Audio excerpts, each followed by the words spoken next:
I don't know if this is really a question, but this guy said there should be a competition and the winner gets their design in the game. That sounds like a great Uh, idea. we've done that before. Back during Snoot Game, I remember I was the one who had the idea for this and set this up, and it was great fun at the time, but I don't know if it'll work with a much larger fan base. There was Anon and Fang, they go to looking for Moe's, and they come across a street vendor that sells them something. And originally, there wasn't a sprite for this character, the dialogue was different, and he was just referred, he still is referred to as street vendor. And we said, hey, here's this character. Why don't you guys, and here's the rules, it's got to be preferably an Adult Swim character. Don't worry about if you want to make him a boy or a girl, or if you want to, make him whatever. We can change the dialogue very easily, and we'll pick our favorite one. And there's the operative word, our favorite, not the most well liked. That's how you protect yourself from Spidey. But we saw a whole bunch of them. I think that they might be archived somewhere.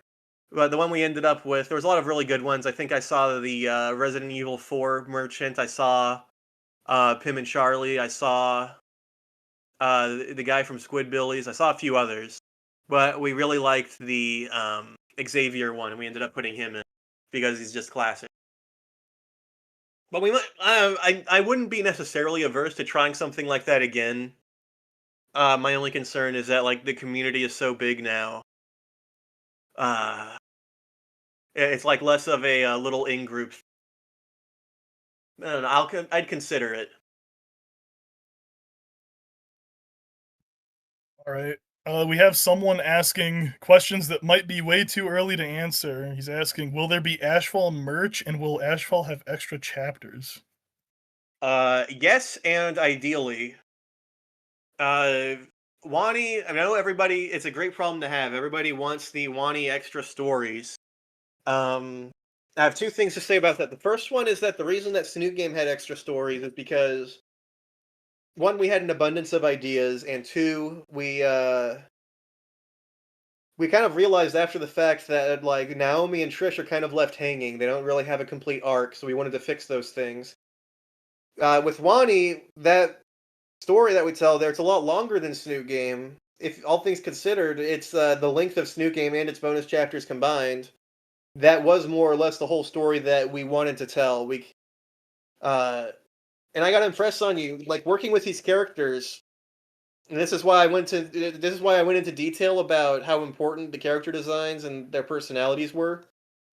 Um, we were really stretching the things that we could do with the characters in Wani. They don't from what we worked with, they don't lend themselves very well to lots of conflict. So it would be really hard for us to even try to, and we don't want to force it. We could just force some bonus stories, some extra stories, and they would exist, but they would be slop, and we don't want to do that. Which is why we'd rather just do a totally new thing. And with these characters that we've made starting from scratch, with these very intentional characters, they do lend themselves a lot better to extra stories, to things that happen like that. I think if my prediction is that at this point, if we did go back and finally do, like to such an extent, if we did go back and do extra Wani stories, it would just be like a crossover with Ashfall characters. And that would come off as an ad, but it's really just that Ashfall characters, at least to me, are a lot more interesting.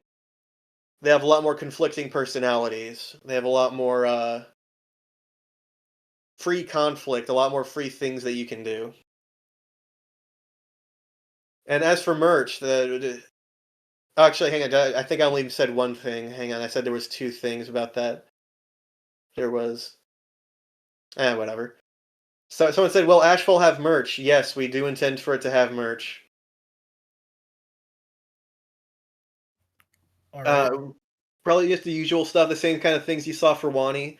By now, I can talk a little bit about this. We can see we figured out the plush stuff on our own, so we can make that sort of thing happen. The people that we've been working with to make the second order happen very quickly, they're very excited to keep working with us. Uh, so yeah, they're chomping at the bit to either make more Olivia plushes or come up with a new one and use that. But these people that we ended up with that we're working with. They're very good. Excuse me. All right. I saw someone ask, "Is there any meaning behind Ashley's tattoos?" Yes, but I'm not. We're not going to say yet. But there is meaning. All right. They're very intentional. Will there be an Ashley plush in the future? Ideally.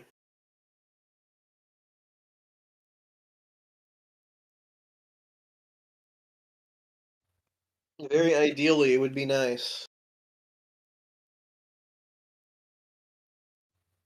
Really, let's see. Given that you said the demo will probably be 3 chapters long, do you expect the game to be closer to 20 or 30-ish, or do you not have a specific number in mind yet? I don't really count, to be honest.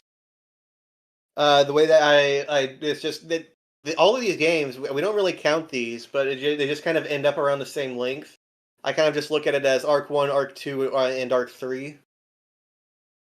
Um, from what I can tell, if I could just do some quick math, hang on. Say, you say around 30, give or take, just doing quick math.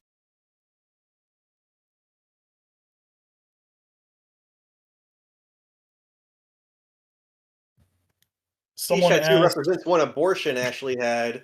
Well, don't spoil it. That's a joke. That's a joke. That's a joke. That's a joke. That's not serious. That's a joke. have to quickly tell everyone that that's a joke before they Oh take yeah, it I'll never hear the seriously. end of it if I actually, heaven forbid, I actually make a joke and don't specify it. Or I have to put slash s at the end or slash a at the end of my sentences. Otherwise, people won't know, and I'll never hear the end of it.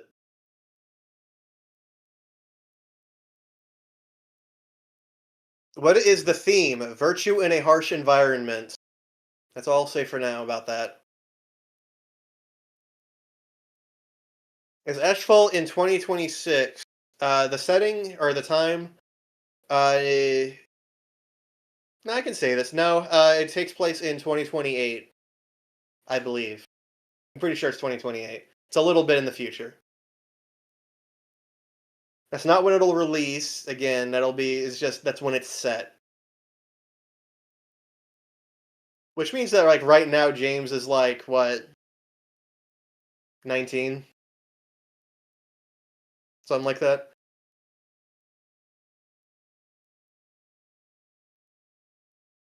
Will the game be longer than short or shorter than I Want to Hug That Gator?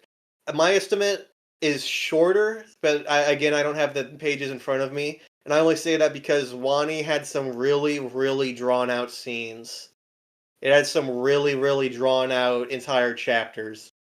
We kind of had to do what we had to do. Again, we really stretched it in terms of things that we could accomplish, but boy, was that probably a lot longer than it needed to be.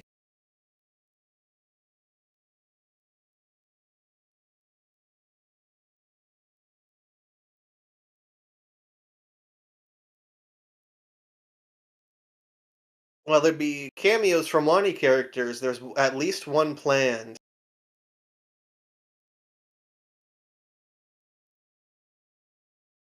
Will there be more or less animation scenes? That's a good question. Because we really went all out with the one Wani animation. You know the dance one.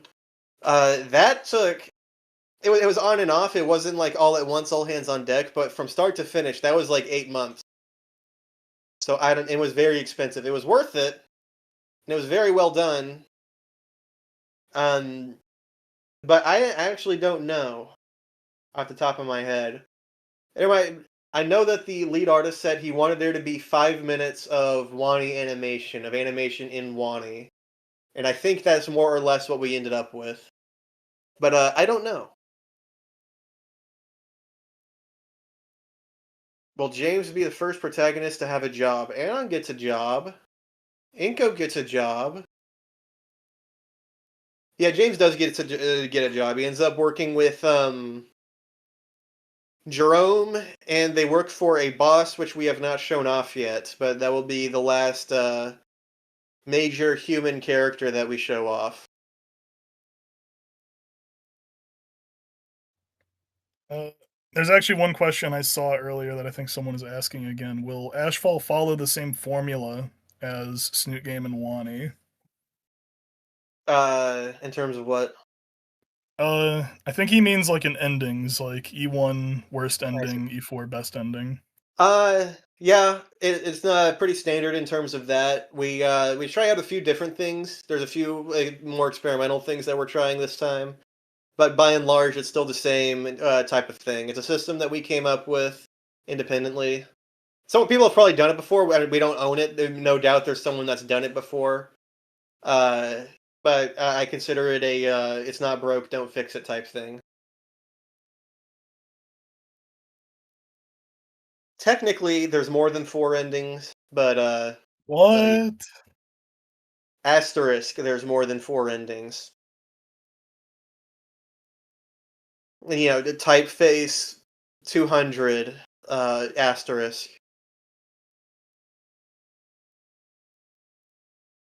How sad will the ending one be compared to Snoot Game or Wani? It depends on the person, but we are trying hard to make it effective for what we want to do with it.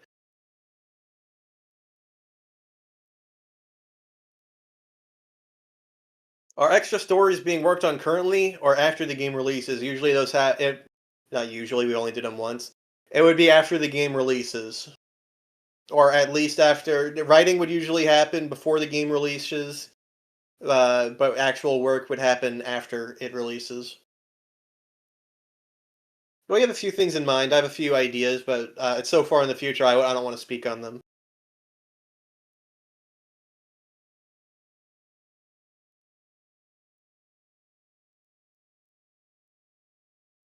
Any defining inspirations for Ashfall? Not that I want to speak on right now, but I will say that the very first iteration of the idea that sparked in my head that eventually turned into it, I was just imagining it was like very conceptual. Like imagine MS Paint little doodles coming to my mind.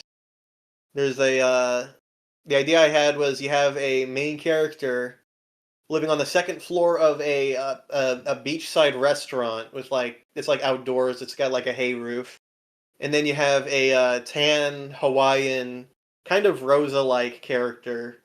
I was really happy to see the main character. It's really hula dancing and all of that.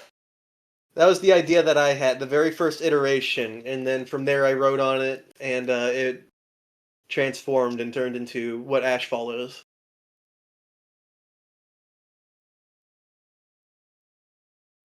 What about Exit Cameo? None of the characters, but there might be like some little bits and pieces. Do you have any one question is do you have any comments on how Ashley looks like Rita? No, no, she is loosely based on Skeleton Crew's design of Rita. Personally, I think that was a good choice. I very much like Rita, and I think everybody agrees with me. I think the entirety of Snoot Club agrees with me, so that's how you know I'm right. Yeah. A friend asks if secondary characters will be more relevant than previous games. Yes, that is the intent. They'll be more involved. You're gonna see stuff from Coral. You're gonna see stuff from Polly. We all have arcs involved, and Vanette, of course, and Jerome and the rest. You're gonna see them. You're gonna have arcs. They're gonna be important. You're gonna have problems. You're gonna want to kill each other. How am I so good at this? I think about that sometimes. I think that when I was in, surely part of it. I think about this sometimes. I remember I was in high school. I would go to, might have even been middle school. Might have been even that late. That long ago. I'd go to the school library and I'd rent out like three fiction books, and I'd just read them all over the course of a week, and I'd bring them back and I'd get more, and I would just do that over and over again. And I actually regret that because I don't remember any of them.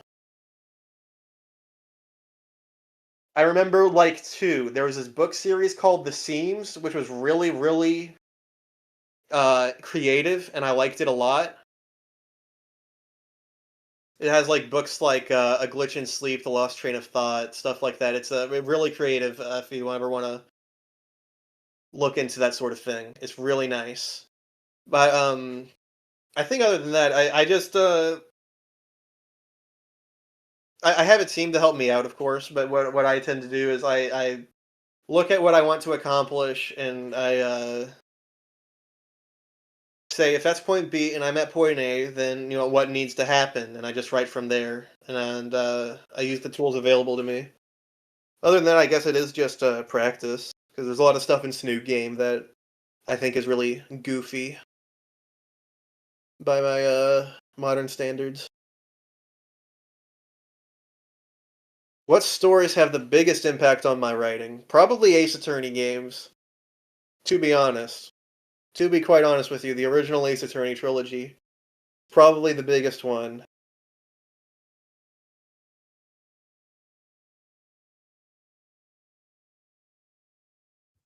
Somebody asked, out of all the games you've worked on, which one is your favorite so far? Um, Hang on, can you repeat that? Someone asked, out of all the games you've worked on, which one is your favorite to work on so far? That would be Exit. I think this what we're doing with the script is very nice. Just to, if you're aware of what the council is and what we are able to do with that. Based on what people have been saying as they read along with it, I've been told by in feedback on several times that it's not only the most consistently high quality script that we have, it's also the most high quality script that we have. So I'm very excited to whenever that comes out to for people to see the story. I am very excited for it. I think that we are executing on the ambition that we have for that very well so far. Who's my favorite character in Ashfall? Why, it's Ashley. It's Ashley, the character you should care about. It's not anyone else.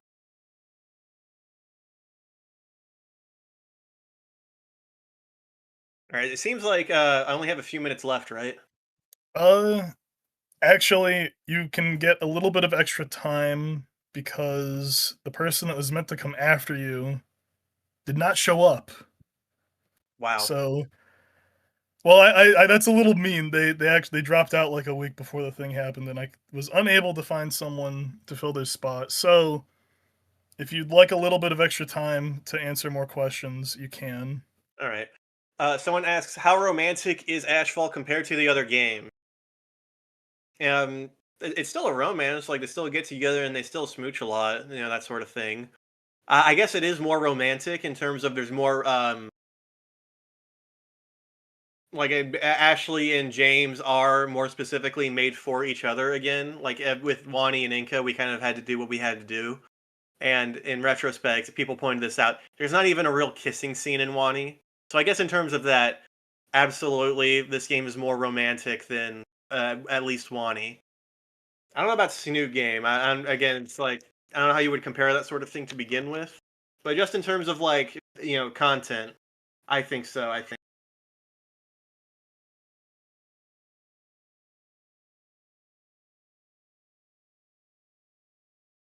but who's counting?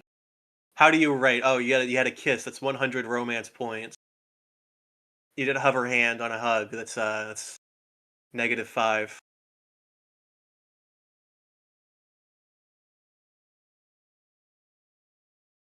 Will Ashfall be the last game related to Snoot? That is the plan. This is the last dinosaur visual novel that we intend to make. We might make bonus stories, extra stories for Ashfall. We might make them for Wani, maybe. And we'll certainly be interested in still making visual novels after that. Just maybe not necessarily with only dinosaur characters, because I think that well is getting a little bit dry, and there's an abundance of ideas elsewhere.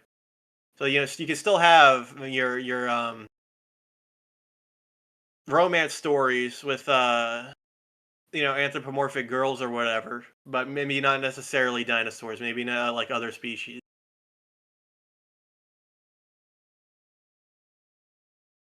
Will Coral be passive aggressive or just aggressive? Neither.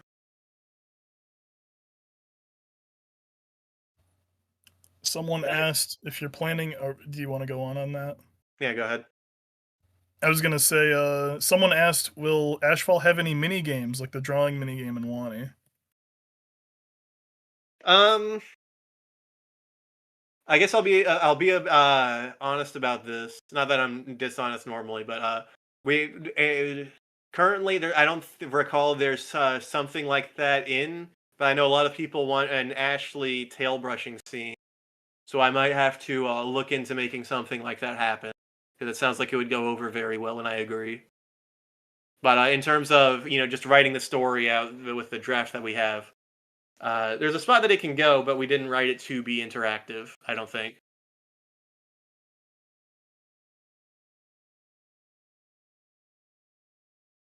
And currently, for the story, we have all of the endings drafted aside from one. There's only one ending that we have not finished.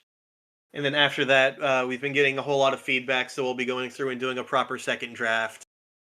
Uh, and then that'll be it for the story.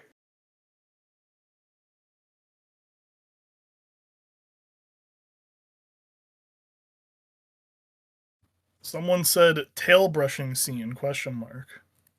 Yeah, I just said. Oh no, I was gonna say this before. I just remembered. Yeah, so as for Ashfall being the last dinosaur game, it was really mostly because I've told this story before. We were writing Wani, and I remember being extremely frustrated with writing Wani because we didn't come up with the characters, we didn't come up with their motivations or personalities, and I was around writing ending 4, maybe ending 3, but I remember being really frustrated because I was having all of these ideas for like extra characters for other things, and I said, you know what? Why don't I just start working on my own thing and share it with a few others? And just see if we can have a concept. Because and so it's like a real, Wani. It's got a place in my heart. As frustrated as I am with it, I still like it a lot. This is probably like the real quote unquote caveman on sequel to Snoot game. Because Wani, you know what it was. It was like a salvage attempt. It was an operation to fix a serious blunder in the making.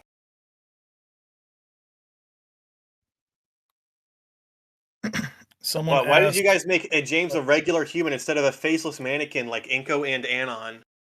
That's just because we're kind of sick of it. Like the joke doesn't work with Beyond Anon. The joke with Anon, you can even call it a joke, is that he was a 4chan Anon. His name was Anon, and it was a 4chan game. That was it.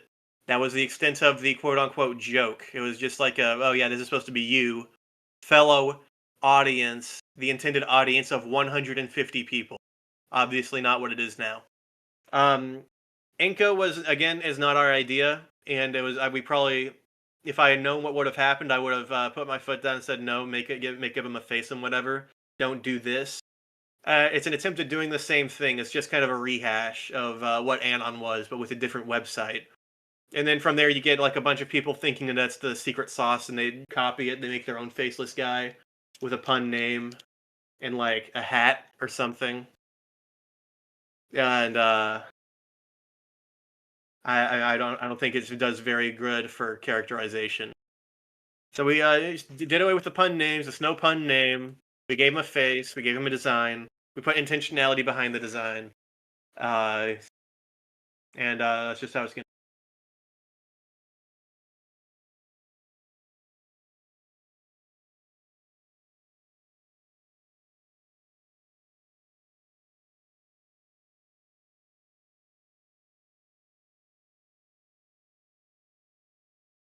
Can Polly drop her tail? That would be very funny. But I think she wouldn't like that because you look at her sprite. She's got all these stickers. She's got all these bands on. It'd probably be really annoying having to like take all of them off.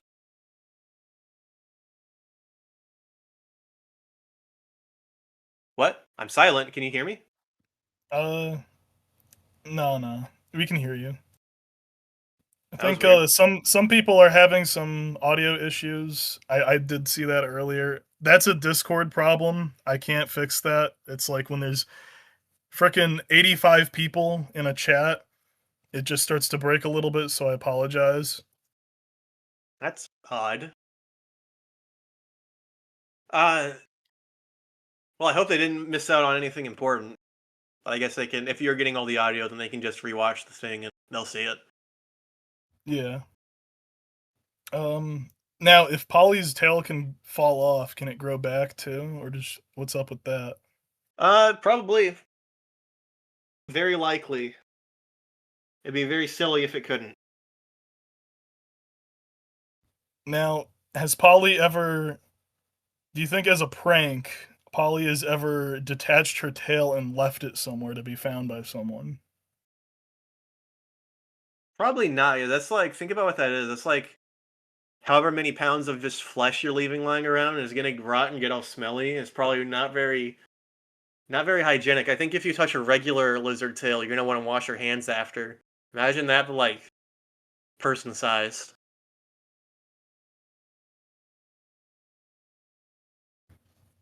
Would Polly and Stella be friends? Very likely. Yeah, they'd probably get along very well. Polly probably isn't like personally extremely huge on anime specifically, but they'd probably still get along nonetheless about Void stuff.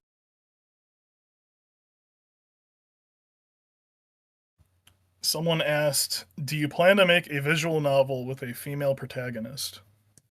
Uh, it's an idea, but we have not considered doing so at this point. All of our ideas are have male protagonists, and they got like a babe with them.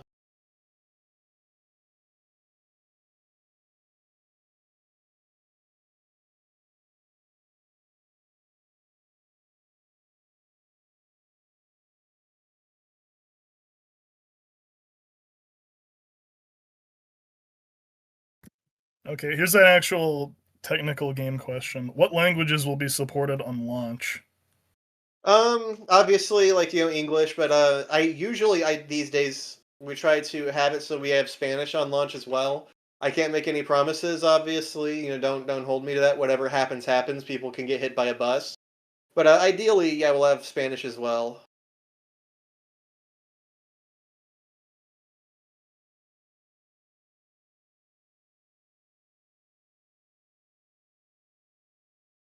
But maybe, very likely.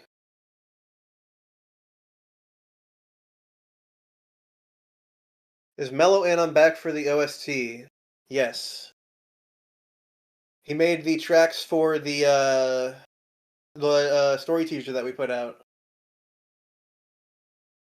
And people need to understand what a story teaser is. I still remember I saw a few people they played through and they're like, but the Wani one was so long.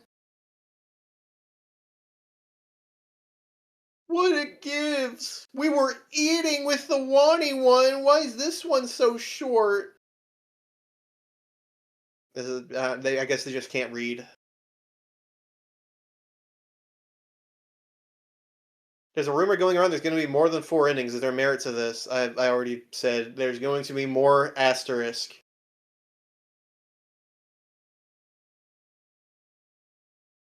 Can you confirm when the demo can happen? When it's ready. We have the scripts. We have assets going. We have a bunch of artists that are very enthusiastic. They're making it happen. But it'll be ready when it's ready. There's a few other surprises that I can't speak about that I'm excited for as well.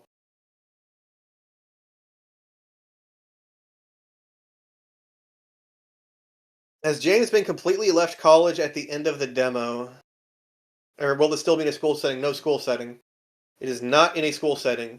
School is not visited once. I considered there being a scene where they check out a college again, but no, no school.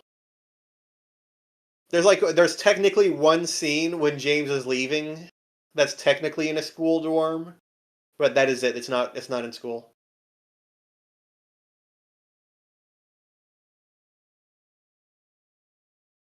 Getting more cool animation sequences. Ideally, we'll see what happens. No promises.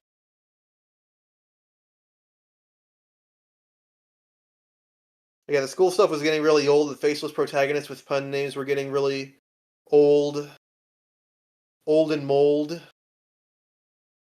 What's the difference? What's the deal with adding different non-dino species in the game, like Coral being a shark and Solly being an ape guy? Is there criteria for it, or we thought it would be cool?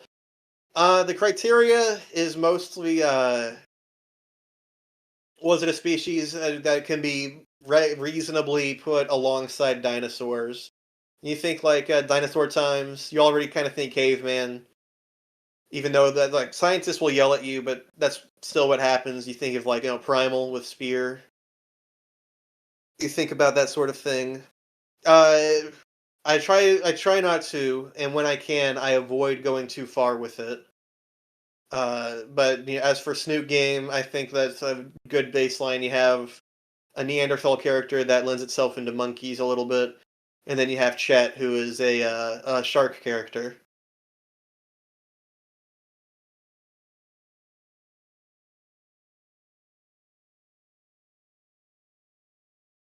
How many writers are currently on the team? Three. They're still using the writing method showed in the post on the Caveman on website. Yes. Are monitor lizards fitting enough for Snoot? If there's like an ancient species and you still try to make it along the style, then I guess. Because like Polly is a gecko, and I think she's a little bit stretching it because we say, ah, well, there's a prehistoric gecko, so there. It's a stretching it a little bit, I think, but she looks dinosaurish enough. Are they the same writers since from Snoot Game? Yes. So the way we do it, we have a lead writer. We will write in groups. Typically, we were trying to write in a group of at least three at a time.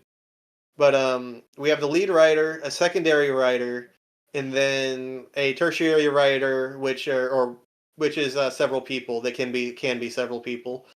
For Snoot Game, the lead writer was the same person. I think by now I'm basically the lead writer for Ashfall.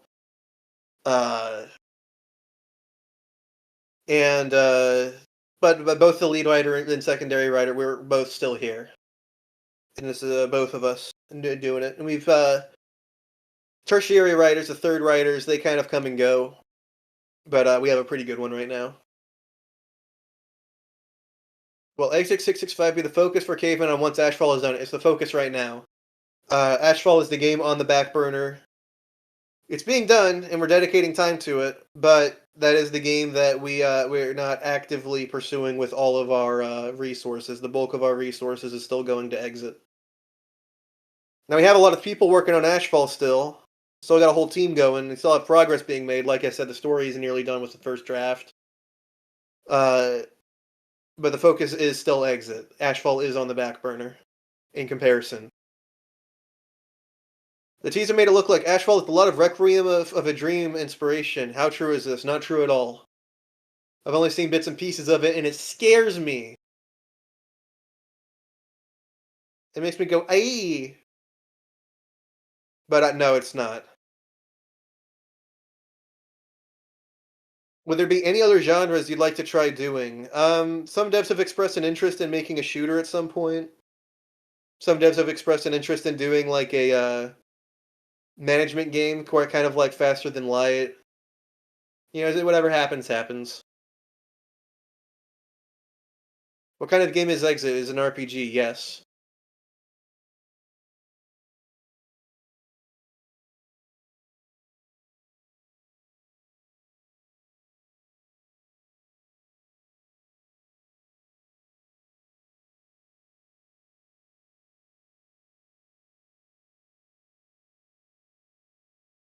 Why the inclusion of not one but two beautiful tattooed dino babes? I don't know. You keep that away from me. It's just for the sake of the characters and story. Ashley and Vanette are best friends. They're really close to each other. Been said that way for a whole long while, so they're going to both have tattoos, and they're going to express them in different ways. Which one smells the worst? You. Do you say yourselves making a point and click adventure game? No, they don't.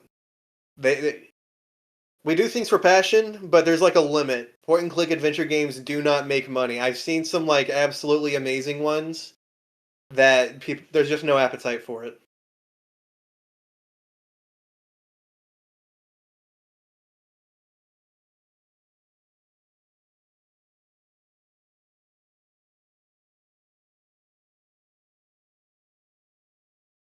But I'll take just a few more, and then I'll wrap it up. So make your questions good, because this is the last time for a while. I'm probably going to be super open. Do you expect to spend the rest of your life in game dev, or are you going to pass the torch as the face of caveman on at some point? I don't have any plans to change things up. No, not really. I love Yeah, doing this. This is like a great thing that I like doing a whole lot. Will people die in ending one? Yeah. uh-oh. Thoughts on specific speculative Ashfall fix? It's kind of funny. Ashfall release date questimate. No idea. 665 demo when? Soon. It's getting pretty close to being done. We're in the last 5%. It's 95% done, but you know how they say the last 5% is an extra 50%. You know. How are things looking in terms of more suggestive artworks? Oh, I mean, look at Ashley. What do you tell me? Have you heard of the Someone extra season mod? No, I have not. But I will say this: we will address extra season in more detail in Ashfall.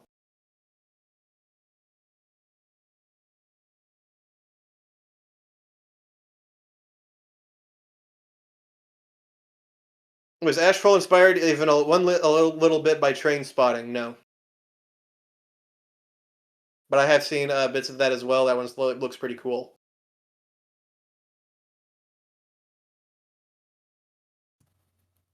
someone asked, will James have any romantic competition? Like, will there be another character who wants to win Ashley's heart? Another character wants to win Ashley's heart. No, not really. I was about to say, well, Kathy, because James is like still he's not over her. But if you mean that, then no. The game barely touches on drugs topic at all. Of course it does. What are you talking about?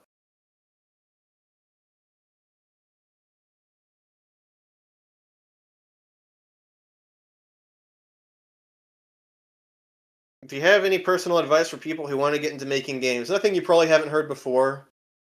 Uh, don't just set some time every day to work at it consistently, as opposed to all at once. Just do it every day, and then eventually you'll have a thing. If you can't work on something during the downtime, like a lot of people, they say, "Oh, I'm going to make something. Here's a big announcement trailer that's just like the name of the game and nothing else. Give me attention." Then it's probably not going to happen. You got to be able to not only tolerate but relish the downtime in development, where it's like, "Oh boy, for the next 18 weeks, I'm going to be doing nothing but writing and making assets." And if that doesn't sound like something that's enjoyable to you, then probably not going to happen.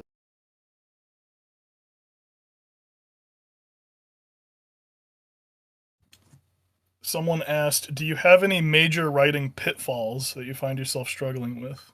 Me personally, I'm not personally the best with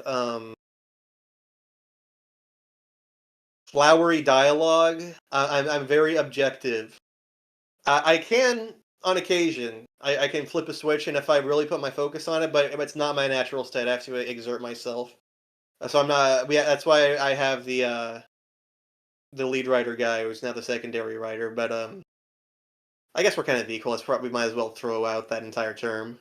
But yeah, that's my thing, and he struggles with objective writing, so it's great. So we can help each other out a lot. If I'm able to say, we're at point A, there's point B.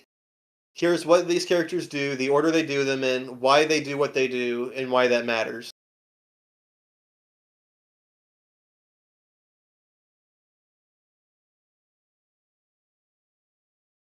I did not expect a nerd to sound like that. I'm gonna be real. I'm always a little annoyed when I hear a recording of myself because I sound really monotone. And in my head, I'm really emotive. I'm like a little SpongeBob in my head. But then I hear a recording of myself and I sound like the King Pixie from Fairly Odd Parents.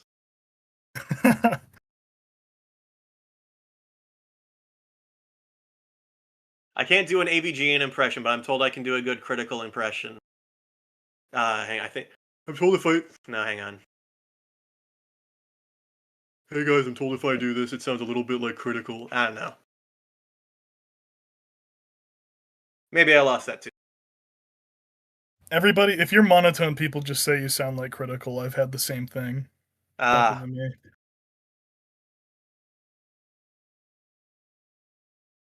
Uh, Another question: is there one thing about Caveman on Ashfall or Exit that you'd like the general audience to know? One thing. that's a very vague question. I don't know. I guess Give it a vague answer. Just say they're games. That'd be yeah, fine. and I no, I guess if I like one, oh, if I had to pick one thing, uh, stop with the freaking narrative that the programmer put out by mistake that the lit anon guy that gave us some feedback is the guy that wrote the game, and that we had a whole draft of the story ready and we threw it out and we started from scratch. That's not what freaking happened. I've seen it now that the case that people say, "Oh, Caveman must have hired that guy because all the rest of the games have been really great since." That is insane.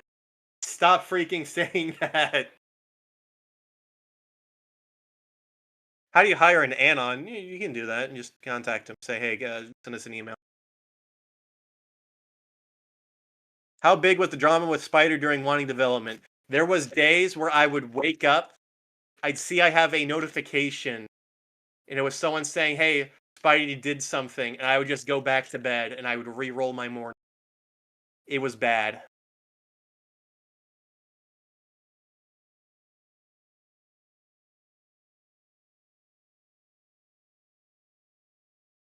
But I don't want to go on about drama. It's like years ago now. Another Ashfall question: is Coral's business doing poorly, or does she need roommates for weed plus the insane cost of living on islands? How's that an or question? It's That sounds like an a and question. I don't know. No, it is a lifestyle choice. She's a young woman. She likes the lifestyle that she has right now. But that's all I'll say right now.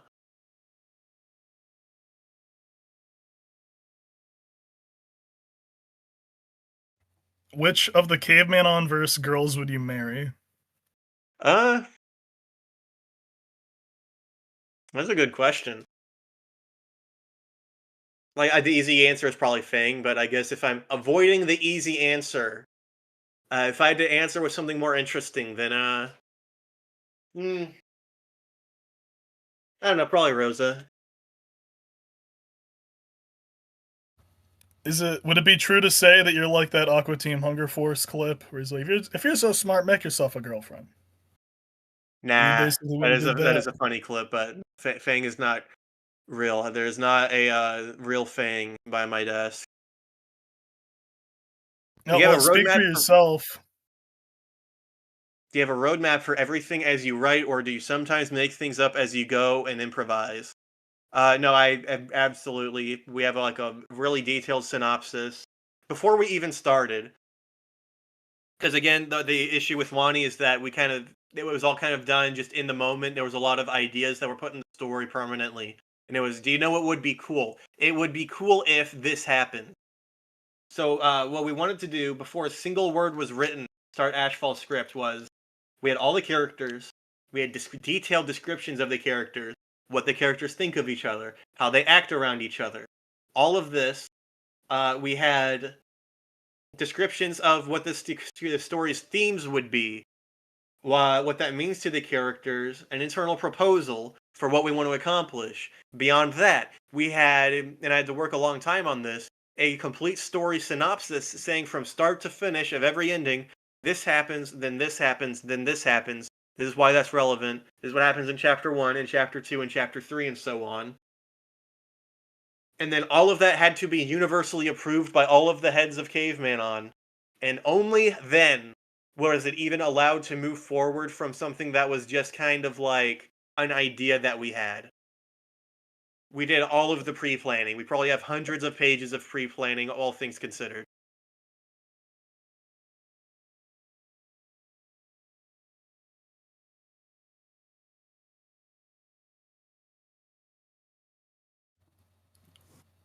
What is Polly's favorite video game or video game genre?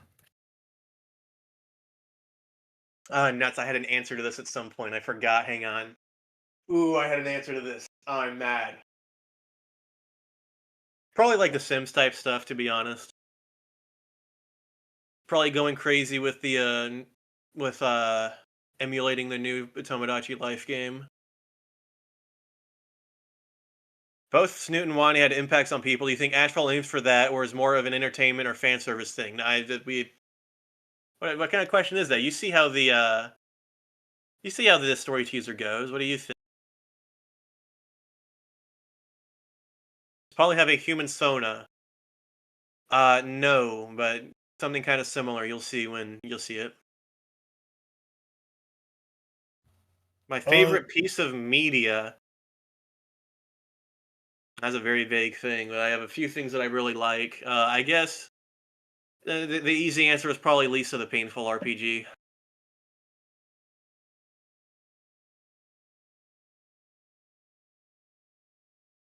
this isn't really a question, but someone said, "Can you tell the animator of the Ashfall teaser trailer that did a really good job?" And I agree with him. They did a really Yeah, good job. I don't feel like it. I don't want to do that. You don't want to tell them? Nah, All right then. I guess they'll never know. I'll, I'll never see it, and it's all your fault. Why is it my fault? Not you, the Anon. Oh, okay. He's telling me he's not telling that person himself. All right. All I've I've been told that the next person is ready.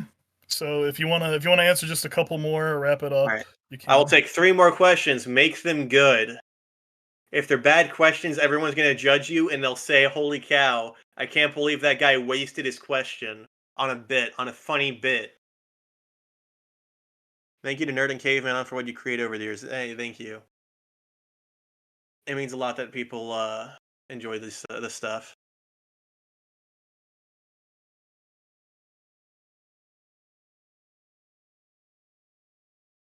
Was it all worth it? Yeah. That doesn't count as a question.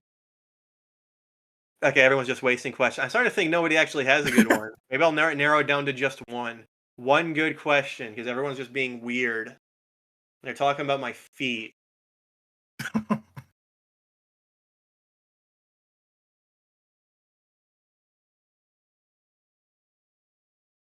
Uh, Hang on, I saw one. What was it? Will there be the Olivia plushie be coming back? Ideally, we'll see. Thanks for having me on. I'm glad I was able to talk. I noticed my mic lit up when I had my water here, and I was taking a sip. So I hope that wasn't too loud with my Shazam sipping. I didn't hear anything, so I don't think that was even picked up, thankfully. All right, I'm gonna push this button, and yeah, there you go. I guess that's it for me. So feel free to send me back into the void. See you guys. Thanks for having me. Thank you very much, Nerd, and thank you for feeling uh, good enough to show that all off to us, especially because I think a lot of people are. This is the type of community where they'll chomp at the bit for anything. You give them the littlest thing. There was that guy earlier who was like, "Please go back to the previous slides. I want to screenshot them, please, Nerd." So I think they're very happy that you came and showed up and showed us all this, and we're all very thankful. So thank you. Yeah. I have one thing to. I think everybody that showed up to the Snoot Con to give a talk is a sucker, especially this next guy.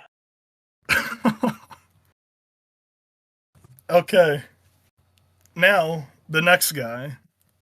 Let me find him real quick. Yo, Okay. Let me get your friends in real quick as well, your Yeah. buddies. Oh, uh Talonist isn't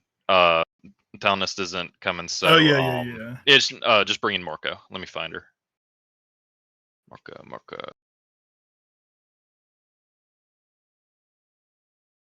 There we go. Someone said, "Why is your voice so sexy?" All right, we are here with the mighty Snoog and Marco, who they're from a studio. They put down. They're one of the few people. I asked this question, because devlog. They're being really cool, and they're like, yeah, we're a studio now. We have a studio. So I asked in the preliminary question if you want like a studio put down on your ledger. And these guys, you put down Fossil Reef. So you said you're Yes. a studio. We've got a small team of devs working on the project. All right, I'll let you guys take it away. All right. Hey guys, what's up? Um Username Sharkyologist, a lot of you know me as Snoog. I'm here with Marco, my lead artist for the project, and we are currently presenting the project I had been working on for past past couple months. Took a short break due to school, but let me figure out how to screen share.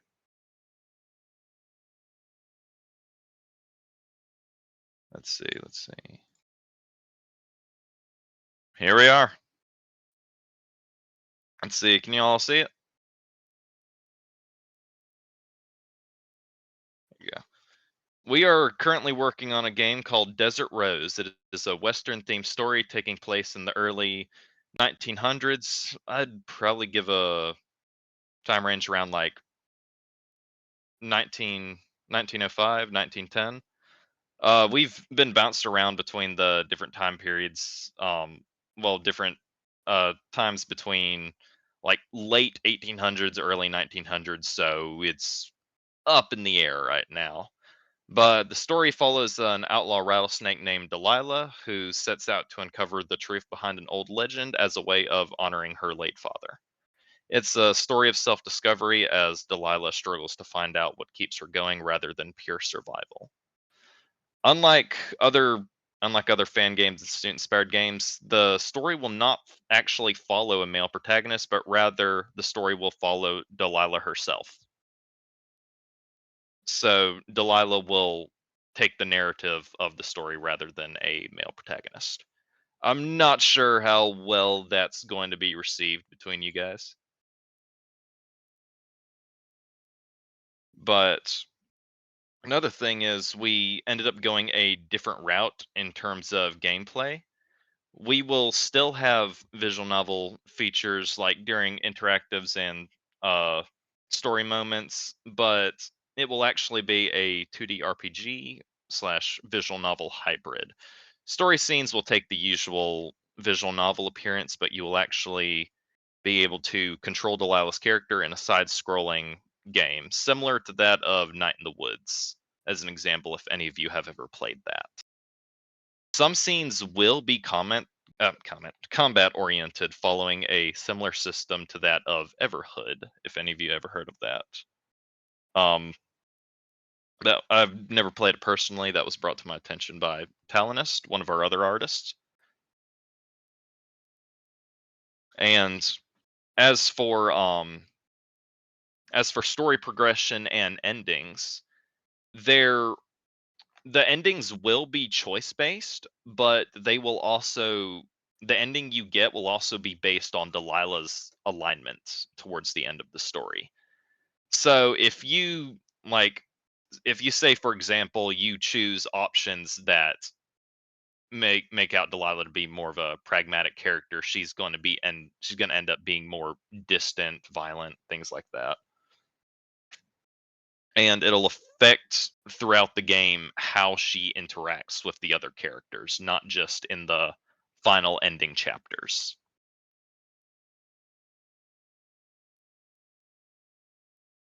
And this is one of the CGs we have currently for the game.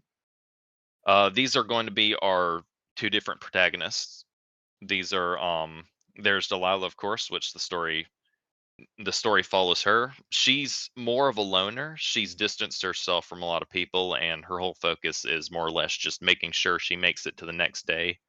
She's fairly confrontational, doesn't um doesn't have too many interests, and she'll end up discovering a lot more of that later on. Uh, our other character, Hill, yeah, cannot talk today. Our other character here, Will, he is a more or less a charlatan. He will sweet talk anyone he thinks he can get something out of, and he makes his living off of it. Delilah ends up meeting him as a snake oil salesman in the town she's currently passing through. And he will be present there throughout the rest of the story, as well as be her love interest for the story. We do have a couple of other characters um, that will be present throughout the story. You probably saw them on the cover image. We have Ophelia. This one is probably one of my favorite designs. Thank you to Morco for the concept art for this. And actually, Morco, why don't you tell us a little bit about your art style?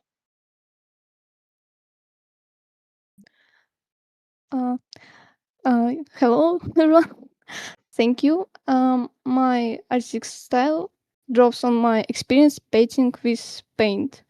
I strive to maximize the canvas space and experience with construction, color, and composition for maximum results.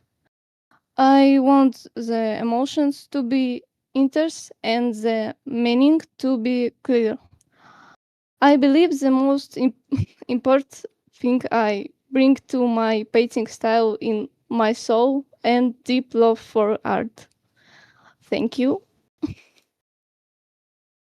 All right, thank you for that, Morco.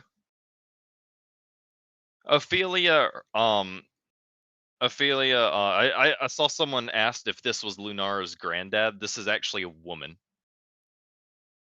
but this is Ophelia. She's actually a shaman, and her species, she is an albino alligator. The albino choice of design was actually Morca's idea, and we a lot of people, including myself, really liked it, so we decided to stick with it. She is a more upbeat, optimistic character. She this the game does have some supernatural elements to it, so Ophelia will be more knowledgeable in the occult, although she's more or less stepped away from it at this point in the story. And that brings us to our next character we have, Wyatt, who is he's a priest and he's kind of the voice of reason within the group. Tries to stop fights from breaking out between people. Delilah comes to him if she ever needs to talk to someone. He's he's more or less just he's kind of the therapy person within the group. And actually he would also be the youngest of the cast, around probably about 19, 20 years old. Delilah herself is 25. And finally, for the final character of the main cast, we have Mamil, um, a Native American raptor who is Delilah's father figure, and he is, I think I put his age down for, I think, like 54. So he's going to be the oldest of the cast.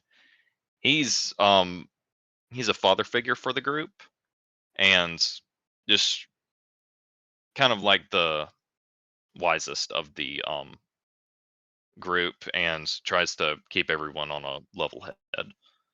He he won't have as much screen time in the start of the game, but he will enter in. We'll see him briefly during the beginning, and he will enter back in later. All right. That looks like all I had for the slides.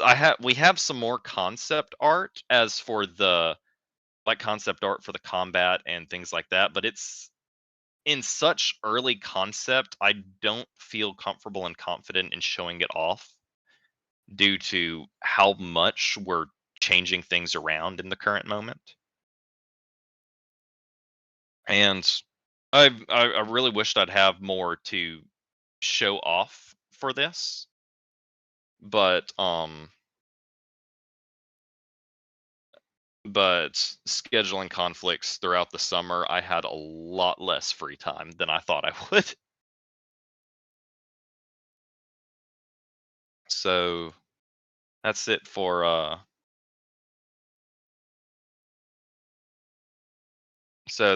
that's it for what I have for the slides. Anyone got any questions?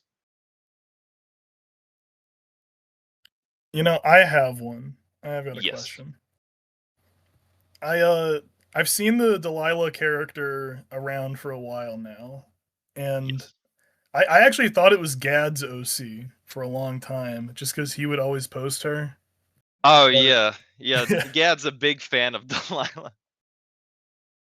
now, I guess my question is: was Delilah made with the idea that it would eventually turn into something, or was it, what came first, chicken or the egg, like the game or the OC? The idea, Oh, the game or the Delilah OC? was Delilah was just meant to be a one shot, one off character. I had never commissioned any art before this point, and I was reading Steel Ball Run at the time for like the third time, and I thought for a second I was like, what if I make like a cowboy character, but I make her a rattlesnake?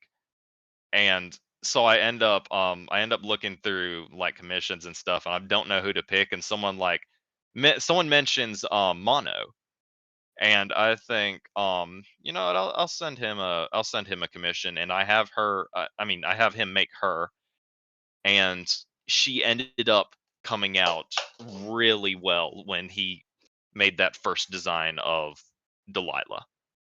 And I wasn't planning on anything else after that. And I ended up posting her somewhere, and that first day she absolutely blew up. I had a bunch of people like asking about her, asking for like backstory. I had people making fan art of her, which really shocked me at the time. So yeah, she at the time that I made her, she was never meant to get to this point.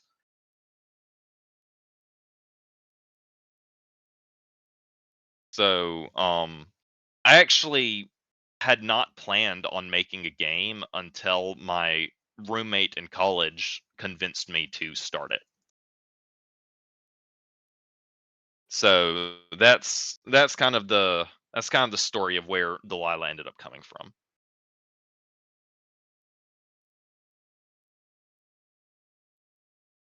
All right. I guess another question from mine, and then I'm sorry. I apologize to the audience. So I'm getting all my personal questions in first. But Delilah's a snake, and I'm old enough to remember when the Snoot community had a very, very, very, very lack of anything that wasn't just really a dinosaur or a bald, faceless human in terms of OCs. So was Delilah made with the idea that it would kind of be a part of all this, or was it something else? Because you know it's not a dinosaur. I mean, Honestly, she wasn't. She was just a random idea I had one day, and for some reason she was the one character that I decided to get drawn. And I had a couple of people kind of like antsy about that, like, well, she's not a dinosaur. And part of the thing that plays into this is Desert Rose is not a Snoot. It's not a Snoot game. It's not supposed to take place in the same universe as Snoot. It's meant to be its own separate thing. Now, you just said that, but you also there will be dinosaur characters as we just saw. There will, because I know people do. Well, I know this community loves dinosaurs, and there will be multiple kind of more modern species. Like the rattlesnake is in no way prehistoric. Well, all things considered, I think the wind has blown a little bit in that regard, anyways, because as we've seen, cavemen on themselves, geckos again, not exactly. When you think of dinosaurs, you don't think of geckos, but I think the way we've seen people react to Polly and characters like that, it looks like people don't really mind if it's too strict. If it's, exactly this has to be a dinosaur, else I'm not playing it. If it's not a dinosaur, then I'm not playing it. It doesn't look like you need to be exactly like that. People will probably show up if you show something of quality. Yeah. Um, I do have could you bring Talonist up here real quick? Oh, okay, yeah. Dr. Goon. Doctor Goon. Is there if Doctor Yes. Goon is here, please stand up. Our very own Dr. Goon. He is on the team as Don't mind one the of our name. It's artists, just momentarily. and he's on the team as one of our artists and musician. He's our lead and only musician. Yeah. I am currently standing in as the musician for this game. I'm fucking around on LMMS, Linux software. Yeah, we're trying to keep this game to a rather, how should I say it, country style, old school style. There's gonna be no modern instrumentation. It's mostly gonna be Old Western. Yeah, traditional percussion instruments, flutes, guitars, banjos, stuff like that. Mostly old school instruments that would have existed in the Wild West. But I will probably get a bit experimental with effects. Like for general music theme, though, I will have to say, think Outer Wilds. Like I'm using Outer Wilds as a very strong template here for the kind of music direction we're going to be going with. So right now I'm currently working on the main theme, so to say. But then there's going to be, menu themes, idle themes, combat music as well, various biomes as well. Whole big backlog to work with, but we've got a direction settled, and it's going to be pretty quick from here on. Especially when I got all goddamn music books behind me here. We had also previously gone and talked about the actual combat mechanics because previously I was planning on doing something akin to the bullet hell combat in Undertale and Deltarune, but I call it cringe. Yeah. And that was deep down I knew it was a bad idea, but honestly I just needed someone else to say it. Because it was the only thing I could think of at the time. And then he ends up introducing me to the combat system of what was the game called again? Everhood. And he drew me up some illustrations and it looked like it would fit really well.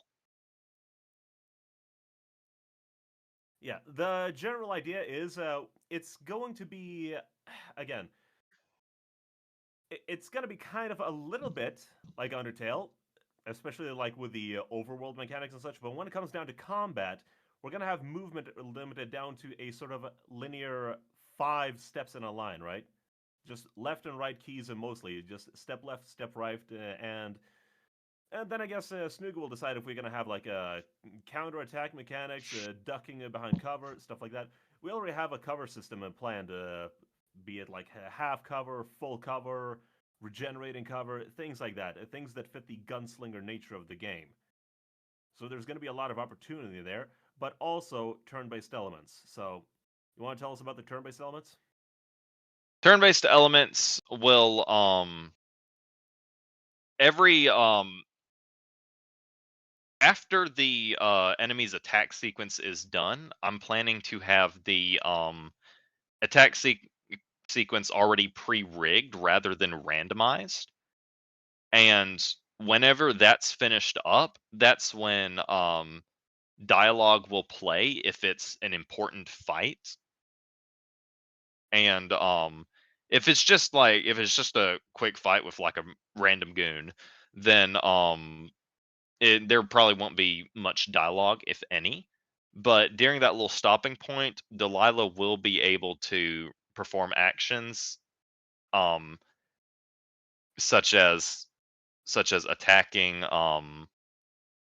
defending, things like that. Defending would she'd be able to set up another area for her to hide behind. Yeah, so more And cover, right? Setting up cover, yeah, more regenerating cover, more more. cover. That's the word I was looking for. And depending on what character is there with her, she will gain an additional bonus action. So, say for example, Will is there with her. He will sweet talk the enemy and reduce incoming damage. Yeah, for just the small elements like that. But then again, it's going to be primarily turn-based, right? And enemy attacks are going to come out in these predetermined waves, which I imagine we would have a very varying difficulty on. Like some of them could be coming out as like straight projectiles that can be blocked by cover or dodged under half cover. Some melee attacks, for example, that could be blocked only by full cover, and some area effect attacks that can impact any tile on the linear path. Just multiple different attack types that you got to account Yeah. for. And the environment and cover may change depending on the area that they're in. Like if they're in a town, if they're in a town, the cover's obviously going to be more natural. Like there's going to be barrels, carts for them to hide behind. But if they're like out in nature, it's going to be stuff like um, rocks, bushes, things like that. And the covers they will have durability. This is to prevent people from just sitting behind cover and camping it until the enemy is done with their attack. Yeah, and we do also have some other elements planned, like, for example, let's say, some bosses or particular enemies are going to depend on the player actually having some cover ready. For example, if you think you're just going to be able to just spam dodge your way out of the entire game, no. Some attacks are going to hit every tile at once, and you're going to need to have to either guard or have saved up some cover that doesn't hit you right there. Yeah, so you've got to be careful with how you play. If you try to cheese it and just hug cover, then it's going to punish you for it.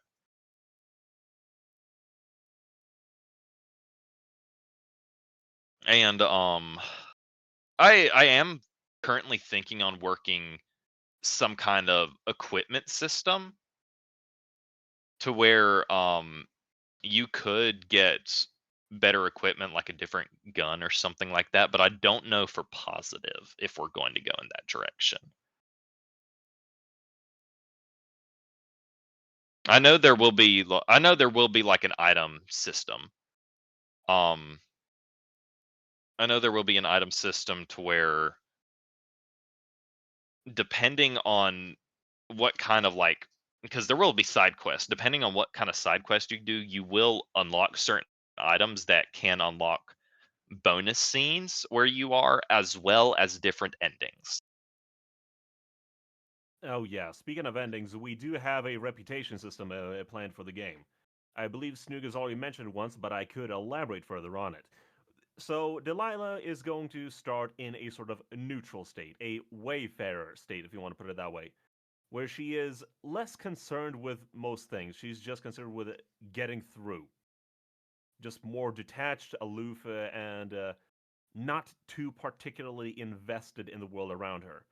Depending on actions, again, Snoog has mentioned something similar earlier, but she can go either the pragmatic route. For example, let's say you come across a grave, right, that has some useful materials in it, like maybe an old weapon or some money.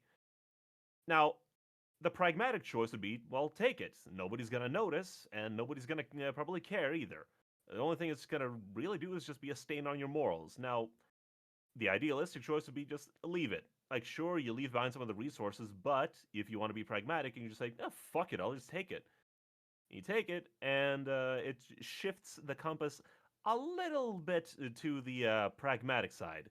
Now, there are going to be like different levels of impact. Like, say, as I said, this example with like taking coins from a grave would be a very small impact. Very small, right? Now, other examples, like, let's Blowing say, someone's Hawks' head off. yeah, that's one example. Yeah, that, for example, could mark a much more major shift in the alignment. Then there's also the opposite end of the pragmatic scale, which is the idealistic scale. Now, this is obviously like going to be the path of more resistance, but it's going to be needed for the so-called good ending, I guess you could say, right? Yeah.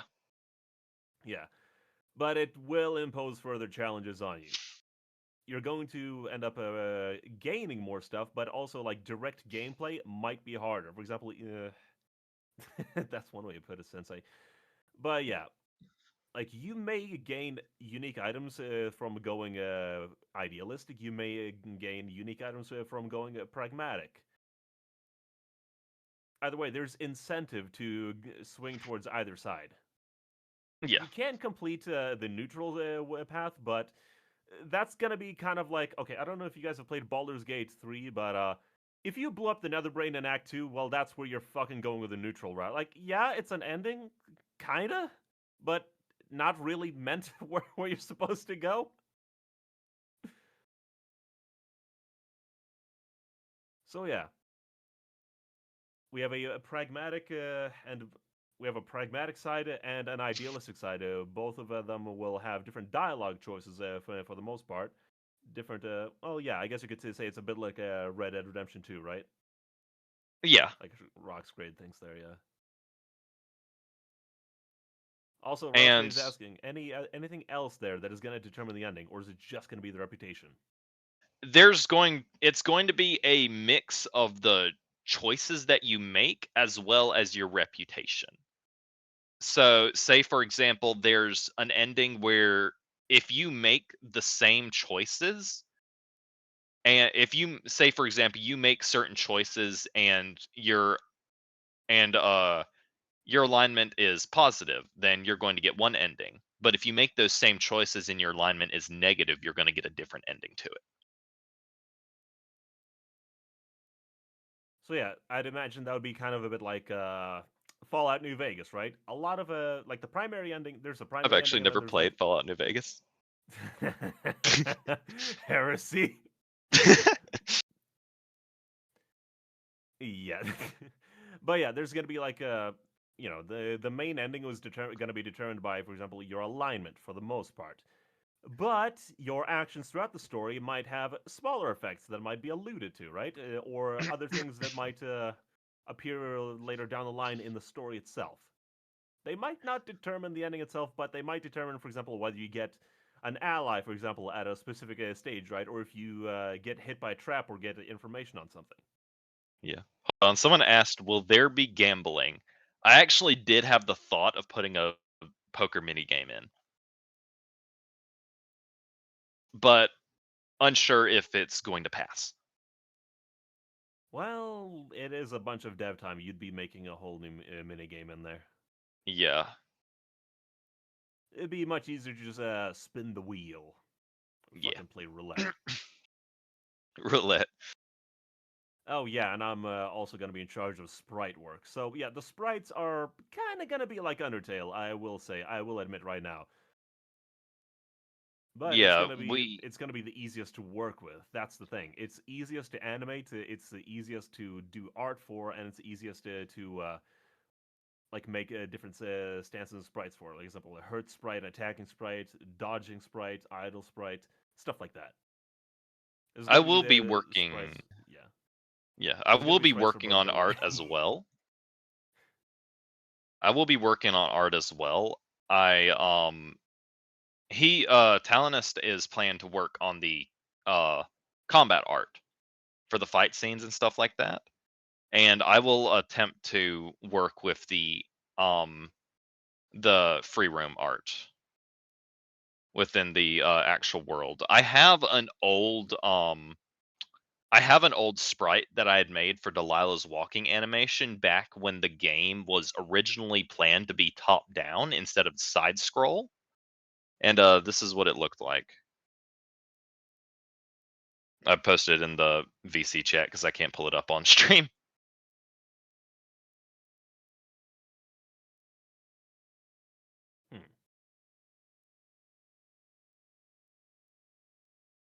I honestly would have almost. I would have almost say you could compress it down even further, right? Max Elder Yeah. brings up Stardew Valley. Yeah, that's a good idea. Because sprite work needs to be balanced, right? It has to be just small enough, so you have more of the world to read, but also big enough so you can actually clearly tell where you are, where you're positioned. Uh-oh, Morco's fucking threatening Smooth. Yeah, Smooth, watch out. You're gonna have fucking porn drawn of you. Careful.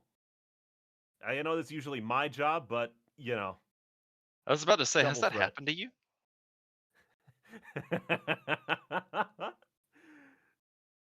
Snoog, check Steam, heretic. Oh no. He's just sent. I can already fucking guess what Sensei's done. Ah, he sent me Fallout New Vegas. Thank you, There Sensei. we go. Thank you, Sensei. But yeah, we will have different artists for different sections. Morco will be in charge of the main game, which is the main like story, which is the backgrounds, the character sprites for the visual novel interactions, animation, things like that. Yeah, story And CGs, things like that. Yeah. yeah. Yeah. And just like that, the project never gets done because Snoog gets addicted to New Vegas and becomes trans. Well, only one of those is true. Time will tell. Oh no. But yeah, I'm gonna be working on the sprite work. I'm gonna be working on the music. I've got my work cut out for me. But I believe you are in charge of programming, aren't you? My roommate will be lead programmer. I will be assisting him. I don't believe I've seen him on there yet.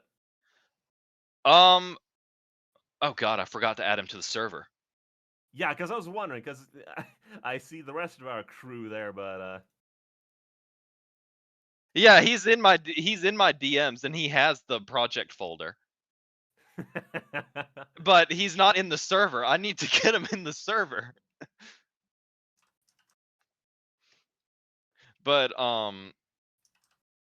let's see. There was something else I was gonna talk about regarding the oh yeah, we're hoping to have full animation within the game.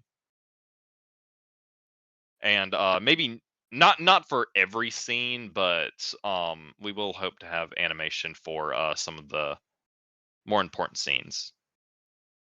And I remember there was someone here who pinged me asking good lord, 20 questions in one message. Oh, you've only just now saw that? I did, it was like I think it was at It's maybe so like far 8 up, when you'd have to scroll up a mile. God damn. It was like 8 the last time I saw it, and I was like, "Oh, I'll come back from that when we get. I'll come back to that when I get finished talking." Well, time to start playing 20 questions, Snoot. Go ahead. Oh, all right.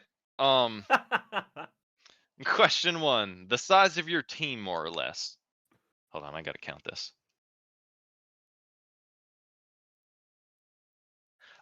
We currently have 6 people on the team. Uh, three three artists, uh, two programmers, and 2 writers, including myself. Actually, 3. I arranged for you to help me with some of the writing, didn't I, Dr. Goon? Yeah. I'm mostly just proofreading, but throwing down Yeah. some suggestions here and there.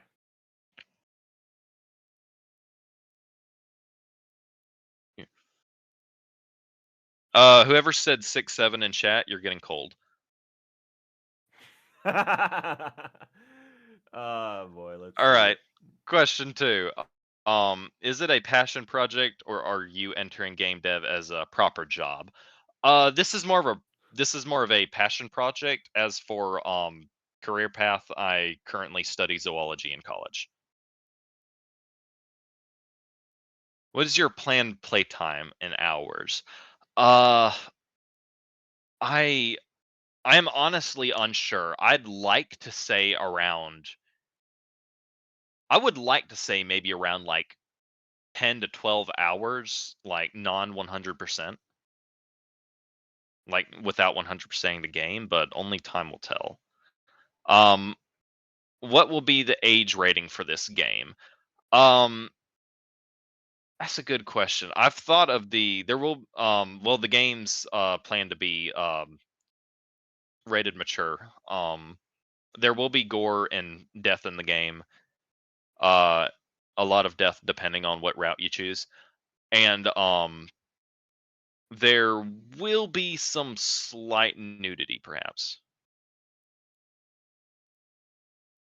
And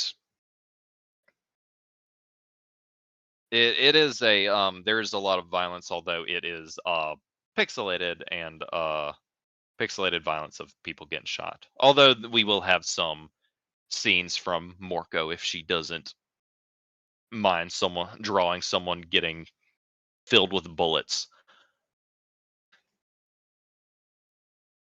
Are you trying to Well, follow Snoot-like game rules, or are you going to make game setting different enough people can't really headcanon the continuities together? It's going to be completely separate from Snoot game. Not saying that I don't like Snoot game or wouldn't want to be associated with it, but it's meant to be its own thing rather than Snoot fan game.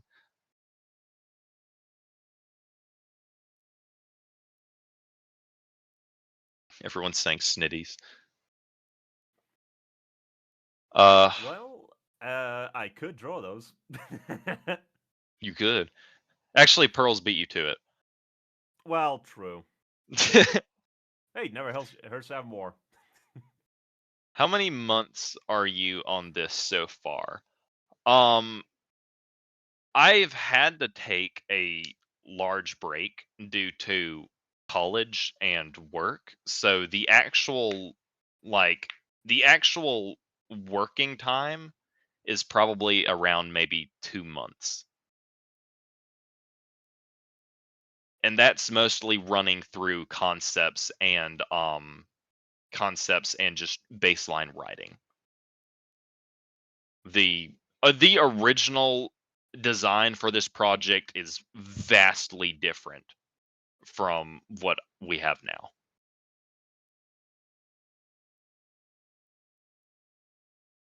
Let's see. Who is the face of your project? I Snoog. wouldn't I wasn't really planning on anyone to be like the sole face of the project. It would be associated with Fossil Reef, our development team, rather than just a singular person. But if you're asking who like the lead dev is, it would be me.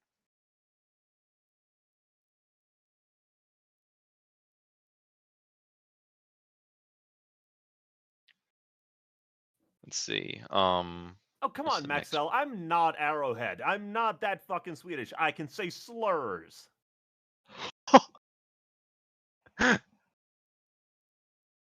Let's see. What's the next one? Oh crap.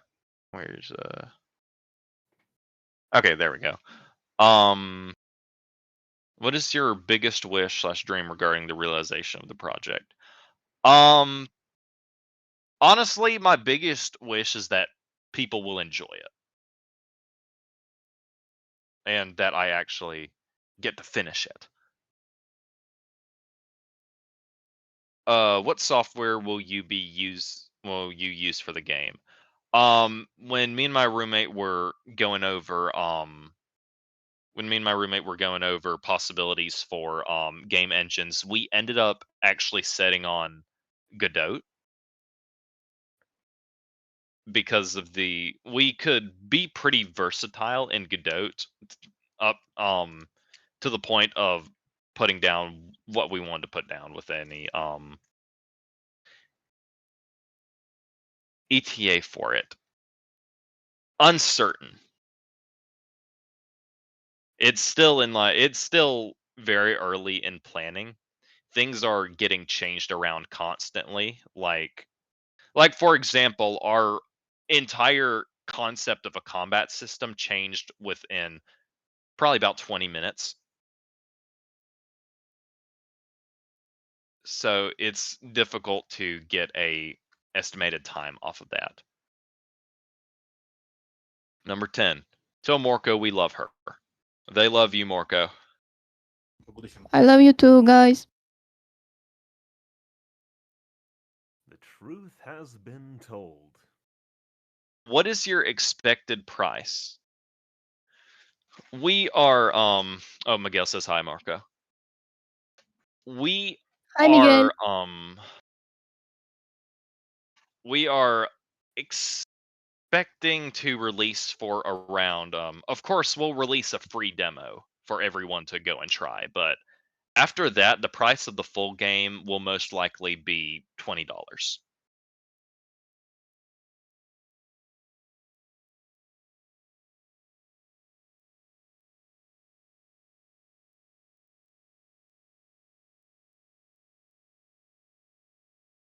See, will furries be included? No. You're so quick to that. I will wage war to keep furries the fuck out of anything I like. Based. It's a concept.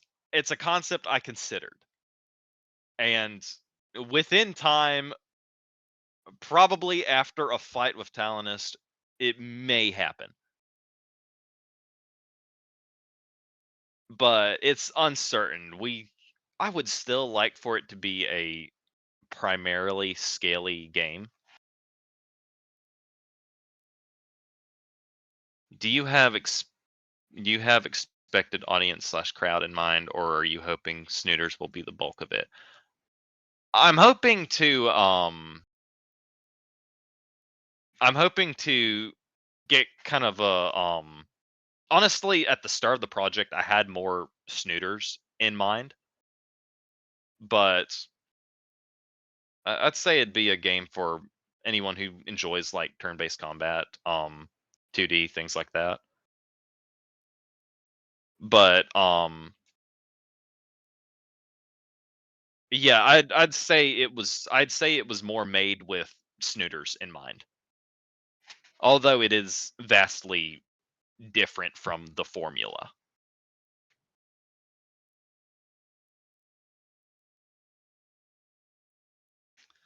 Let's see.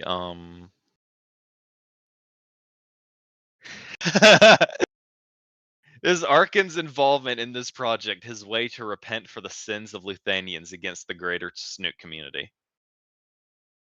What? That's number 14. Excuse me? What? I shit you not, that's number 14. Is Arkin's involvement in this project his way to repent for sins of Luthanians towards greater Snoot community? That's one fucking guy, and I've already publicly disowned him. Well, is it? Yes. Yes. Is anyone aside from your main musician also prone to picking up animals randomly IRL? Yes, that would be me. I study zoology.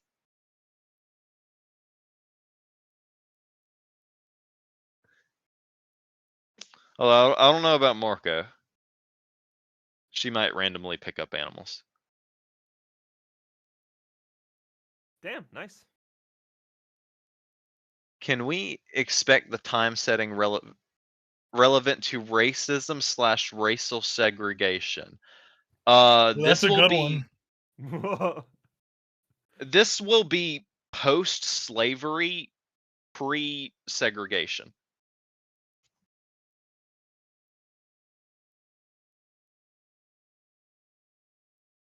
So yeah, Racial expect. segregation? Yes, So yeah, thanks for reminding me, Zap. expect expect some expect a few colorful terms to be thrown around here and there. Oh, believe me, I'm going to have a fun time coming up with entire lists for slurs in that time period. Against humans, scalies, and all in between. I I might have remember to there was consult one person. I might have to consult some guys. Uh-huh.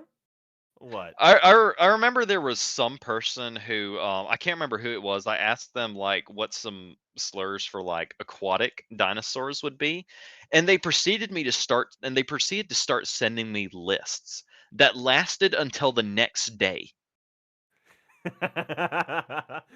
I should maybe consult Smooth Rock for some slurs here. Will there be Western cowboy / media character cameos as modern characters?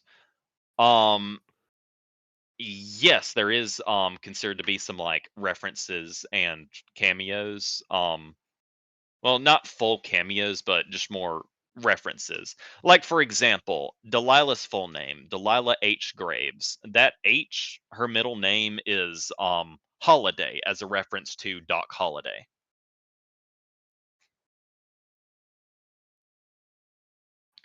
Rango was not meant to be a reference. That is purely coincidental.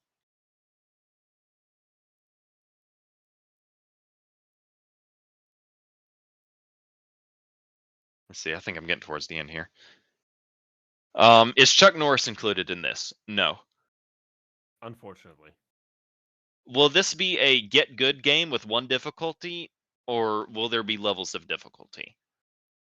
This is one thing I've actually considered, and I'm planning for there to be two different game modes. There's going to be the normal RPG game mode, and where you play it like it's supposed to be played, go through the combat, travel, etc. And then there will also be a story mode, which is just the visual novel for the people who are more interested in the visual novel aspect of uh, Snoot games and things like that, rather than the whole RPG combat. So both people can be happy.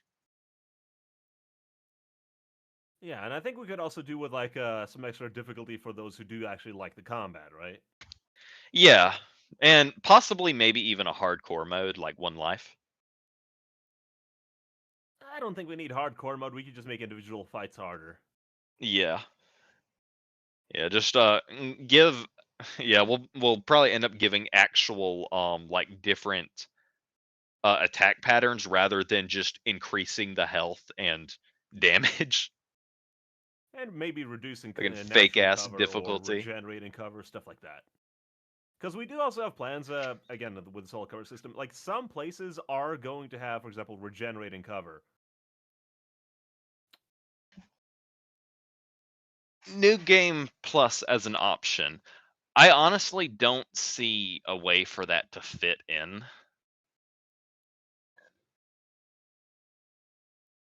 Because like new game plus would require keeping your previous levels and items and things like that, and that just wouldn't fit with the setting.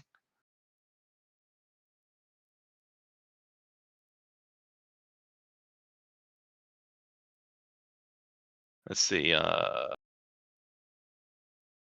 Does gameplay using items, characters dying level up, change anything in narrative, or will it be purely on dialogue choices?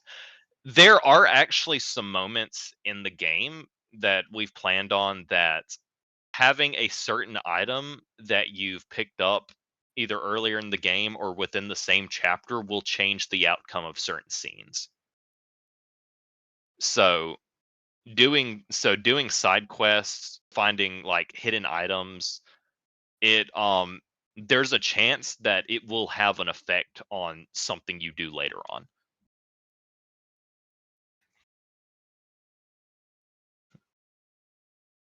And that was it for the 20 questions. And here's one from Miguel. Tell us how you got the nickname Jimmy. I got it from Miguel. He called me that one day. I'm unsure. You mean fake news?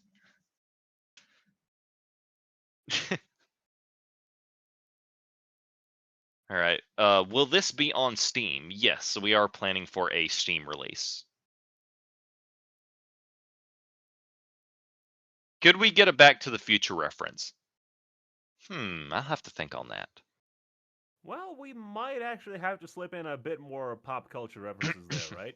Not anything too Yeah, overt, but a little bit. We'll here and definitely there. have some. We'll definitely have some hidden Easter eggs for you guys to find.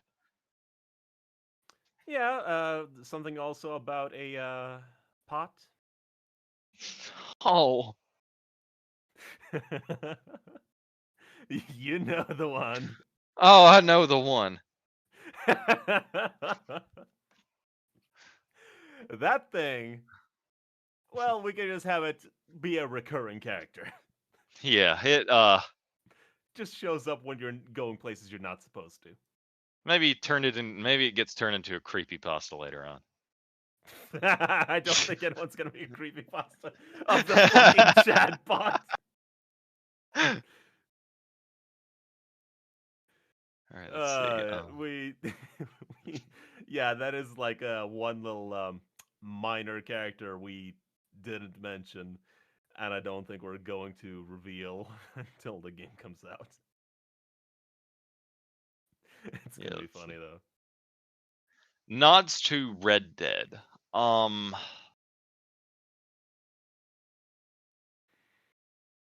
There might be some references.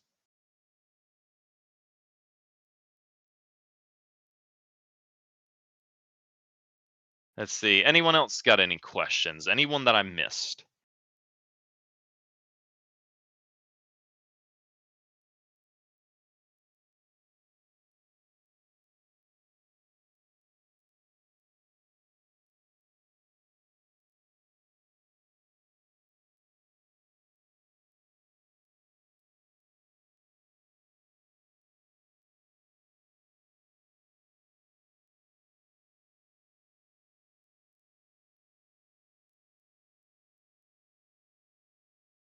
Snoog post feet pics. No.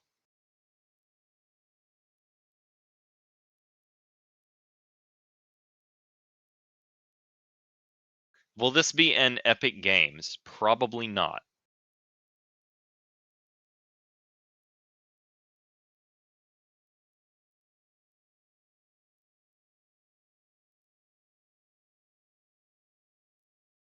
What did Luthanians do to the Snoot community? Donis, I think this one's for you. It's a different fan game. One that I believe a lot in the audience here have ragged on enough as is. Deservedly so.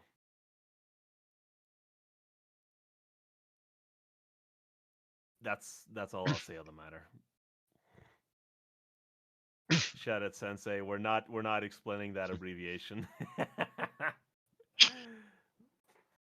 The fucking lead of that is Lithuanian. and I'm too by birth, so fuck that. You could be related. I refuse to be. Question: what's your process for creating character designs? They're amazing. Well, I have Morco help me out a lot on that.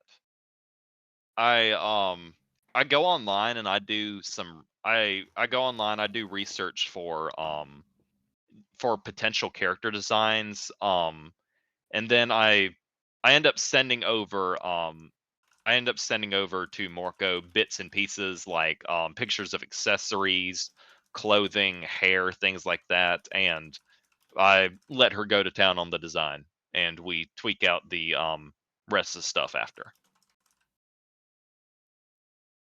Like Morco deserves credit for the Ophelia. That was she did a amazing job on that design, especially with the albino idea.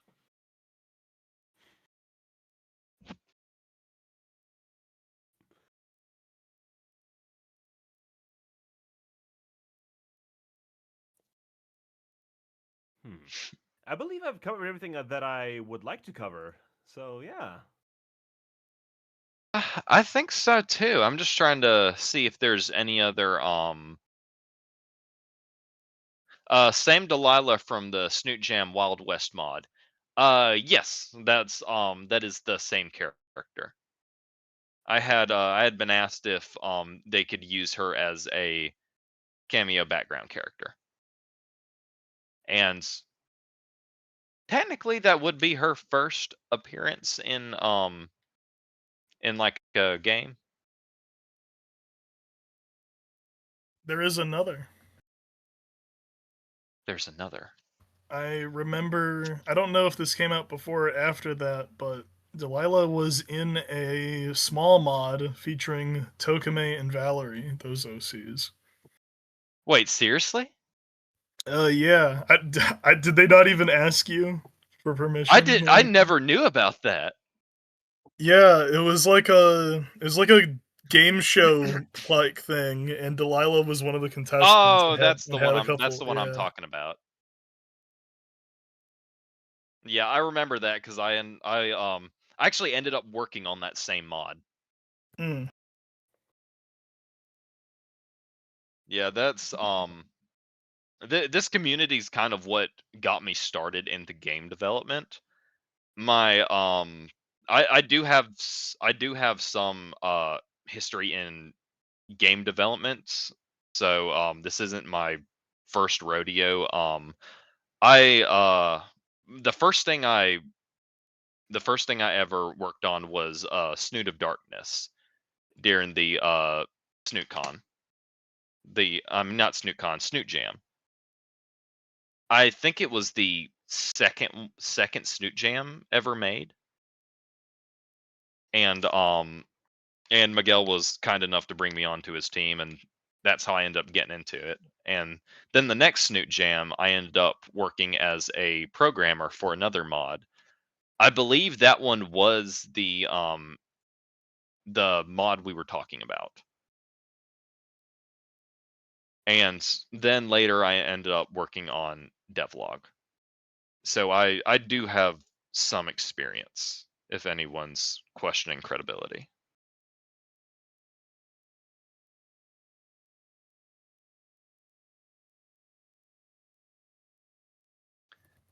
It would be awesome if then you just started talking about devlog for the next 30 minutes and just completely Dude, I should. make it all Oh, about that's a, devlog for the next 30 seconds, like 30 minutes. I mean, don't do that because devlog has their own thing coming up, but that would be funny. Oh no, I was about to just say I can fucking pull. hours, dude. Let me fuel you up with some monster for that. I was about to say let me pull Miguel up here real quick, make him go early. Yeah, you know what? I could actually slip out and give Miguel some space. I mean, no, Miguel is later. He's days later actually. Oh, all right. Miguel said, "No, I'm naked. Don't." When is he not? Fucking sloppy. Sloppy jalopy motherfucker. But yeah, I think that's all we can cover right now. Pretty much. Unless last go in for any questions. Give it about another minute if anyone has any last minute questions they want to ask.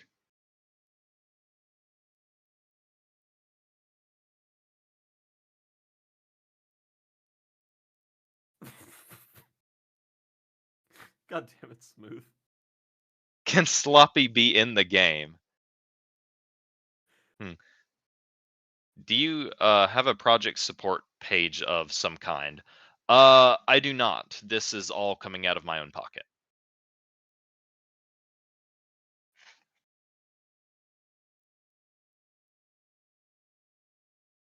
Can we have more about Albino Gator? Let's see. Let me pull up the notes I have on her. She's I believe she is 34, maybe. She's she works as a well, not work. She's she used to be a shaman for a native tribe, and that's how she ends up meeting Delilah. Is she has direct connections to Mamil, Delilah's father figure, or adoptive father rather.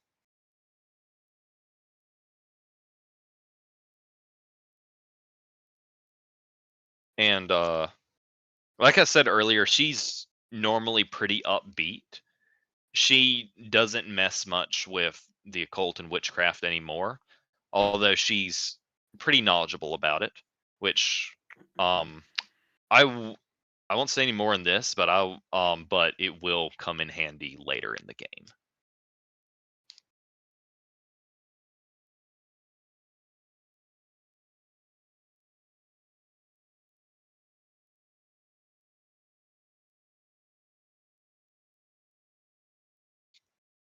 All right. Let me check for any last What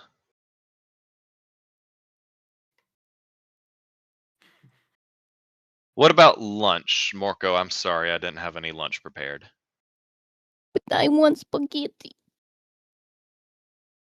So hold on. I'll DoorDash you some spaghetti from America. Have it take the boat. Just give it about Lunch, like I've cooked up an entire goddamn rhubarb pie here. 6 to 8 business days.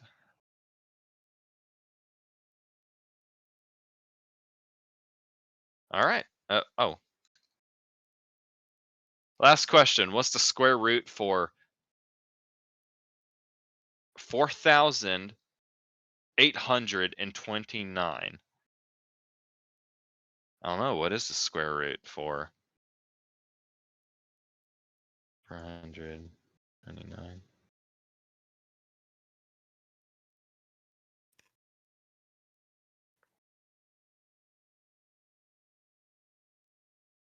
Thank you, Wooly.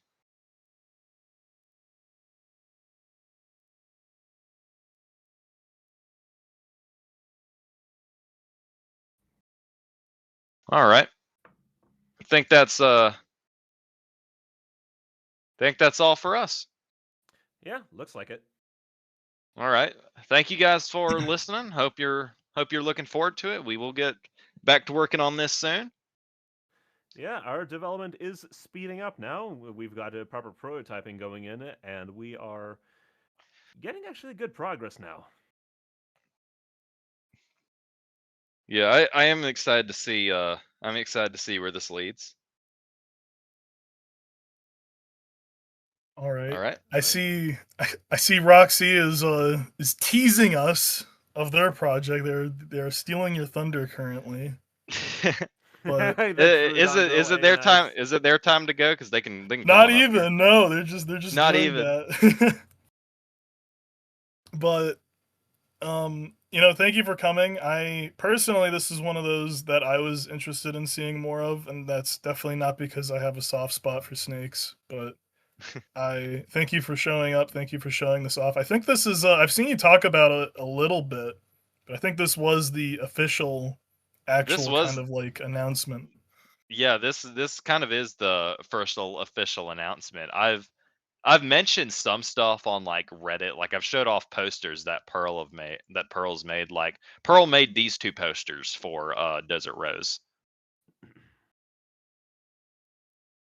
And Very they good, came by out the real way. good. And I showed off Ophelia's design when it first came out, just because it looks so good, and I wanted to show it off, so I posted it on Reddit. But this is the first actual like announcement for it, and this scene right here actually has not been shown. So this one is an actual CG from the game. It's also where the Delilah disappointed sticker comes from. Well, thank you for showing us. I should have what I should have done. I don't know if you guys ever watched like E3 back when that was a thing, or the Game Awards. But I always loved when they had an Xbox exclusive reveal at the beginning of everything, and it's like the worst thing ever, and you don't ever want to play that. I should have gotten that set up for this. I should have had a big booming voice, deaf all of you, and said Snoot Con exclusive reveal, but I didn't have the time for that, so I apologize. Either way, thank you for. Was there one more thing? Yeah, Wooly was asking me to like promote the server link. It's a development server main just for the main devs.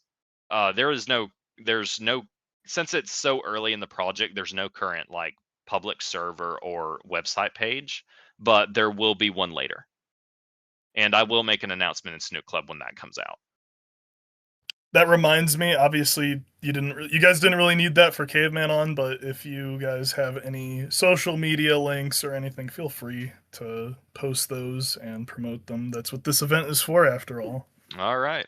That goes for anyone and everyone that might be presenting. I know some of you are here and listening.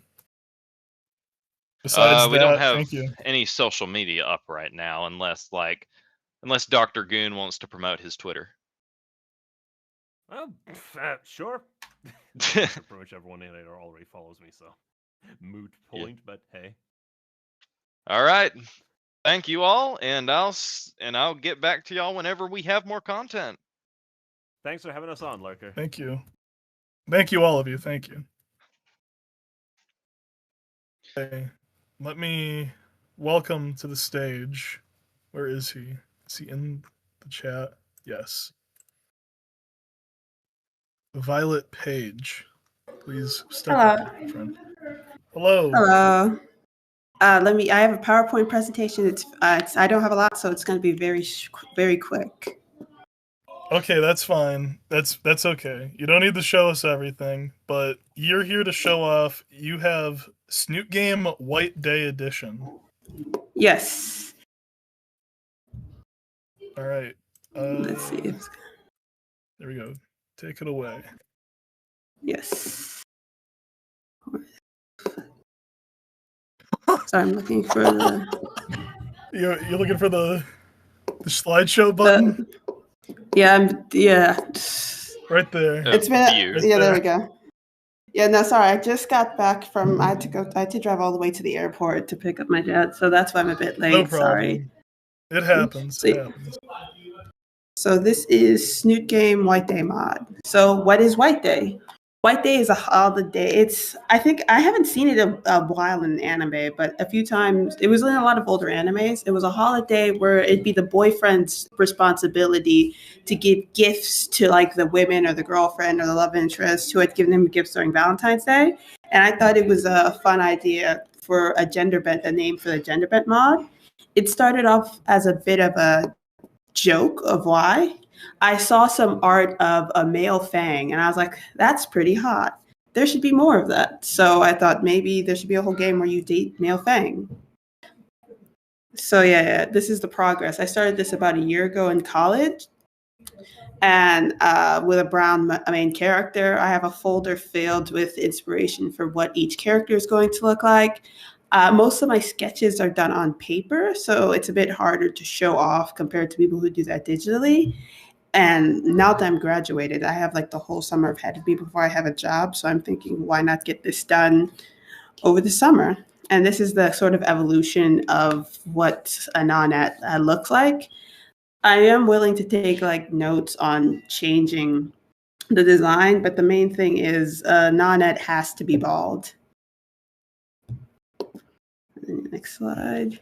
Why should you care if you're not gay? Well, I did a Nacer. I gender bent the Nacer model sprites, and that seemed really popular. I dropped an STL a bit in the artboard a bit ago, and a lot of people seem to like it. So for each character I gender bend, I'll have their files separately available. So if you want to have like an all female school or an all male school, you can have that.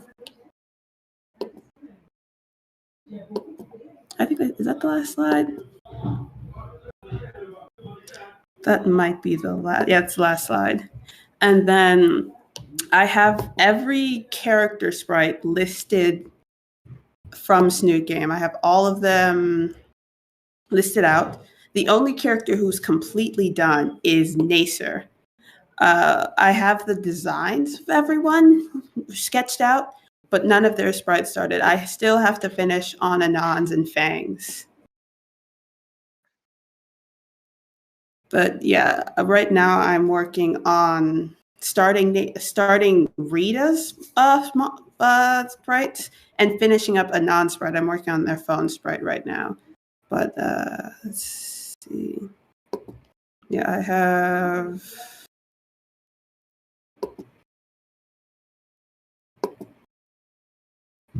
This is not the right folder.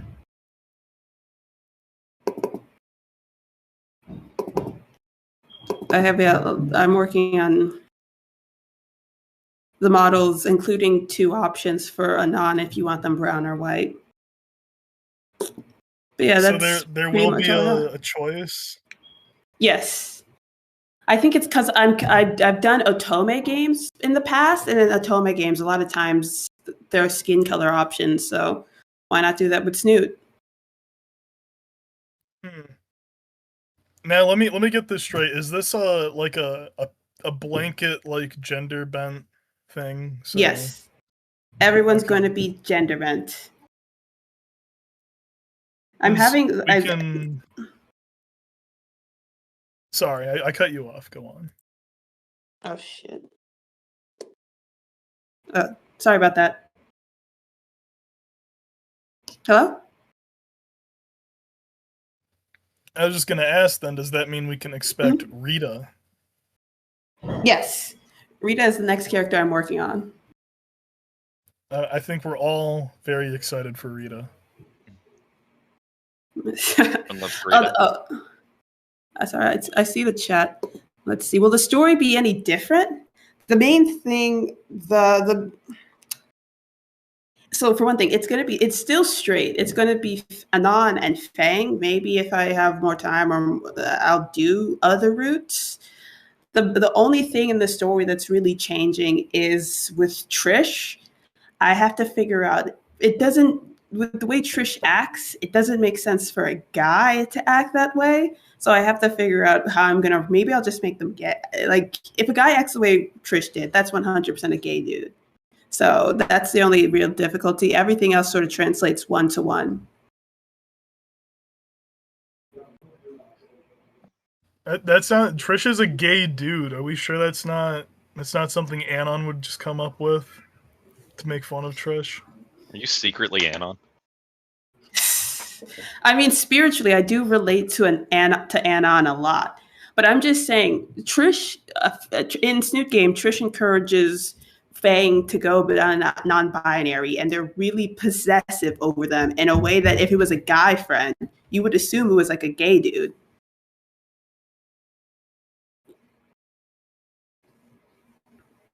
Yeah. Do you want to take more questions? Yeah, I see. Sort of. Let's see. But yeah, let's see.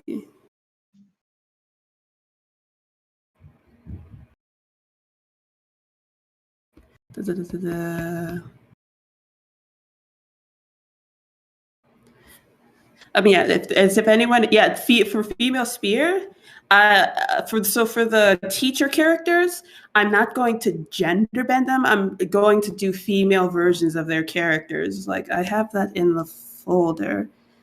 So my main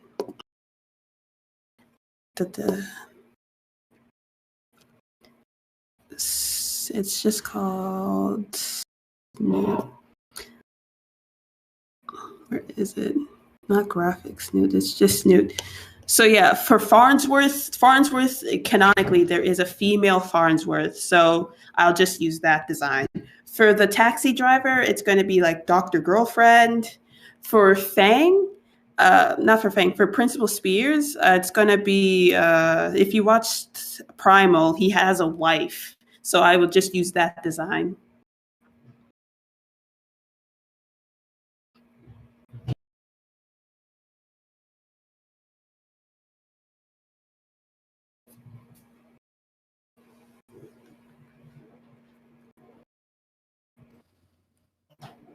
Is there anything else you can tell us about the idea behind the game, like the development? So for the development, it's pretty much just me. I'll just be redrawing all the sprites. So the way I start is, I guess I can show how it's done since I have my art program open.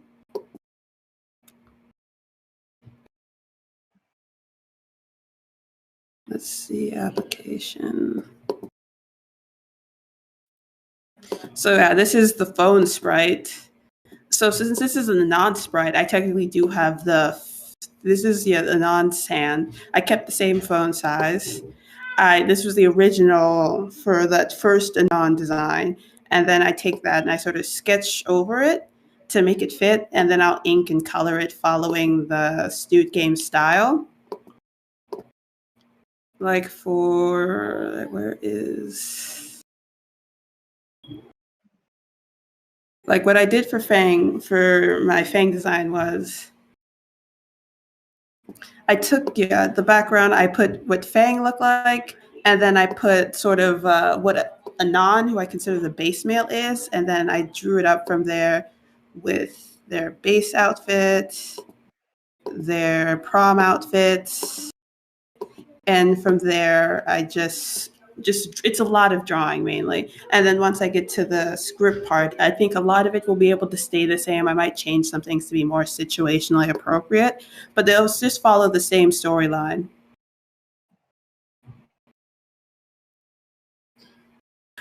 Fang at like the dinosaur as Principal Fang would be pretty funny, but it wouldn't be appropriate for Principal Fang to also be a dinosaur instead of a human.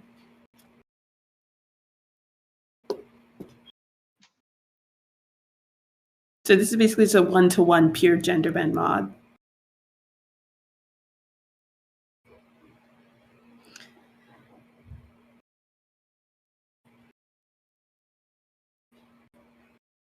Yeah. Yes, it's Snoot game story, but gender bent. I originally planned for it to be like an April Fool's release, so maybe I might release it around April 1st of next year, but if I get it done before then, I might just release it as like a Christmas mod.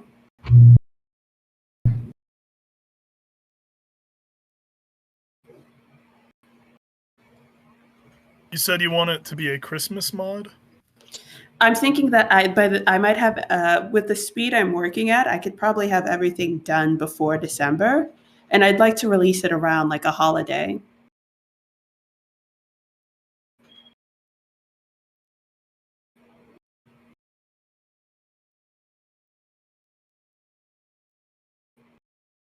Do you have any ideas or concepts for characters that have been mentioned yet, like Samantha? Samantha. Let me pull it up.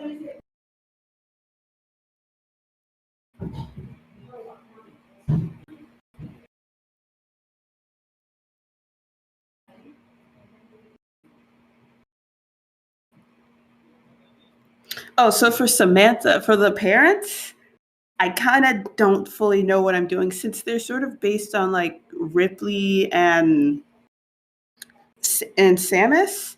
I don't really know what I'm doing. That's partially the reason I joined the server, was to get ideas for specifically for like the adult characters of who they should be. Yeah, it was going to be House Husband Sam because the bad ending for Fang was going to be her being like a stay-at-home husband type for when Anon came back from the military. But yeah, it's not as concrete, but I'm a pretty fast drawer, so this, by the time December comes around, I'll be done with that. Well, all right. That's pretty fast progress, I'll say. Mm-hmm. The main things like these normal sprites are pretty easy to get through. Like the clothes ones, they're pretty. Let me see. Where is his base? So like when I joined before I joined the server, Fang was still winged, had normal feather wings. It was just like a pure species gender bent. But now Fang has like bat wings, while Nacer has feather wings. Where is the new base? There it is. Nope, that's not it. There's new base.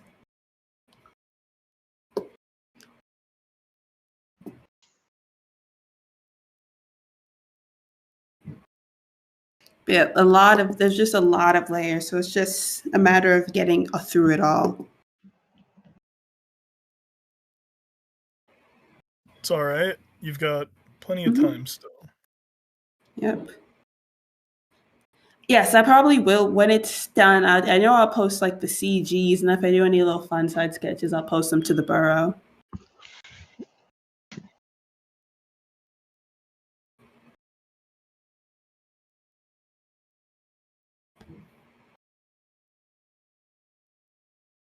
Yeah, I'll be around in the server. I'll play whenever I have like a complete model update, I'll post that. But yeah, this is what I have.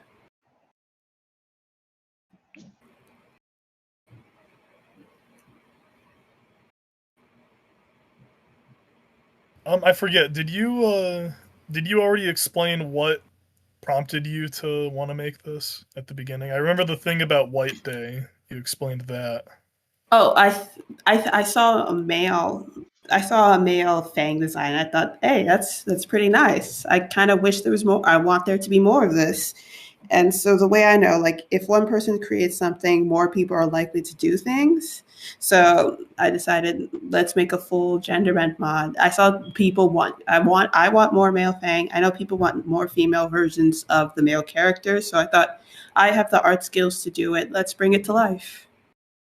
No, male Fang is taller than Anon at unfortunately. I guess I like tall. I like them being tall, or like they're about the same height. But Fang does wear height boot. He wears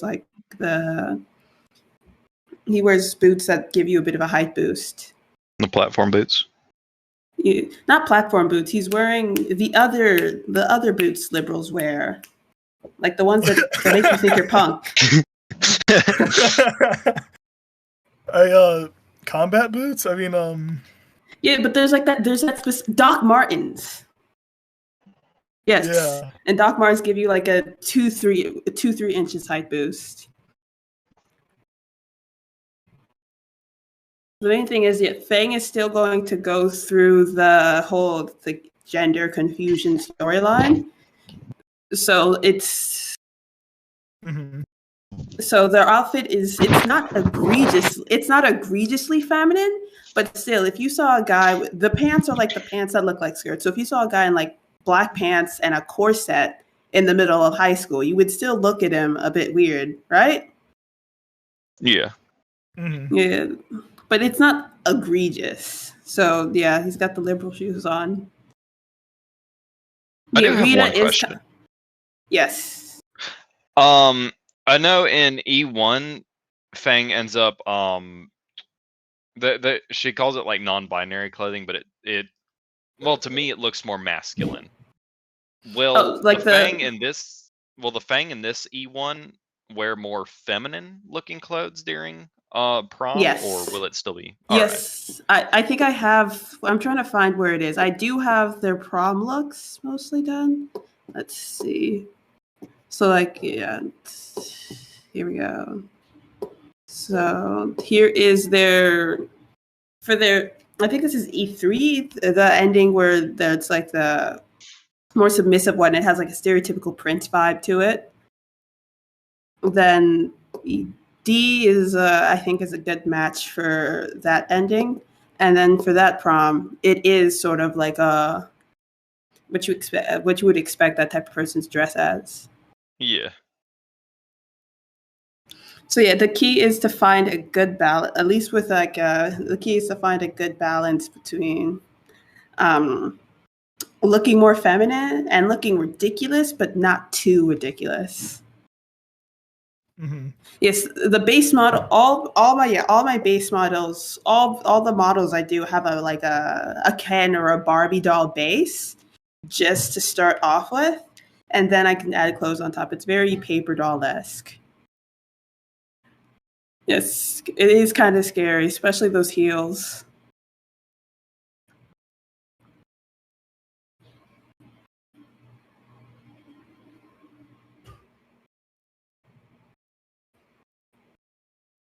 Have you given any thought to the side characters? Like, are we gonna get female Xavier Renegade Angel, and are we gonna get like male Tracy as well?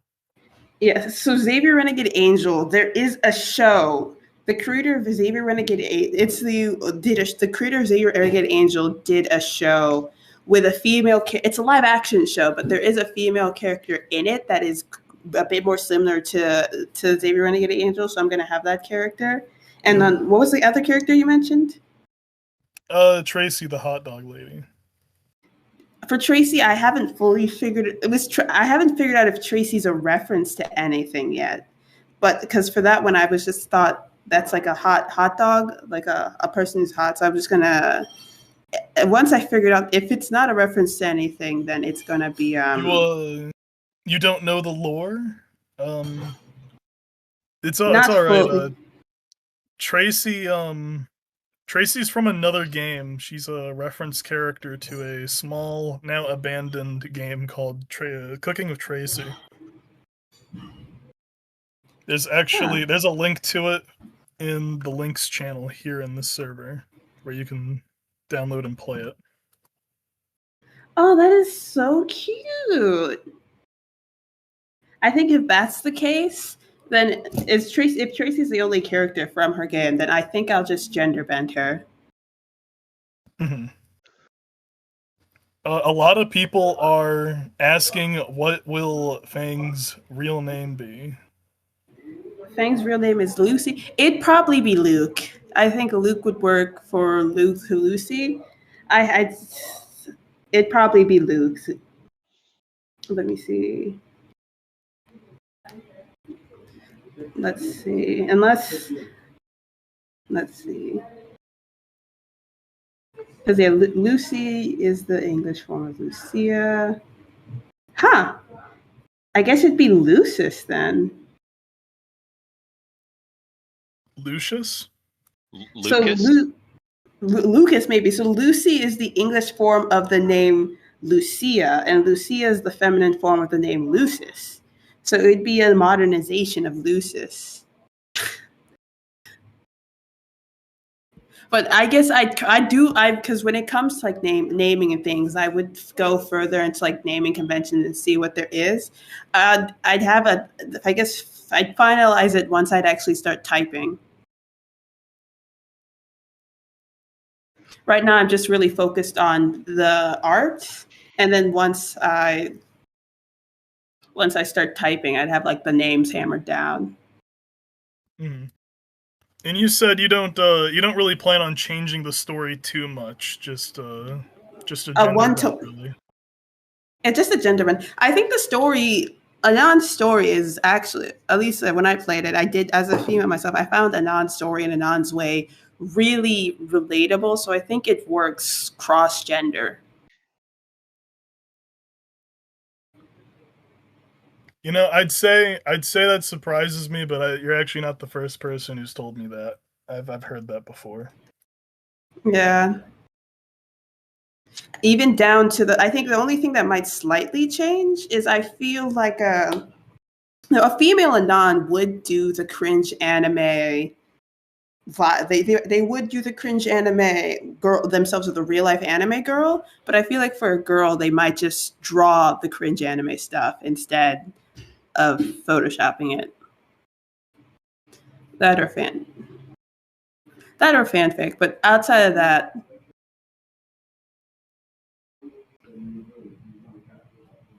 everything would pretty much stay the same.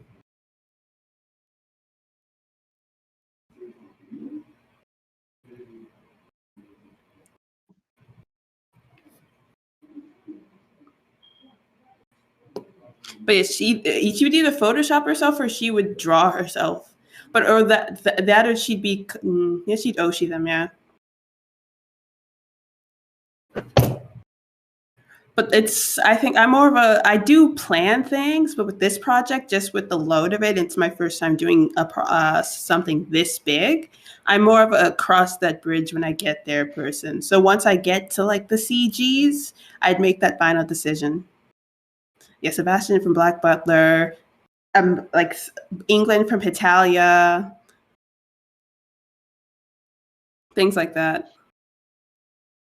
Characters like that.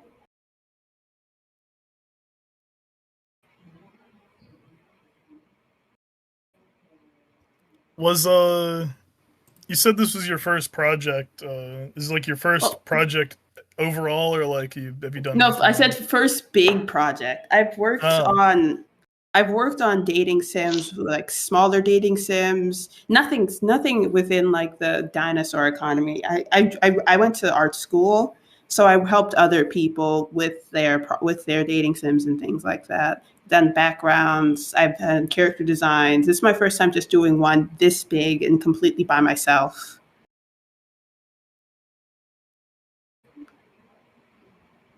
Well, I think that's no, go on. Oh, sorry. Someone said dinosaur economy. I guess not, maybe like dinosaur ecosystem would be a better of there. I've never done anything within the Dino Girl world.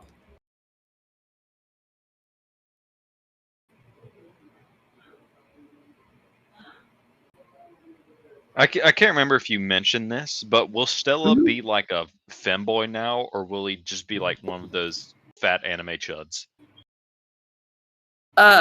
So Stella would probably be. Let me pull it up because I have.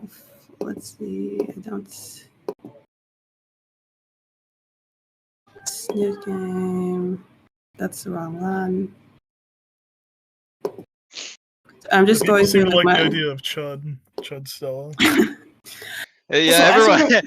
It would be so funny. Chud. I'll keep it that it's. Let's see. So I think Stella. If Stella is the one I'm thinking of, I sort of plan to keep everyone within like the same body type they had before. Let's see.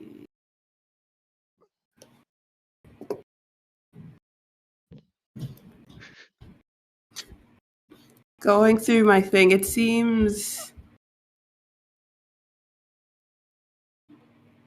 Stella was just going to be like a same body type, but oversized anime t-shirts. Let's see. Okay. But having them be, I might, since I'm already doing some double sprites, I might do one where it's like you have a normal Stella, you have like a sort of normal Stella, and then you kind of have like a little fat fucking chud Stella. That would be really funny.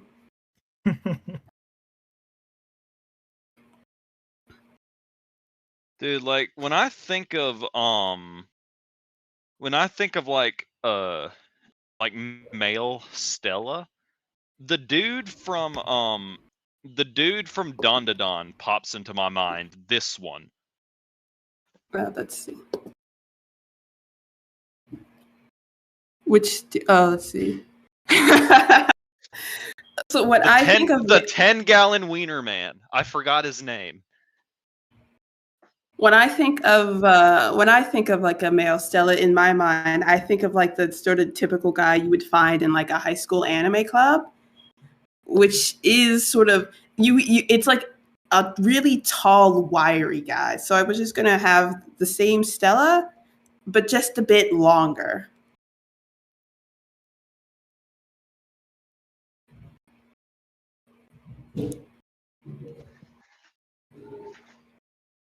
And now I have to find someone to sketch Stella's 10-gallon wiener guy. Just for the shits and giggles. But I do like someone type that Stella should have should be the guy who wears like the hentai hoodies. So Stella's has like she has a normal T-shirt and then she has like an Opie T-shirt. It would be funny if I did the mods like Stella's wearing like a normal hoodie and then her alt is like a dinosaur hangout hoodie. That'd be a fun texture to make.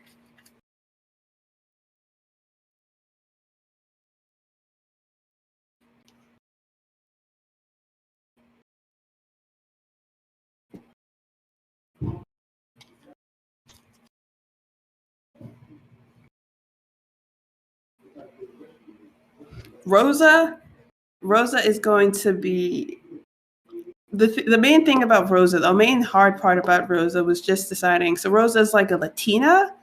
The main thing is trying to decide if I should keep Rosa as like a Rosa with Rosa's outfit. Finding a male Latino outfit stereotype is hard.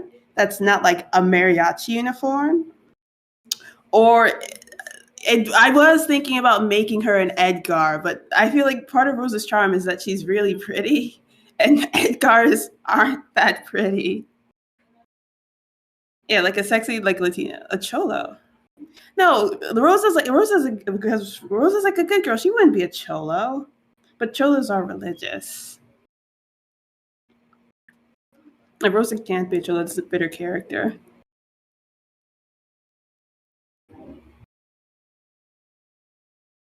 But no, I never considered the polo though. The polo is a great idea. Let's see, downloads.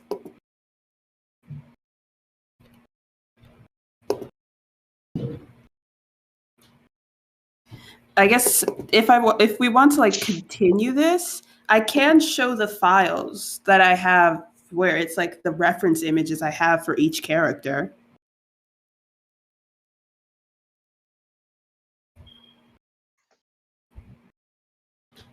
Let's see. Let me just open it up to that folder first.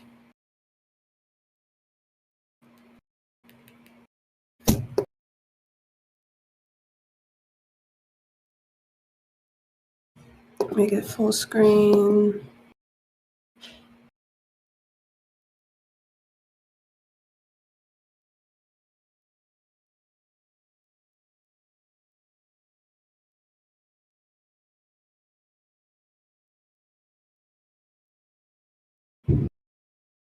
So this is the file where I have the folders of this references for the ones that are out in the open. They are sort of just general files, like and some of them I label to be more specific, like Farnsworth, female Farnsworth exists. For Fang's parents, I think I was thinking about doing a Breath of the Wild reference. And then yeah, I saved some designs for like female Nacer, some prom outfits, some outfits for what Tracy might be like, some body types for the teachers. This was for prom. This was for female. This one was for female Nacer. This was an idea I have what I had to do for Trisha's siblings. I think this was also for Nacer and Naomi. This was an idea for another prom suit. This was I do save other people's ideas for how they gender bend characters. I don't copy them one-to-one, but it's good to see what other people do. And that for Fang, Fang is mostly done, but yeah, this is one of the art pieces I saw that sort of inspired, like, got me into Snoot Game of like, oh, Femboy Fang would be pretty nice. But then yeah, I have like prom outfits. These ones were used for like for the more gender neutral one. They had different prom outfits, their base outfit, things like that.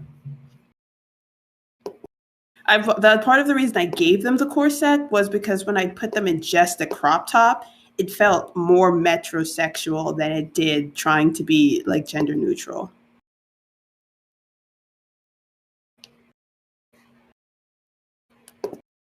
And then yeah, for Principal Fang, it took me a while to settle on a character. I was sort of thinking they weren't. I had to look outside of Adult Swim for a bit. I was thinking like the Amazonians from Futurama, Eep from the Croods, and then I forgot her name, but this character from the Tarzan cartoon, and then yeah, Savage Land Rogue and Princess Mononoke. And then for Trish was pretty. It's kind of hard because she's already kind of looks like a guy. I could just take her mod and flatten it out.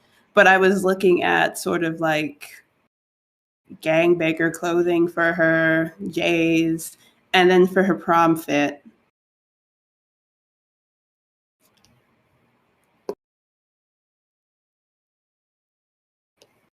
And then yeah, Nacer is done.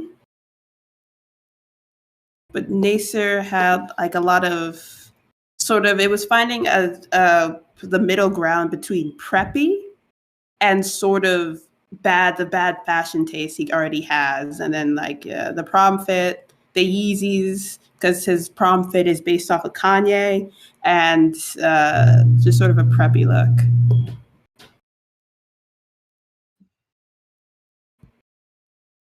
Let's see.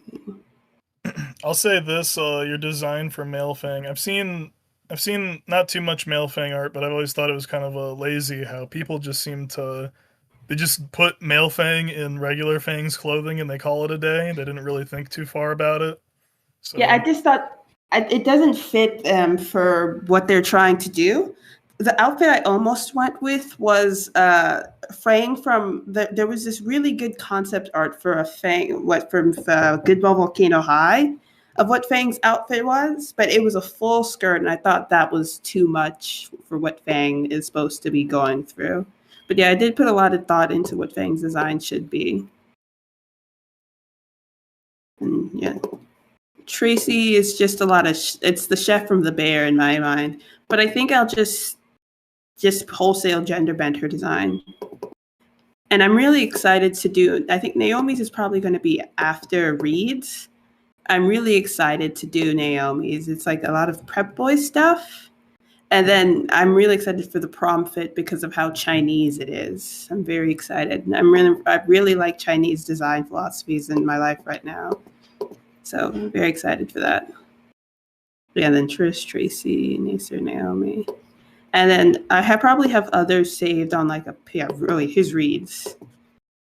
Reed's look is like very, because I do like the base Reed look, but I kind of want it to be more, I'm thinking something more like Stoner Girl like this. But yeah, I have look saved, hair references, and then like pose references saved because it's next on the docket. And then yeah, I had saved other people's Anon designs. This was like the prom dress, the original Anon's outfits reference. And then yeah, like a lot of people put hair on Anon, which I just don't think some people were saying do a wig, but a wig would have a lot of different hair options. So I'm really hardline that Anonette should be bald. And then lastly is Rosa. Rosa's a bit difficult because yeah, Rosa is a Hispanic male. So for prom, I'm thinking like, sort of like a mariachi look.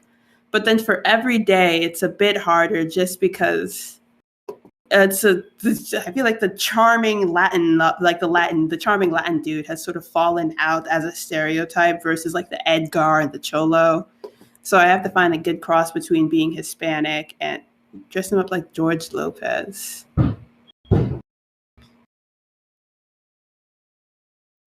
Yeah, maybe that might be a good time. That might be a good idea. But yeah, the charming Latino stereotype has kind of fallen to the wayside. But yeah, that's all the inspiration I have on my computer right now. Well, like I said, I think it's interesting that you're actually doing a little bit research into it because every time, this is no shade at the artists that do this, but it is kind of like whenever you do see gender bent art of the Snoot characters, just like literally one for one, pretty much just the same clothing, same outfits, everything. I think it's because I've always liked fashion, being a girl and all. So I take it as an opportunity to really explore like what the characters are and what the characters would wear as girls and boys. There's this older comic artist named Tarpe Mills. She did one of the first female superheroes called Miss Fury. And one reason some comic artists were able to pick out she went under like a gender neutral name, not her real name. But some of the male comic artists were able to pick out she was a girl based on the fact that she put so much detail into the fashion of the art versus other comic book artists when they do dresses. So I guess it's maybe just an artistic difference. Well, your time, you have a little bit more time. Is there anything else you'd like to share with us, or? Oh, I am open for commissions, so I'll put that in the chat. If you want us, I'll have a coffee as well. It's kind of just shilling partially. That I have open for commissions. I'll put that in the artisan commissions, and I have a coffee as well. So if you ever want to stop by, support what I'm doing, that'd be really great. Yeah, I'll put it. I haven't posted it. I'll post it. Mm-hmm. Feel free to show. Yeah. That's fine. Yes, so I mainly do Warhammer art. I do. My artist name is not tied to Snoot Game. It's going to be It's Yo Malay. I have like a Twitter and Tumblr and Instagram, all that stuff. But I mainly do like Warhammer art. Yeah, I do Warhammer 40K art. A lot of Warhammer art. That's awesome. I do a lot of Sisters of Battle. Yeah, I love the Sisters of Battle. Love me the Blood Angels. Love me the Emperor. Hate me the Xenos. Simple as is. I love Space King too. Space King is great. I've low key. My favorite order is probably the Bloody. I like the Bloody Rose and the Argent Shroud. I have my own homebrew order based on they're based on being like a descendant of the Bloody Obros who worship Sanguinius as a saint. So I do a lot of art of them. Yes, the Bloody Rose is pretty cool. I'm really into Street Fighter right now, but I'm trying to finish up this mod, get it done, get it out there, because it's been an idea in my head for a long time. But yeah, I'm open for commissions. I have a coffee. I might start posting earlier updates on my coffee if that gains traction. But yeah, this was great. This whole server has been great. I've always been sort of scared of going into 4chan adjacent things just because, you get I know 4chan isn't as bad as people say, but one of the first Discord servers I ever entered from 4chan, they labeled me as a... Are we allowed to say what's the cursing policy here? It's mostly fine in VC, just no like hard R's, that's fine. Oh yeah, that was my name. It was Hard R Girl. That's... Oh my gosh. Yes. Yeah, he was the server owner, so he changed it to that. And ever since then, it's been like, I'm pretty okay with things, but I just kind of like, I love the temperature here. I'm going to learn Spanish so I can get deeper into this community. So I know French and English. So when I release the mod, the language, it'll be available in French and English. If I could work with someone to release it in Spanish, that'd be great. So if anyone knows any Spanish translators, I'll hit them up eventually. But yeah, I want to use this mod as a way to like get more other people interested in Snoot Game. Well, that's nice, and I have to say thank you for sharing with us, because you were one of the new people, and that's always nice seeing new projects, new stuff. Mm-hmm. I guess I could put some of my 40K stuff in art class, and I'll put my commission sheet in art and commission. But yeah, no, I'm glad there's still life in the community. I was sort of scared that I joined too late and that it'd be kind of dead, especially since it's not allowed. It's like kicked off of V. So Yes, I'm. that's what happened. Why is it? Do they consider you like? Because is it furry? That's like ancient lore, but I think because I think the official thing was it was. I've heard conflicting reports. I'm not an OG. I'm a new friend. Mm-hmm. I've heard conflicting reports that it was because it was furry, but also that maybe because it wasn't. Some Janny didn't consider it a video game. I heard that too. I don't know. I could see that, or I could see a Janny being personally offended by it. But yeah, no, I'm glad the community's alive. I'm very excited for things to keep coming. I think another reason is I have a bit of a hang up about my dating games is I like to see a level of Snoot game male dating games are sure I can hop in there. If you're playing as a male character, I can hop in there. But ones for female characters, I'm a bit higher brow about them. I have a certain preference of like things like I want the skin tone's a big thing for me. So I thought, if I'm making a gender-bend mod, I can put all the things I want in there. I sort of have the mentality of why complain when I can just do it myself. Hey, sorry, I stepped out for a bit. What'd I miss? Mm-hmm. We're wrapping up a little bit. I was just saying that is a good mentality to have. If why complain? You can do it yourself, and if you can do it yourself, do it. So yeah, that's partially why I'm doing it. All right. Let me just think if there's anything else. Honestly, even if I do finish in December, I think I would wait till like officially release it till White Day, just because it would line up. It'd be perfect lining up. But I still would release like the sprite packs. I think I might still be in art projects. Every now and then I do get a ping that someone has commented on it. Is that someone's downloaded the Nacer sprite pack I put up. So once I finish each sprite pack, I would put that up. Can you upload sprites to the Boru? Yes, because you're looking at it, it's so I think I'll upload a sprite and then have the link to it. Well, all right, we gotta wrap you up now, but again, thank you. And even if it's like a gender bent mod, like she said, everybody, if you're not gay or a woman, there will be Rita and Nasera for all of you to enjoy, I'm sure. I don't know if I was here if you mentioned it, but will there be like routes for?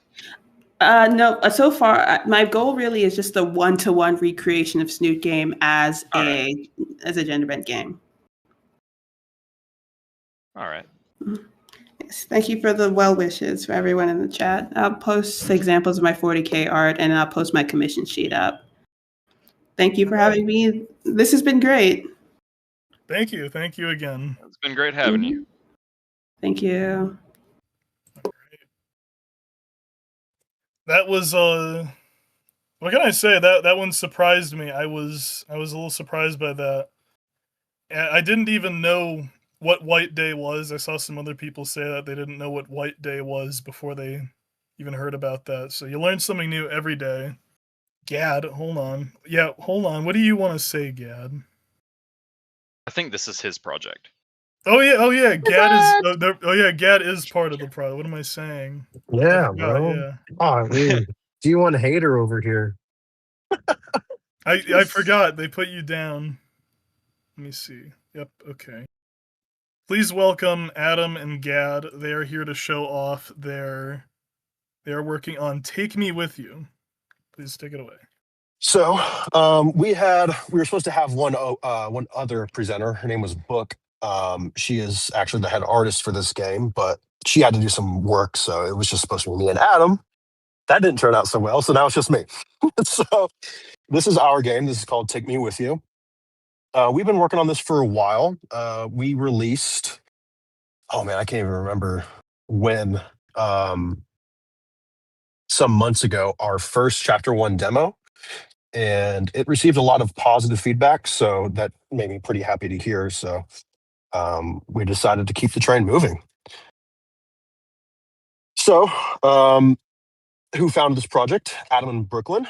If you know anything about the server, they are boyfriend and girlfriend, and they started development in October of 2024. We do have quite the extensive team, maybe more than usual, than what some other fan-made games might have.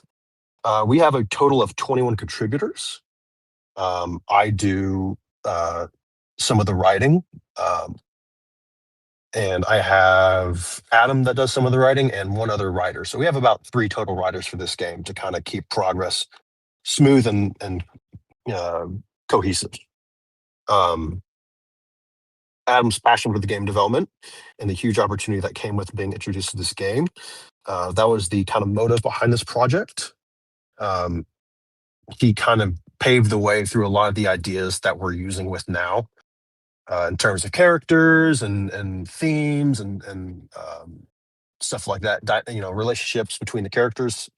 Adam kind of paves that path forward for us.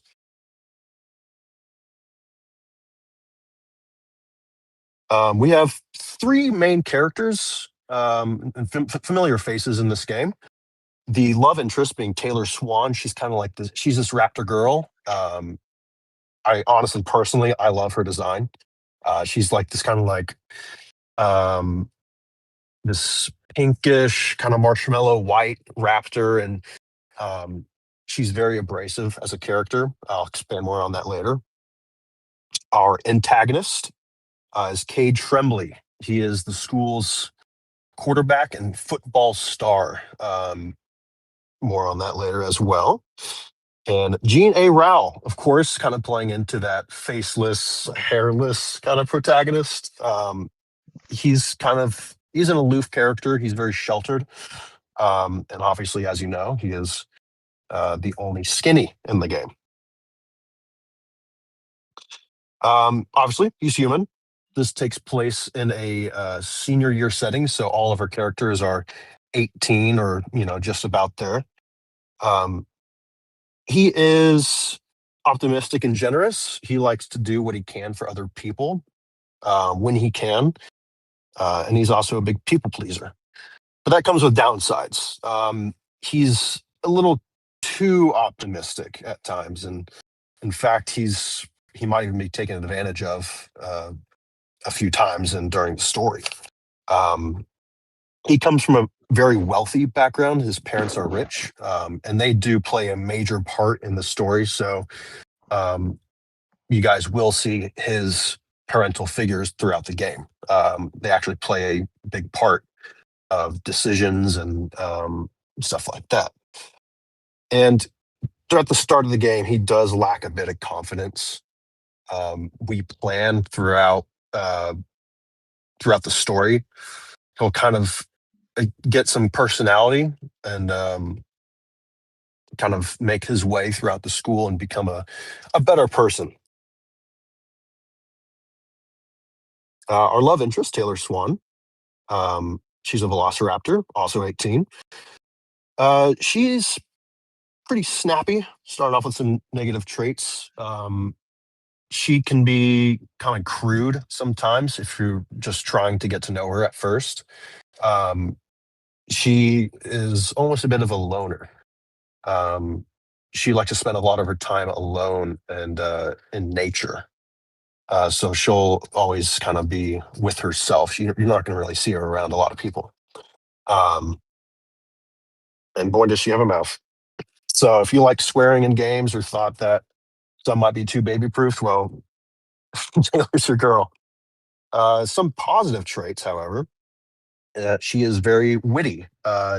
She likes to have a lot of quips, especially in conversations with Gene. She likes to pick on him for kind of being, almost, I don't want to say dumb, but, definitely, uh, she likes to pick on him a little bit. Um, she's very creative. One of her interests is poetry. And so she likes to do poetry in her free time. And that's kind of where that creative aspects come into play. And passionate about her interests would be also kind of like nature and like poetry. Those kind of really drive her as a character.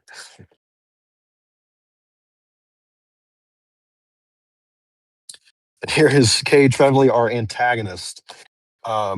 He doesn't start off that way. In fact, in the beginning of the game, for quite a few chapters, Cade and Gene are actually pretty good friends. They get to know each other quite a bit, and just as time goes on, though, some more motives come into play, and they might start to stray apart. Um, but for positive traits, he is undoubtedly charismatic.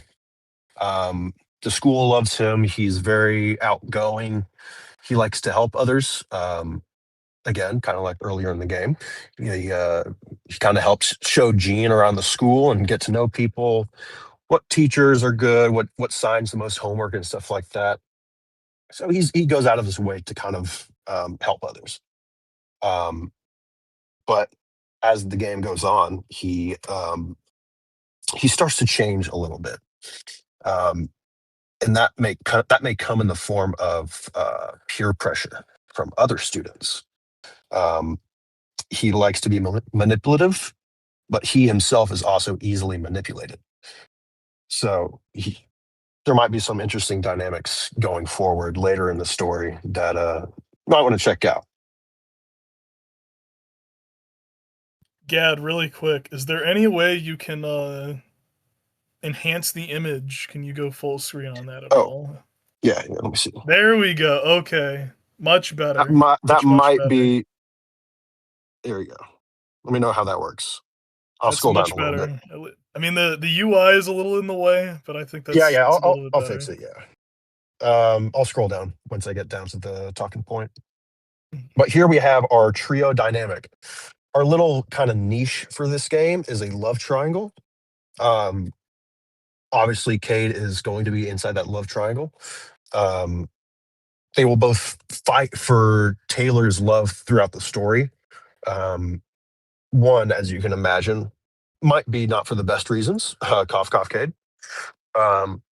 But Gene, he kind of falls for her in really simple ways that I want you to just kind of like play the story and find out for yourselves. But I don't want to spoil it too much. But we have some really cute things planned for those two. But just watch out for Cade.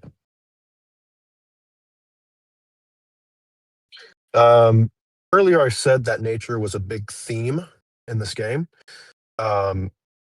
and it ties a lot into how Taylor thinks as a character, how she relates to herself, kind of in nature. She spends a lot of time out there, so she's very nature focused. But as for Gene, however, he has to wrestle with the theme of um, control, specifically control from his parents. His parents control just about everything he does. He has very like helicopter parents. Is very big helicopter parents, and he can find this to be suffocating. Um, and as for rumors spreading about him and his life, the school takes place in a small town, specifically Fossil, that is the name of the town. Um, and this is kind of like a town where everybody knows everybody. So where you might not want one thing to slip out, because if someone gets a wind of it and they might have malicious intent, that could come back to you, and then you got to deal with the rumor stuff, the rumor mill, as we call it. So that will play into a big part into kind of how the school functions and the environment there. And dealing with Cade, who becomes envious of him and his life. I don't want to spoil too much again, but Cade, develops as a character throughout the story, and he might become a little greedy, considering Gene's wealthy background and his rich ass parents.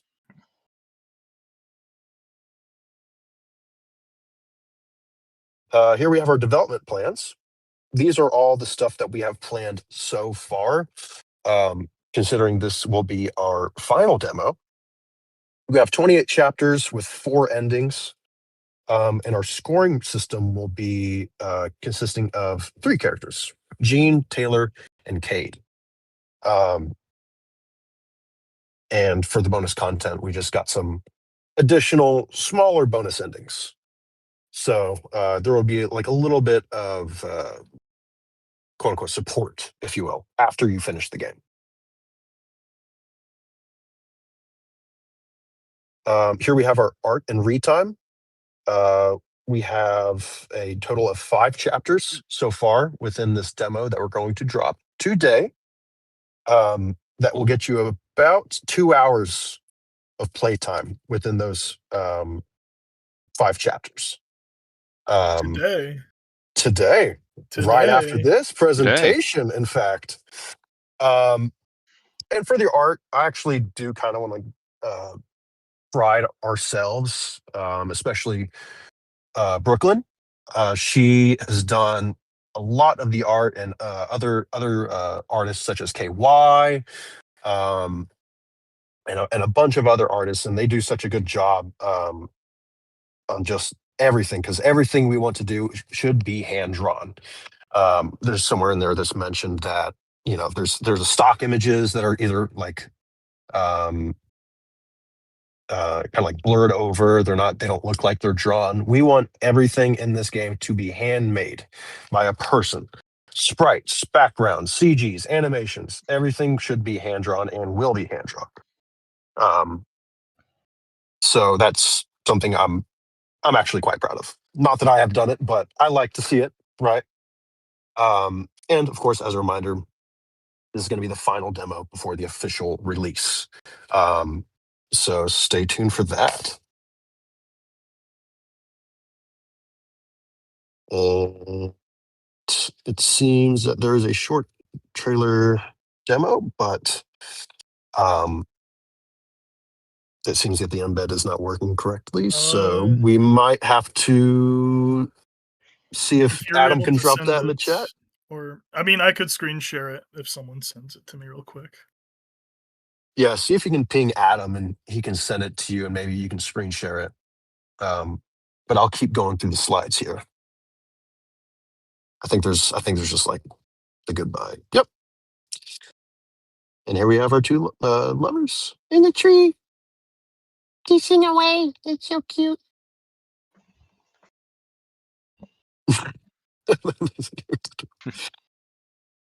Goodness. And that'll be it for the presentation. Let me see if I can get Adam to kind of send that over to you. Hey, thanks, KY. I like her. She's very pink.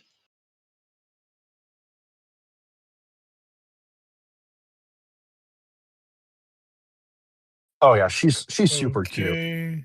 Please tell me if you guys. I'm just gonna play the first couple seconds. I want you to shout out if you can hear the audio or not.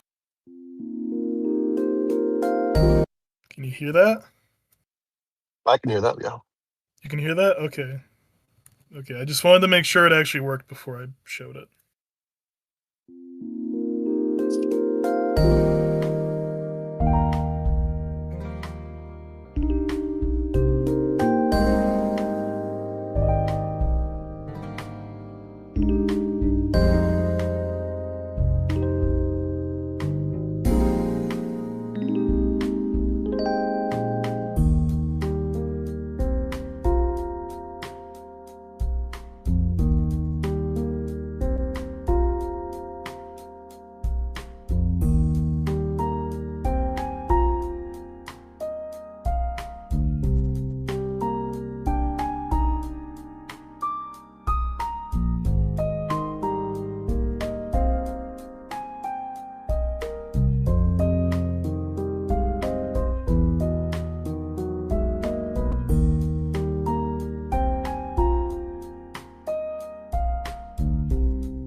Hey, I really like it. thank you. Thank The you so much. animation, that was really nice. Nice touch. The small town touch gives it kind of like a cozy, sturdy valley feeling. Yeah, we want it to be kind of cozy, kind of personal with it, with the small town stuff. I'd also like to mention that I forgot to is that it takes place almost like current year. So there's a lot of like modern-ish aspects to it that you can expect. Uh, who knows? Maybe even like a 6-7 joke in there or something. I don't know. Oh, I'm just kidding. I'm just oh, kidding. that's it. I'm Maybe I don't removing your know. stop here. But if you guys have any questions, I'll go ahead and just answer a few. I don't know. Do we have someone? Is someone after us, Lurker? No, you are the last for today, so take Okay, your cool. time. Also, someone posted. Gosh, I think that guy who posted like 20 questions, he did the same thing again. Oh, get ready.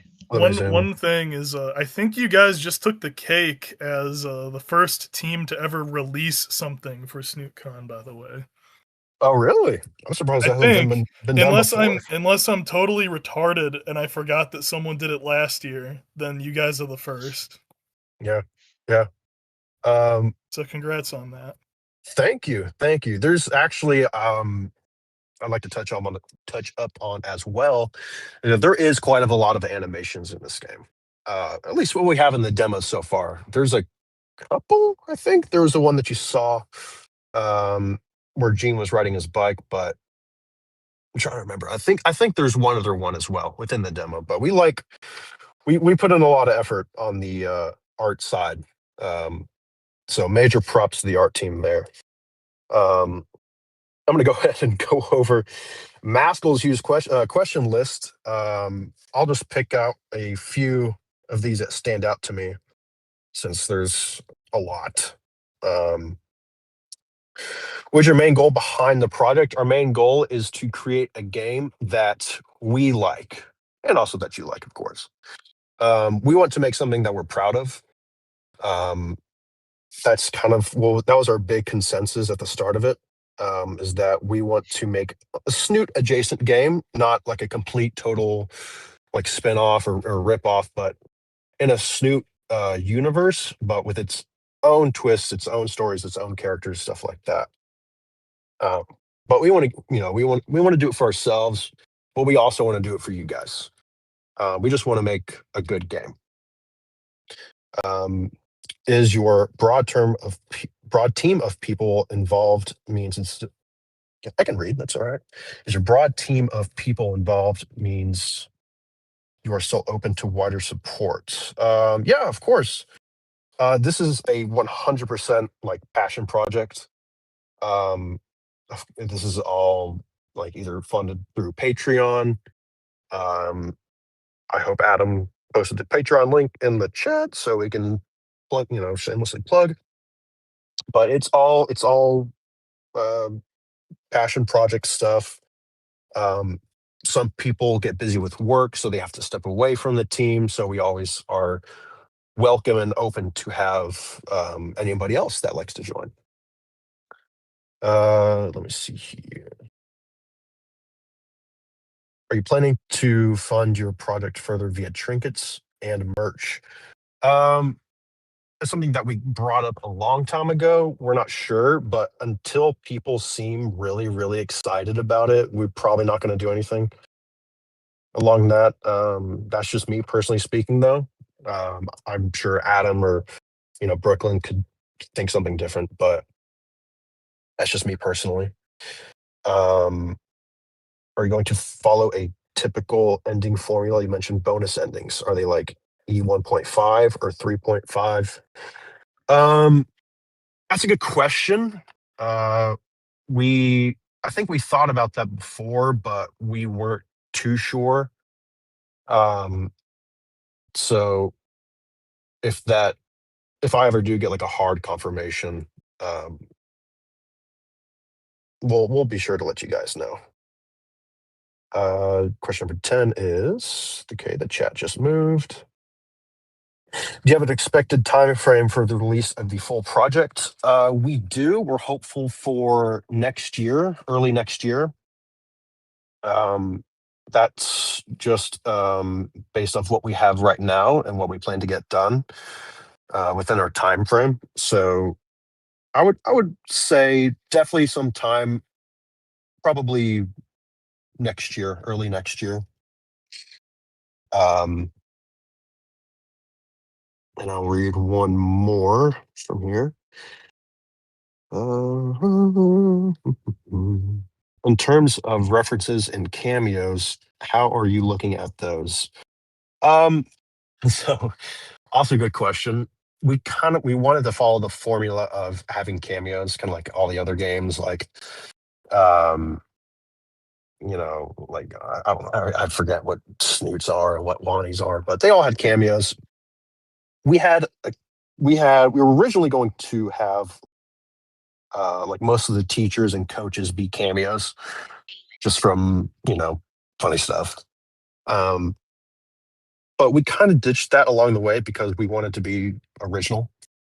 We actually wanted to have original characters.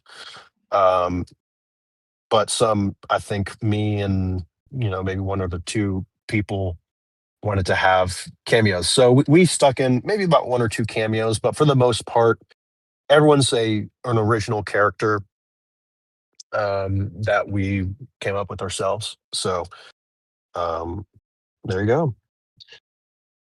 Let me see here.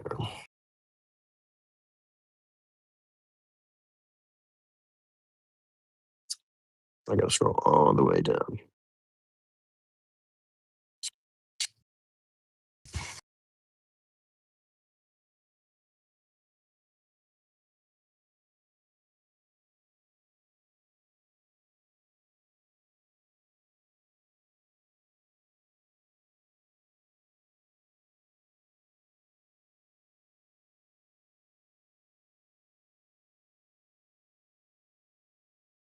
Yeah, KY and Obscurum and Bub in the chat. They're all on the dev team as well.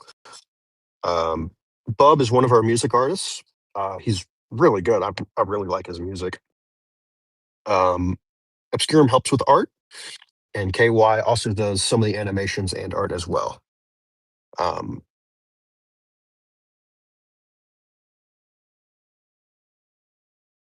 Is there anything else that I am looking at?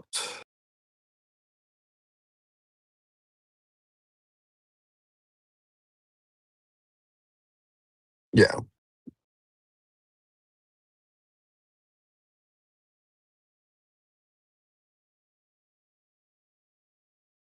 Um, there were talks of it being on Steam. Um, we, to be honest, we're not too sure yet. But we did bring it up previously before internally. But if that changes, we'll let you know. And for price range, I'm also not too sure. We don't want it to be crazy expensive, but yeah, probably what KY said. I'd say a low amount. Definitely under, you know, I don't want to say it's not a AAA game, so don't expect it to be $60. It'll be $67. That's it. Stop boot permissions going away.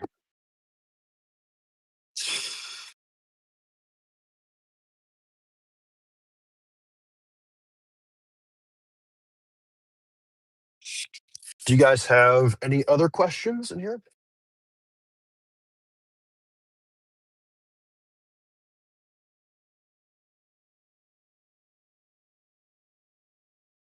I have one. What's your question, good sir? What's with the feet stuff? Oh my god. Okay, so Of course, Lurker immediately noticed the feet. you would be that. What? I just want what? It's a question. Okay, so guys. way back, early on in development days. Here's a little bit of dev lore for you. Way back when we were first starting this game, we were we wanted Fossil, the town of Fossil, to be kind of like where everyone is close enough to their prehistoric roots. So some people might have exaggerated features or like prehistoric, like dinosaur features, right? Taylor's kind of got the whole feet thing, right? So she's got like actual, you know, Velociraptor grippers. And we thought we kind of strayed away from that whole everyone kind of gets some their authentic dinosaur DNA and that kind of shapes the way they look. We decided to kind of keep Taylor's because it makes her unique. And it hasn't really been done before a whole lot in fan games. Jesus Christ. And then it kind of spiraled out of control about the whole like, oh, Taylor grippers, oh fuck. And everyone's like losing their minds. And Vincent, he does like a whole VR chat avatars and the custom avatars. He made some stickers for us. So I'm like really congested right now. The allergies are fucking me up. All good. He made Taylor grippers Oh. in there. Or maybe that was somebody else, but he made this one. Vincent made this one right there. An actual like 3D model of Taylor grippers. And then everyone seemed to latch onto it. It all spiraled out of control there. And So is that printable? what do you want to do with it, you sick freak?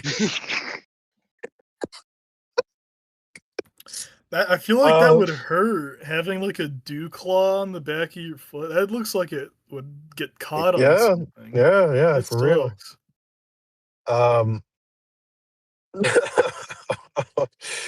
But what Masculine said, what language support do you have for English, Spanish, Russian? We plan to have some accommodating translations. I know Obscurum can help translate some of the Russian there. But as far as other languages go, we plan to have some multi-language support. So you can look forward to that if you're not a native English speaker. Let's see here.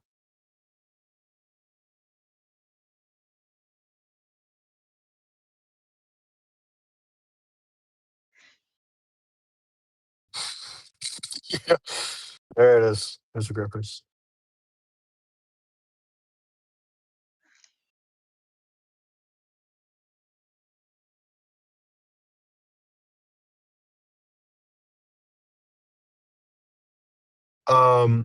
If you want, is it all right to insert our Discord server in the chat? I mean, yeah, I don't see why that would be an issue. It's an event. No, there should Sure. be no issue. I'll go ahead and copy and paste that.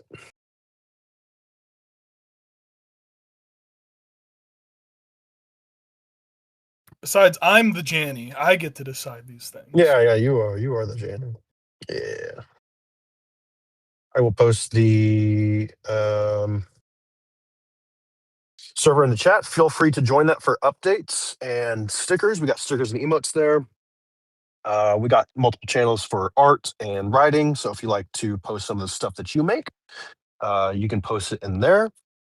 But otherwise, play the demo.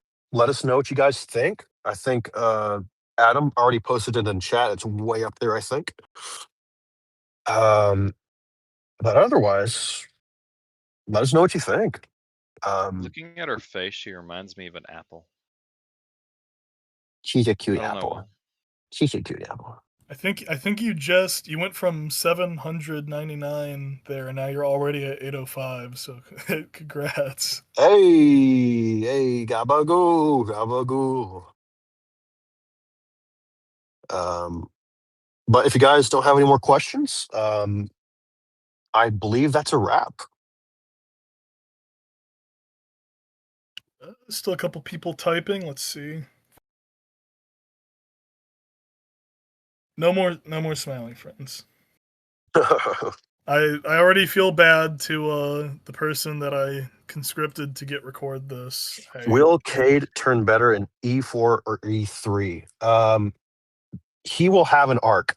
And there is a character Okay, I said no because spoilers. oh, maybe no spoilers. Boo. There, let's just say there is hope for Cade. Wink, wink, nudge, nudge. Those who know. All right. There's hope for Cade.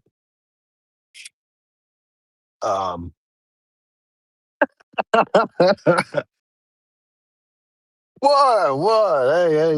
Hey, whoa. Would you see Gad get taken out back and shot after this? So, dude, the day after, so we got a new writer. um, but I believe that's it. All right. Thank you Well, guys. Thank you guys for tuning in. Thank you, Lurker and Snook, for hosting a wonderful Snoot Con.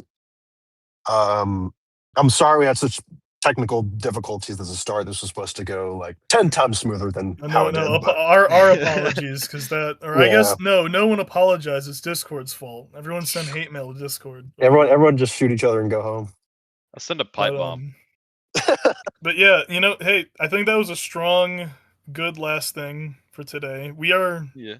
Like I said, I think that's the first time someone's released something for SnootCon. Cool. Someone said something about Devlog having done it first. Did Devlog announce? I think it was Maxell that said Devlog did it first. I would need to go back. I don't know if it was like a demo or they just released like one extra chapter. Who knows? I don't remember. But Devlog had demo last year, I think. Okay, then I take it back. It's like I'm Steve Harvey. I'm taking back the award. Hey, you know what? I'll take second. Taking I'll it take back. second place. 7 demos, like I mean, because I'm trying to remember if they did, because I remember Devlog last year. I don't remember if they had a demo or not, but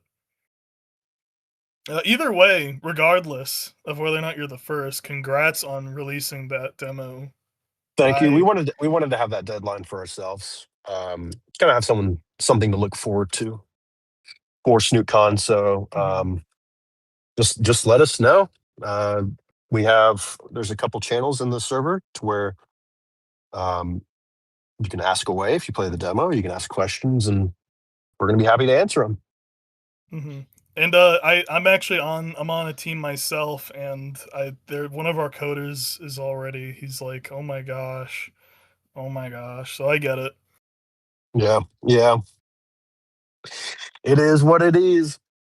But that'll be us. That'll be enough from us. This is the Take Me With You team. Sorry, but it was just me. Sorry, Adam. Better luck next time, I guess. I will go ahead and get out of here. Like I said, for the new people that just joined in, we're gonna have a couple projects that are visiting us from kind of outside the Snoot community, but again, I think that you're gonna like them. They have some fans here already, so that's why I chose to invite them. So first up, we have, let's see here, Crimson Dragon Studios. Some of you might have heard of them. Let me invite our very own Sensei Ninja Pig up.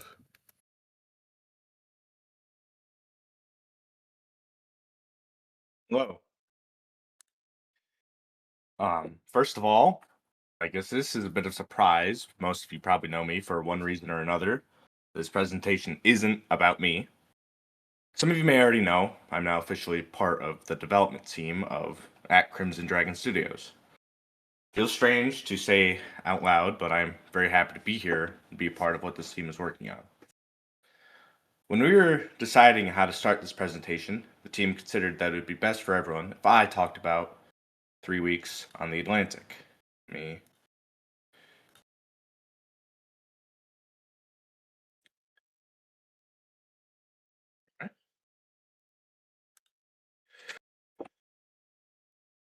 Mostly because at this point, I know a lot about the story, the characters, and the world around it.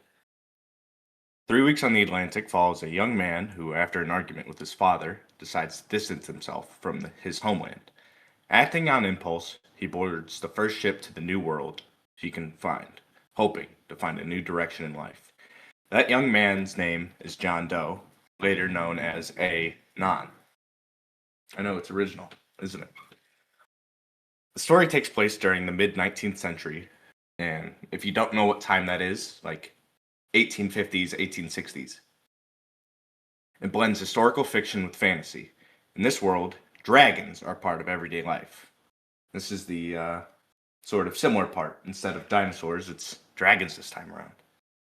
They walk among humans, live alongside them, and have their own ways of seeing the world, as well as being a great break from the typical formula that other games like it. Instead of being set in a high school setting like the dozen other fan games, this one is original. And there's also like dragon titties or something, but besides the point.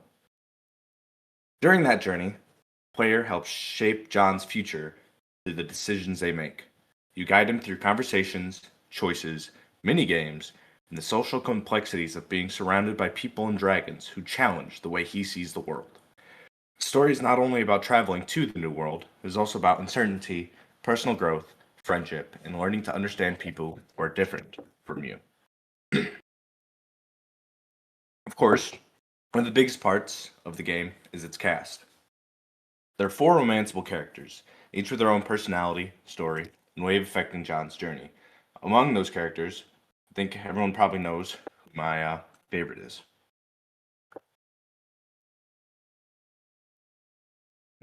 Yeah, take a good look at that. I love my wife. Wow, you look really nice with her. It's a little of me right there. See? It's a little of me.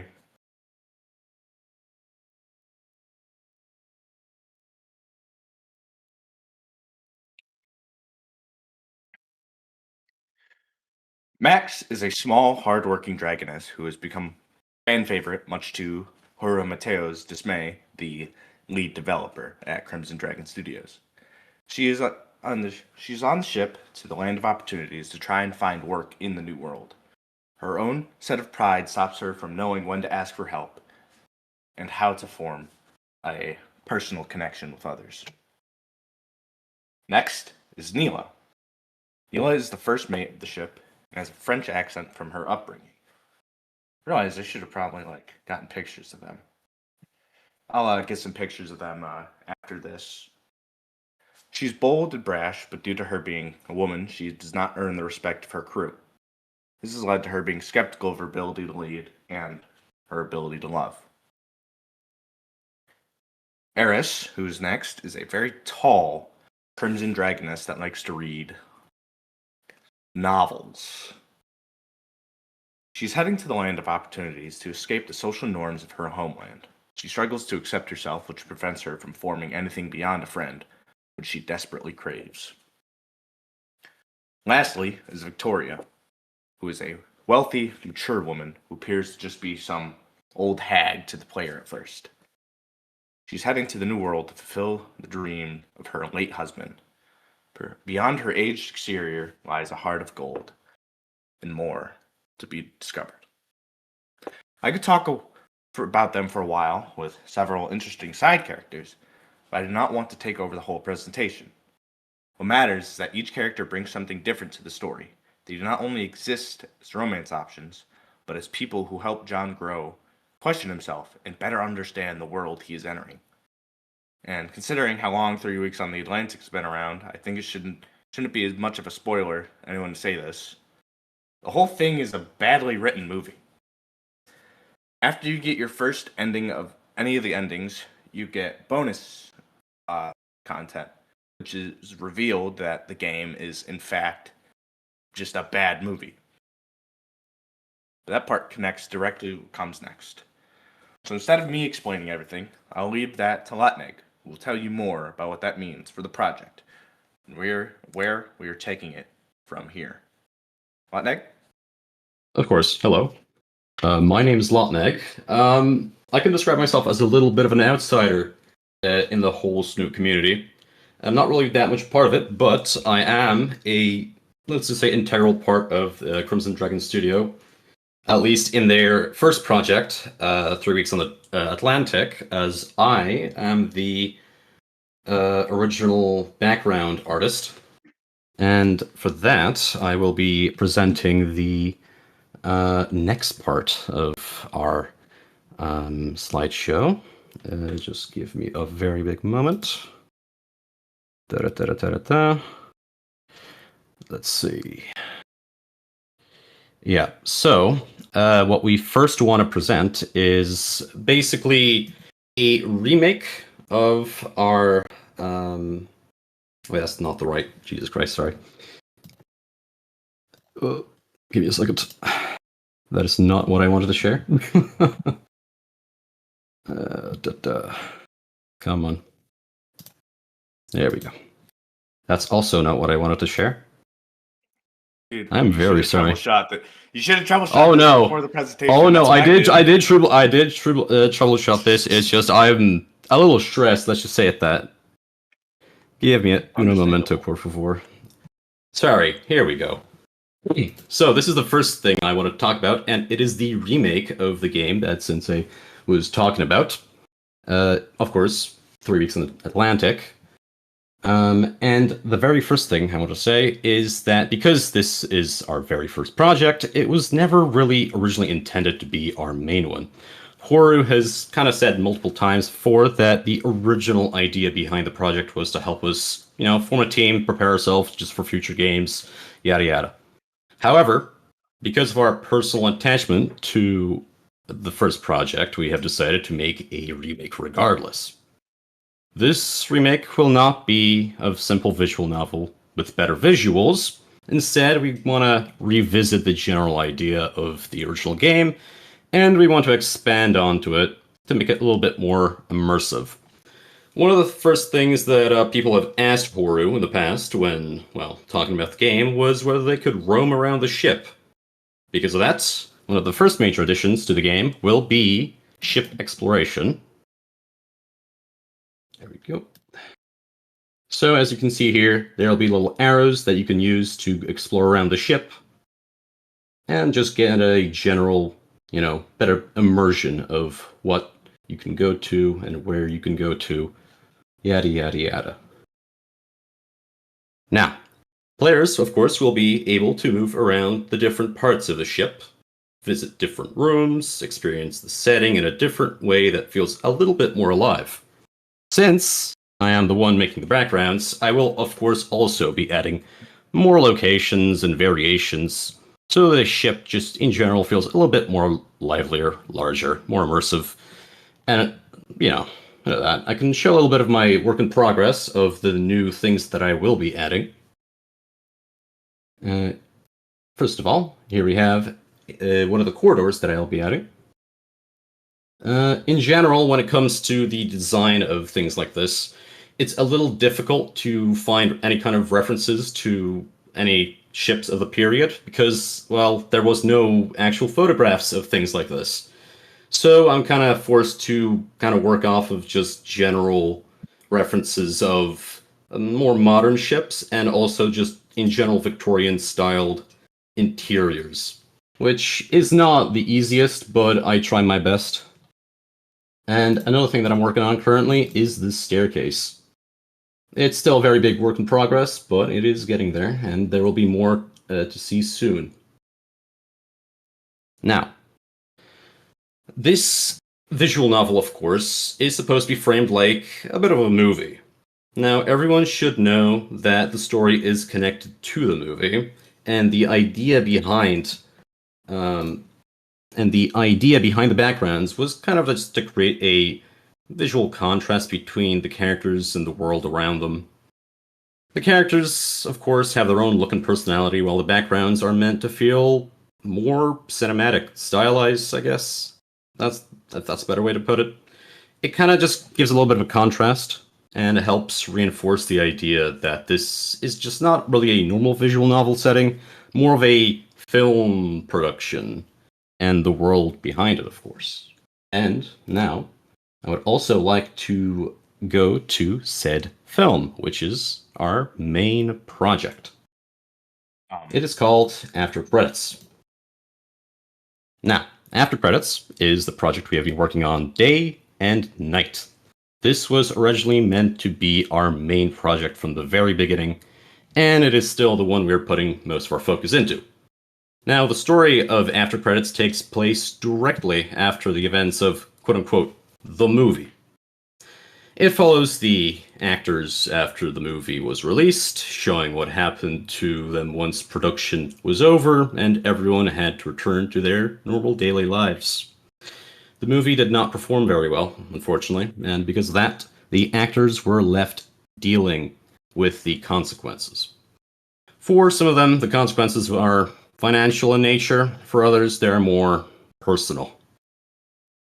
A lot of the story is about seeing what happens to the cameras. What happens to the people after the cameras stop rolling. The characters were part of a failed production, and now they have to deal with the emotional, professional, and personal problems that come from it. We also want to highlight some of the characters that have been made for After Credits. Now, I don't have the character designs on me. I think Sensei might have them. Some of the character designs, I think they're later on in, some of them are later on in the slideshow. They are actually so, and I will be presenting them when talking about the various artists that are part of our production.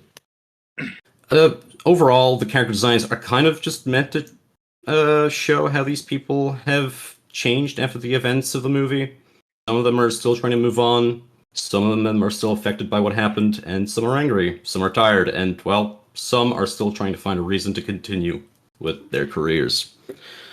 So, while the remake of our first game is something we are making because we have an attachment to the original project, After Credits is the major step forward because it is our main project.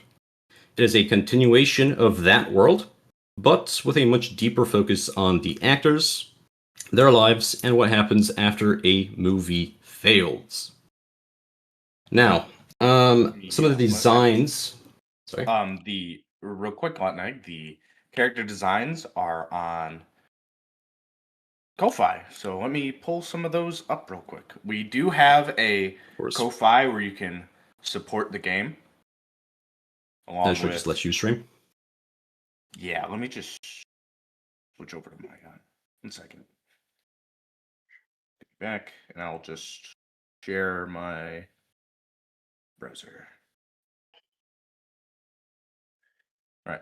Starting off, we have Max. Max is working at a restaurant called Mama Bertha's, which you will learn about more here soon. She is just small. There's like no real reason. She's just really short. We love her. Anyway. Next, Neela. Neela is trying to become a model, but due to her first film role having certain types of scenes in them, she's having trouble. She wasn't as upset about the payment issues, but she's more upset that her first role involved nudity. She's also very cute. Next is Eris. Here you can see part of her sprite in 3 weeks, but this is going to be her in-game design. She runs I believe it was a coffee shop. It's been a hot minute since I've read up on more.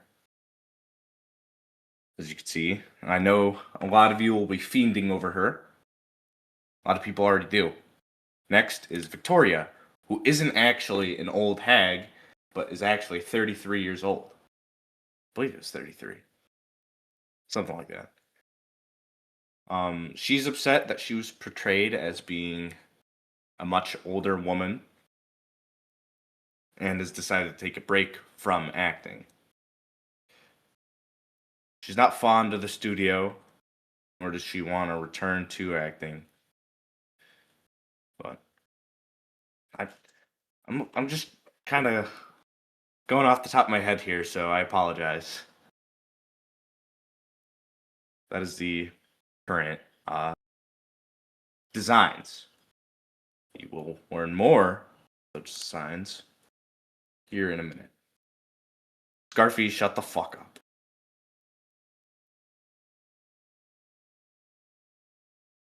Latneg, take it back to the presentation.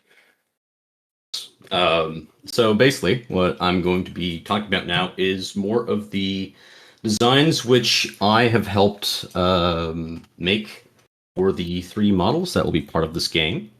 More of the 3D aspects of the game will be presented a little bit later in the presentation.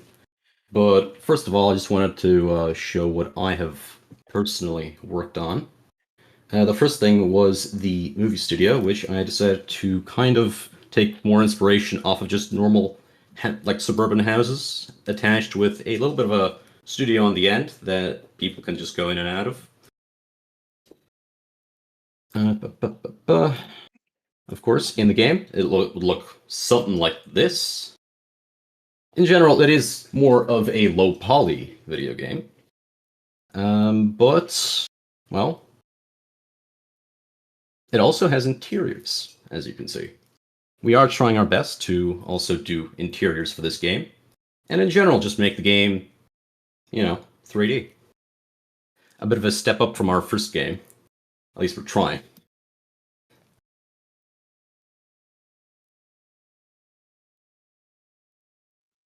That is something that is going to be definitively different than the majority of games of like course. it, is that we are going to be a 3D game. Of course, this is one of the things that Sensei was talking about previously, which is, of course, Mount Berta's. I designed the shop front, as you can see. I'm mainly kind of just trying to get more of that Italian feeling.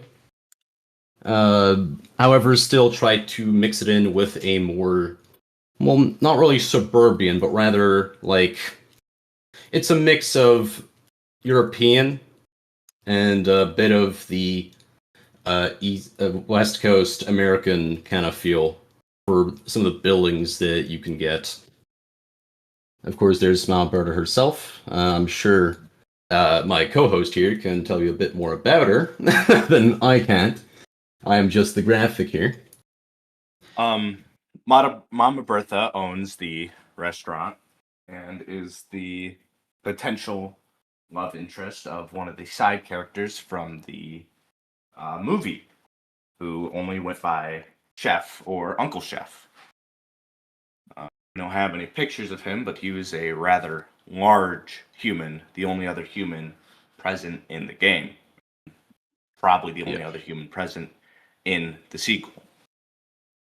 I would bring up the game files, which I should do that, so I'm gonna do that as well. I gotta do a couple things first, but I'll do that so I can sort of present some of the characters as we go. Of course, Matt will do that in a second. I also just wanted to show some of the other designs that we have present that I have helped work on. That would be, if I can just exit out of this. There we go. Be here. I have helped design, for example, some of the stalls that will be present in the game. You'll be able to see them a bit further in the slide. There's different designs for the stalls. They're kind of changing. Our 3D artist did a really good job in actually doing these in full 3D, which I was kind of worried I was not going to be able to really help them with, but they managed. I've also been working on, for example, the inn. This is the same house, different designs. We decided to settle on this one. It would be a bit more localized and smaller. Of course, this is the original Mama Berta Ristorante. And this is the Cafe Gosling, which was designed. I decided to get some influence from a more Parisian vibe. Decided to make Of course. Go on. Pseudo. It was also pseudo named after me. I made a handful of Gosling edits, as some of you know I do, and Horu decided to name it Cafe Gosling. Yeah, so it's a bit of an inside joke. Let's just say it like that. When Horu decided to give me this commission to make this, I was really confused. But yeah, I learned in time what it meant. Now, to continue on, I would like to speak about some of the new project members that we have that are now also working to help us on After Credits. Now, you may already know some of them. First of all, we have Vincent, who will be helping us make the NPC models. If I can go, there's more 3D renders of the restaurant. And here we go.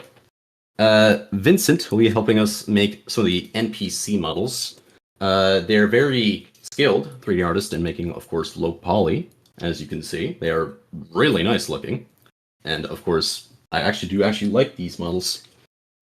And he'll, in general, be helping us just make the world, be a bit more lively. Since this is supposed to be a 3D environment which you're supposed to walk around. And, well, a 3D environment which you're supposed to walk around, well, it needs some background NPCs. Some of these NPCs, of course, will be interactable, and, of course, they will help the player throughout their story. Some more of the models that will be present. In general, his models will be used to just make the environment feel just a bit more populated, a bit more believable. Especially in scenes where, you want to make the world feel a bit more active without, paying full attention to, what is in the background and actually paying attention to the main actual characters. Now, another team member is Geeswoods. Geeswoods, you saw their stuff right here. They'll be doing most of the interior work and asset work that will be used throughout the story. His work is just very important because After Credits is not only about the characters, but also about the places they live in, work in, and of course return to after the events of the movie. Now, of course, for example, as you can see right here, we have some of his more recent works. This is the protagonist's main room. This location will, of course, be very important to the story since it represents both part of his personal life and, well, gives the player a better look into the space that they were supposed to return to after the events of this, after just in general working in the studio. The studio, which, of course, you have seen right here, is, of course, another important location, since it's directly connected to the events of the movie. And, well, of course, the consequences that followed after its, well, rather disastrous release. Now, both of these locations will play quite a role in the story, and they will help us show more of the world surrounding the characters instead of, only focusing on the scenes where they are acting.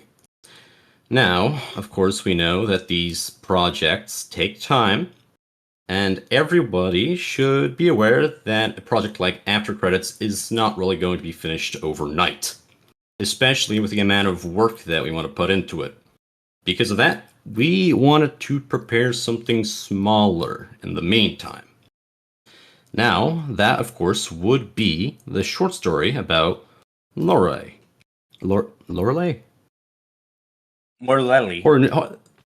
I was never told how to pronounce it. How to pronounce your name, so I'm very sorry about that. Now, the short story, you can see more of it right here. It's, of course, supposed the IO link is also in the chat. Sorry. Of course. It's just simply supposed to be a little bit of a short story. More info about it, of course, is on the itch.io. Which, of course, as stated, is in the chat. And, of course, well, it just focuses just around her. So, in the meantime, while we're developing After Credits, why not just, have a hop on and see this. This also plays into after credit. It's a side story. It is relevant to both games, and it helps set up for something in the future. Which, Horu, should we present this? Should we present the game here live? It's only about 20 minutes, but if we have the time, we'll do it. I'll give you the honors. He said to let players do it on their own. Let players do it on their own. All right. If now, you guys did not realize, Huru Mateo in the chat here is the lead dev. He doesn't like talking. That's why he's in the cup chair. yes, and that is why I was asked to represent the studio, of course, with help here of my absolutely fantastic co-host. The last thing that we wanted to present was, if I can just get it up, it is something in association with Midnight Muffin. It is something very important to the team in general, and even though Horu and Midnight have already been working together for quite a while now, we wanted to make it official for everyone. And over the past months, both Midnight and Horu have been working on the story called Don't Bite Me. Now, Don't Bite Me is a romantic mystery visual novel set in the city of Ridgefall, a place where humans and dinosaurs coexist. The story follows nobody, an apparently ordinary human living an apparently normal life until one day everything around him begins to change. After a new rehabilitation program ends up excluding a large part of the city's population, nobody is forced to adapt or risk being left out. In the middle of this all, he has to protect the only thing that truly matters to him. As the story progresses, he will meet different people who can either help him or make his situation even more complicated. The direction of the story will depend on what the player wants to happen and how the player, of course, wants things to play out and what kind of person the player wants to become.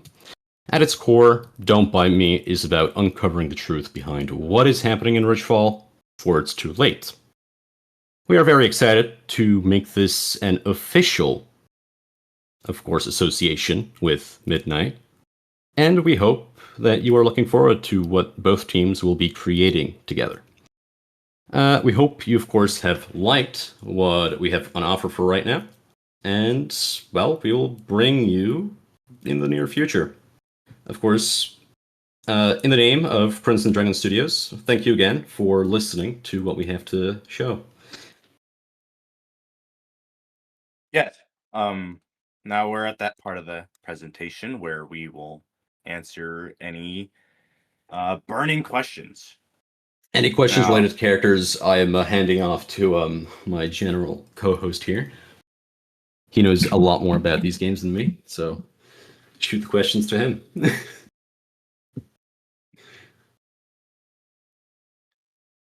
see. Okay. Mascal did do a big question bulletin, which Horu answered in chat. Which I'll be answering along with Lotneg, hopefully. First question. If and when Remake comes out for 3 weeks, will the owners of the older version get it, or will they need to rebuy the game? It will be free. The remake of the game is going to be free. It's completely a passion project. Well, the original game, I believe, is only like $3 right now. Yeah, it's on sale right now. Which you can find on both itch.io and Steam, which I will. Oh, wow. Lana is sharing, so I can't share, but. Oh, sorry about that. Let me just give you a second. There we go. Let me share my screen real quick. Along with 3 weeks is available on itch.io and Steam. Green Max. Look at that. Has everything. I didn't look over this to see if I don't think he included any titties on here. He didn't. Okay, good. The images hadn't fully loaded before I started streaming. I didn't know if I was gonna see Eris on there. Thankfully everything is within safe boundaries. You can find the 3 weeks on here, as well as I have pulled up here the pictures of the characters. This is Chef. He doesn't have eyes or face. The sprite work was done similar to how Wani was, which obviously this game is inspired by both Snoot Game and I Wani Hug That Gator. There's Eris, which I have to also be careful here. This is her sprite, with no face. She is the largest character in the game. We'll actually go down the line here. Here is Anon. That is... Okay, what the fuck? I haven't looked through this. I'm just gonna ignore this for a second. Here's the captain. The captain is played by Clint Westwood, a very famous actor in universe who kind of took the film under his wing to help support a small studio. I don't know if this ping was okay, the ping was here. How tall? All right. Yeah. Let me pull up her exact height. She is 6'11", a full 2 feet taller than Max. Which you can also find their ages and heights here in the Ko-Fi. Not the Ko-Fi, the itch. Ernest extras. This is Lorelei, the character, German woman that we have that little side game about. Now it is essential to the plot that she has massive titties. And I assure you, it is essential. This is very essential. I'm not even joking. It is. When you go play it. It's here is Max. There, as you can see, despite Horu not liking Max, Max has the most amount of sprites in sprite variants. This is her base model. She also typically wears a hat, but I can't really display multiple at one time.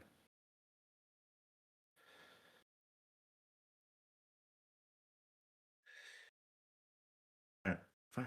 Another one of the questions is, how big is our team? How big is our team? 11. Yes. I am kind of a quote-unquote unofficial member, we could say. I am here to both represent the studio, and I'm here just to do commissions for Horu when he asks me to make them. I'm nowhere near, of course, in the inner circles, but I don't know if I would count myself as a team member, to be honest. That's for Horu to decide. Going back to that big list of questions.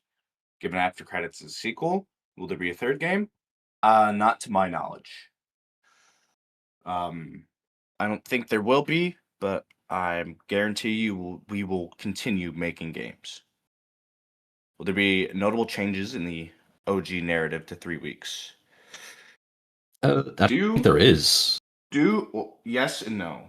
Due to Steam's rules and it costing a lot of money to get games rated if they are explicit in every country, we have to remove the not safe for work, which wasn't really essential to the narrative, but there will be some narrative changes.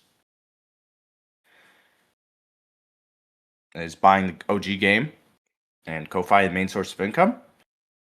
Yes, the Ko-Fi is the main source of income for funding the next game's main source of funding for after credits. That's how we pay for the map, the models, the artists, everything. Snooters are sort of the intended audience, I'd say. It's Snoot adjacent in a way, but 3 weeks was really a passion project of Horu's. Yeah. To my knowledge, the only platforms because of money will be Steam and itch.io. Did I join the team by being Max's biggest simp and spending taxpayer money on scaly commissions? It wasn't the commissions, but I did spend a lot of taxpayer money on helping fund the game. I wouldn't say I helped buy my way into the game, devs, but I, along with helping Horu with various things and helping supply like a sound engineer and a couple artists, I kind of earned my slot, I'd say. I don't know. Horu messaged me. I'd say it's earned. Also, Horu couldn't keep up after losing an editor, so now I'm an editor. I am Max's top guy, though. Biggest strengths and weaknesses in the current? Just being limited. Progress is a little slow at the moment because we are waiting on getting the 3D models from Vincent, which, as you know, he has quite the queue. Yeah, I'm also a little busy most of the time. I don't actually have that much time to work on the things that I do actually want to work on. And that has not really changed for quite a long time. I've been part of 3X on the Atlantic for over 3 years now. And over these 3 years, I've kind of not really gotten much of a break, let's just say. Whether it be university to other stuff, I've kind of just been doing what I can when I can. Of course, a lot of the time I do feel that I am a little bit too slow in the things I do, but I am trying to speed up a little bit. So I do hope that we can release, of course, the remake in not that long of a time. The remake, I believe Horu said, would be sometime next year. Don't quote me on that. But give or take sometime, like late next year. Yeah, we need more hallways and stuff, which I am working on right now. So most of the hallways, in my opinion, if I was to rate my own pace, should be done by the end of next month, because I have gotten quite a lot of time right now to actually dedicate into this. And I do actually want to remake quite a lot of the older art that I have done for the project. Especially some of the art that has been done 3 years ago that I'm just not really happy about. That I've, of course, just kind of, let's just say, grown out of. We could say it a little bit like that. I've improved a little bit to not make them look so dated. Let's just say that.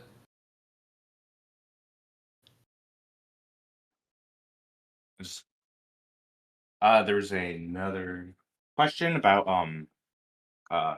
references to characters. As I said, Clint Westwood obviously is a reference to Clint Eastwood. One of the things in the game is going to be some pictures referencing some of his movies, like For a Few Dollars More and Dirty Harry, which are in side chat. These are going to be referenced in game, legally distinct enough. as Horu has posted for a few dollars more. Mine is Yeah, of just still course. No loading. copyright there. No copyright. John/Anon himself originally was bald, but then people were saying, "Oh no, Horu, you need to have bald character. All the characters are bald." Well, now because of James, Horu said, "Fuck you," and now we have just Jack. It's just fucking Jack from the Titanic. That was his original inspiration.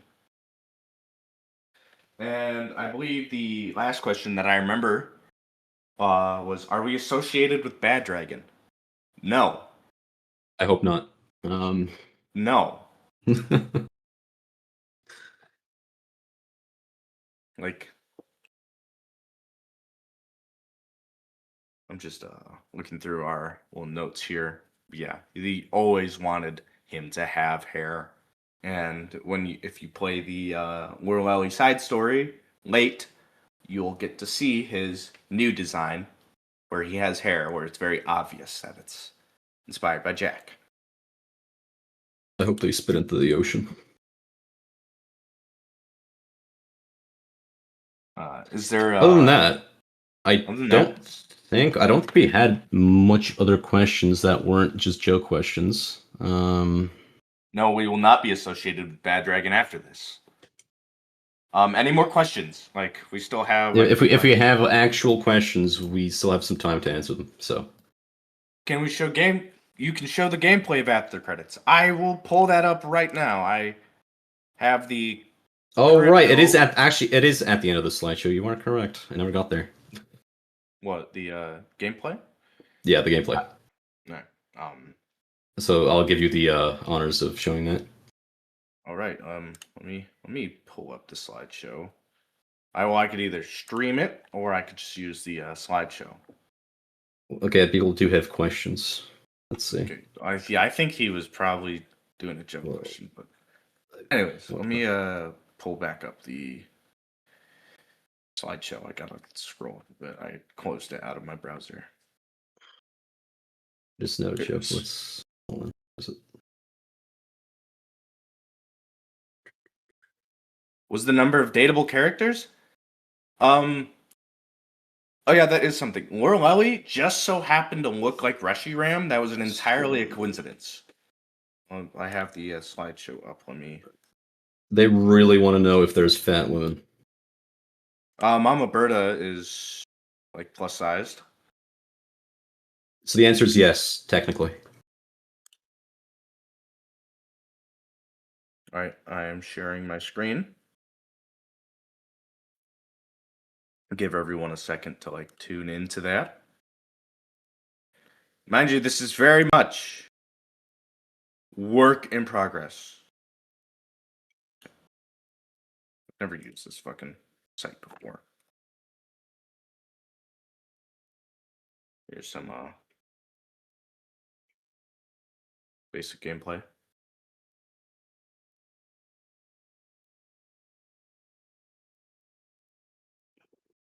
We have a city center. There's various buildings. The building right in front of the character, I believe, is Cafe Gosling. Mm-hmm. Yeah, inspired by you. Yes.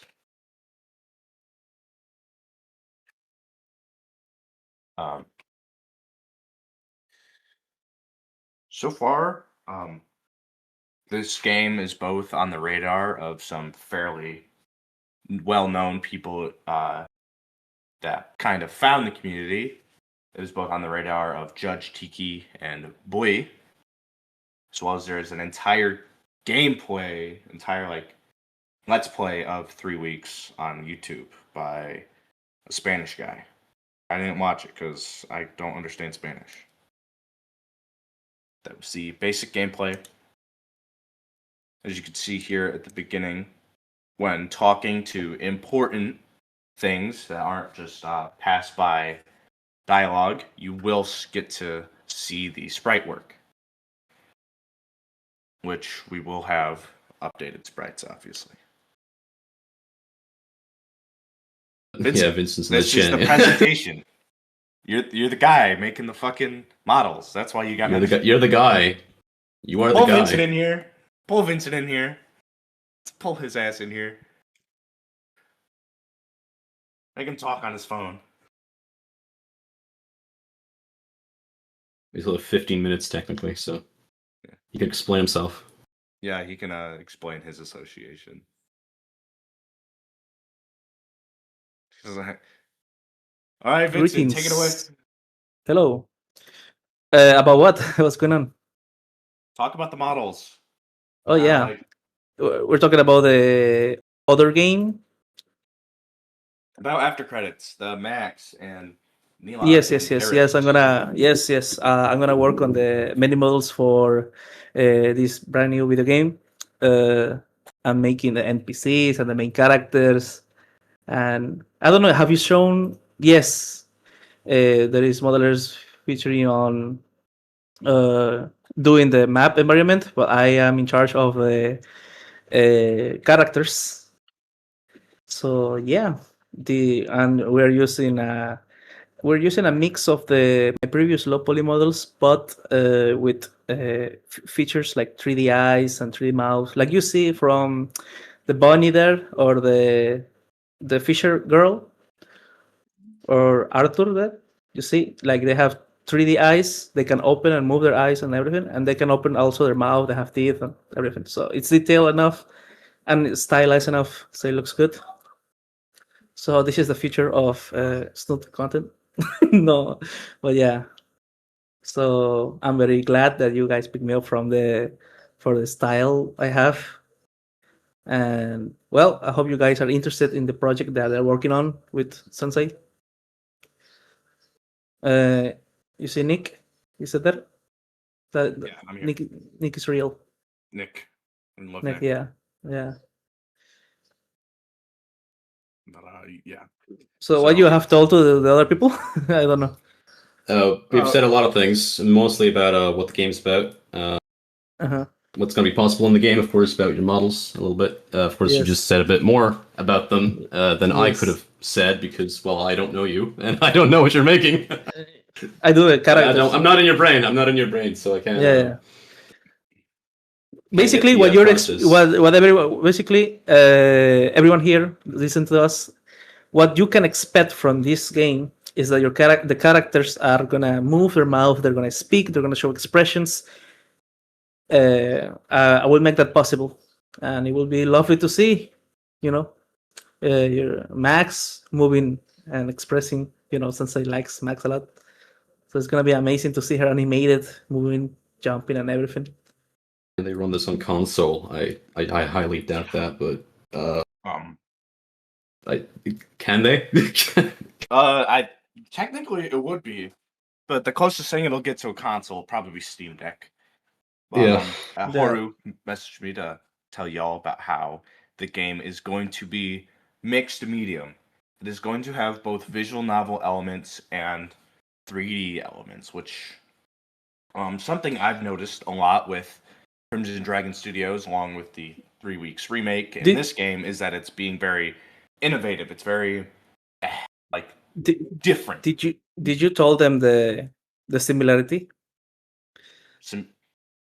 You're doing a 3D game with visual novels aspects. In other words, we're doing dinosaur or dragon persona. If that sounds amazing for you guys, that's great. Be interested. We're doing. It is Persona. It is Persona. So the Snoot content is becoming Persona. We're going full circle.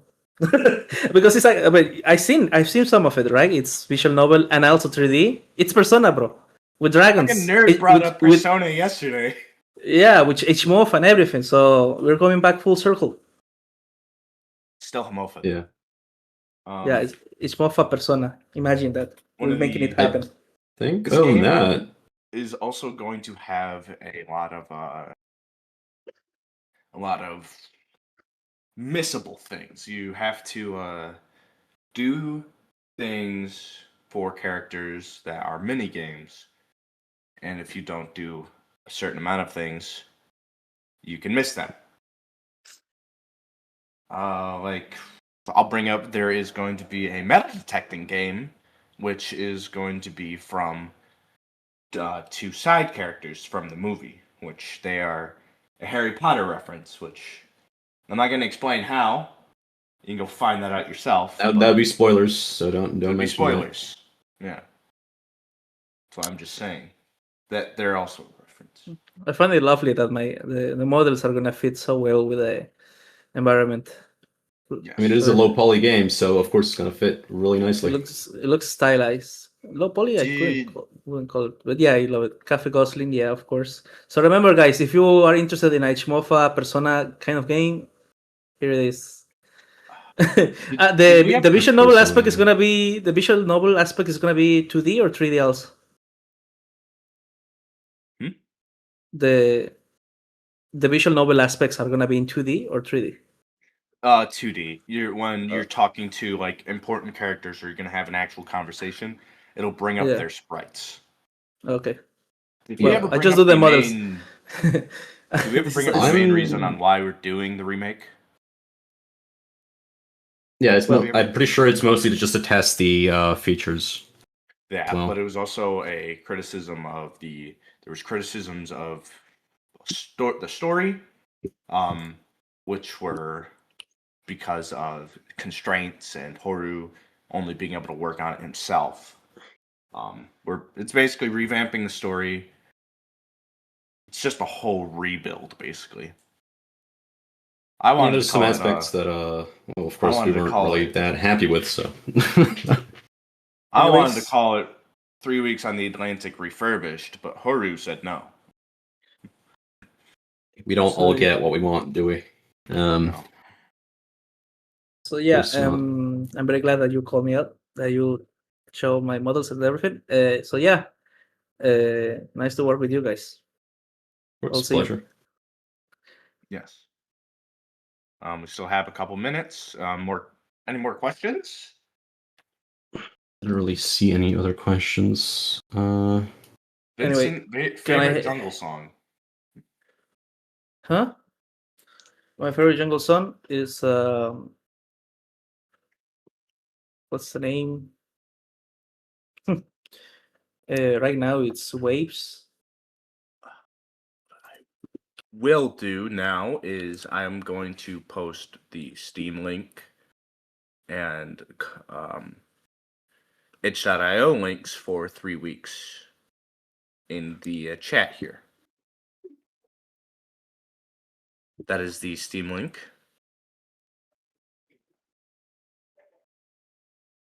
This is It's currently on sale, so if anyone wants to pick it up, now's the time. No. If you fall in love with the characters in this visual novel, now you will see them in 3D. Here is the Ko-Fi link, which when you donate to it, you directly support the game. And if you donate a lot of money, it makes Horu scream and wake up his birds. Yeah, which is really funny. It's really funny. I'm pretty sure wasn't he supposed to set up a whole alarm that if someone pays a certain amount, it just goes off? He made the mistake of telling me that his birds were sleeping when I was telling him I was going to donate the next day. So then I donated like $250 and made him wake up his birds. I remember him telling me about the nuke alarm. Yeah, biggest mistake of his life, I think. But I think other than that, that's all we have to present today. Oh, came in right so 5 minutes left. Do we have any more questions we can answer in 5 minutes? Hopefully. Mobile port. I think you can do that through itch. But don't quote me on that. I'm not the one that handles that. Quests in game. Yeah, there'll be sort of quests. Which will be getting into spoiler territory, but yes, there will be like quests. Period of time. Modern day. Modern day. After credits is going to be set in the modern day. It is just a game set where, the quote-unquote movie that is 100% not just 3 weeks on the Atlantic. No. was just set in basically this studio right here. Just shot there. So, Mod support? Unsure. If you want to try to make a mod for it, try to figure it out, please feel free. Snoot references, we'll probably stay away from them. There might be a reference here or there, but nothing beyond maybe like a small nod. It's more for game in 3D.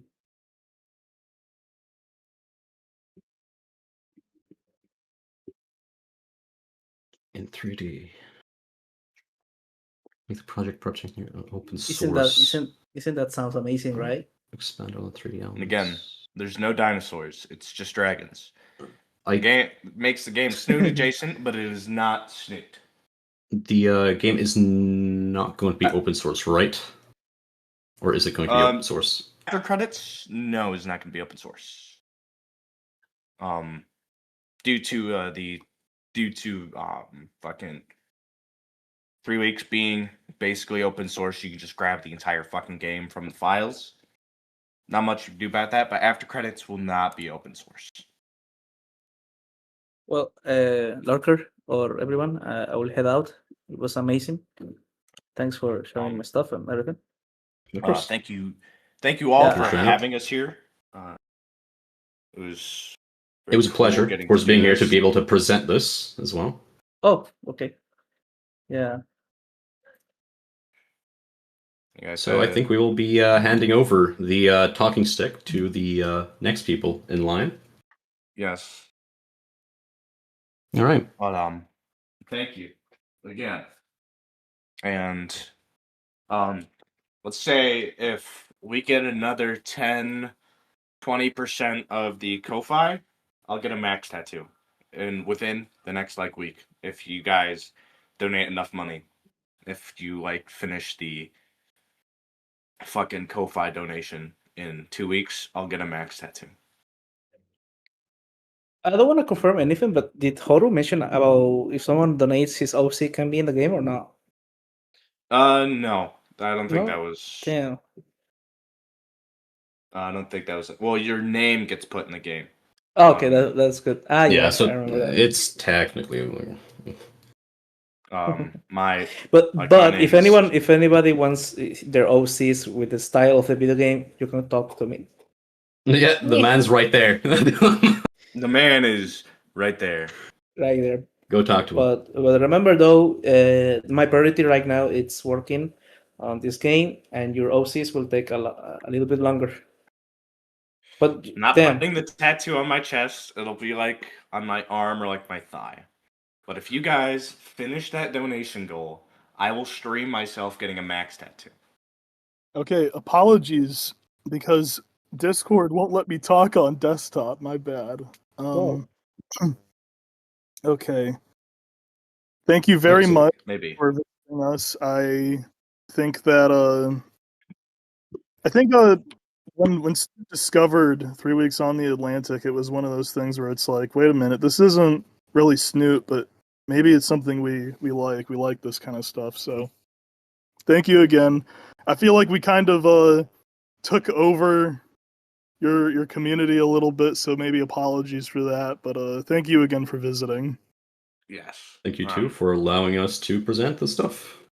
If you have any questions later, message me. Do not message the others. Message me. Do not message me. I will not be able to give you any answers. I am just the digital designer. Or ask your very personal questions to Horu. He will be sure to answer them. If you ask him for feet pics, he will send them to you. 100%. All right. 100%. We're gonna right. Give the talking stick over so you can remove us now. Hold on, I'm trying to figure out how you do that on mobile. Here we go. I really love Why am that I you getting made put into a list of commissioned artists? I ain't no fucking artist. I'm an editor, man. There we go. Okay. This next group, I believe they're from one of the smaller fan games, I'd say, but they've been so nice to grace us with their presence. Please allow me to introduce. Let me find them. There is one.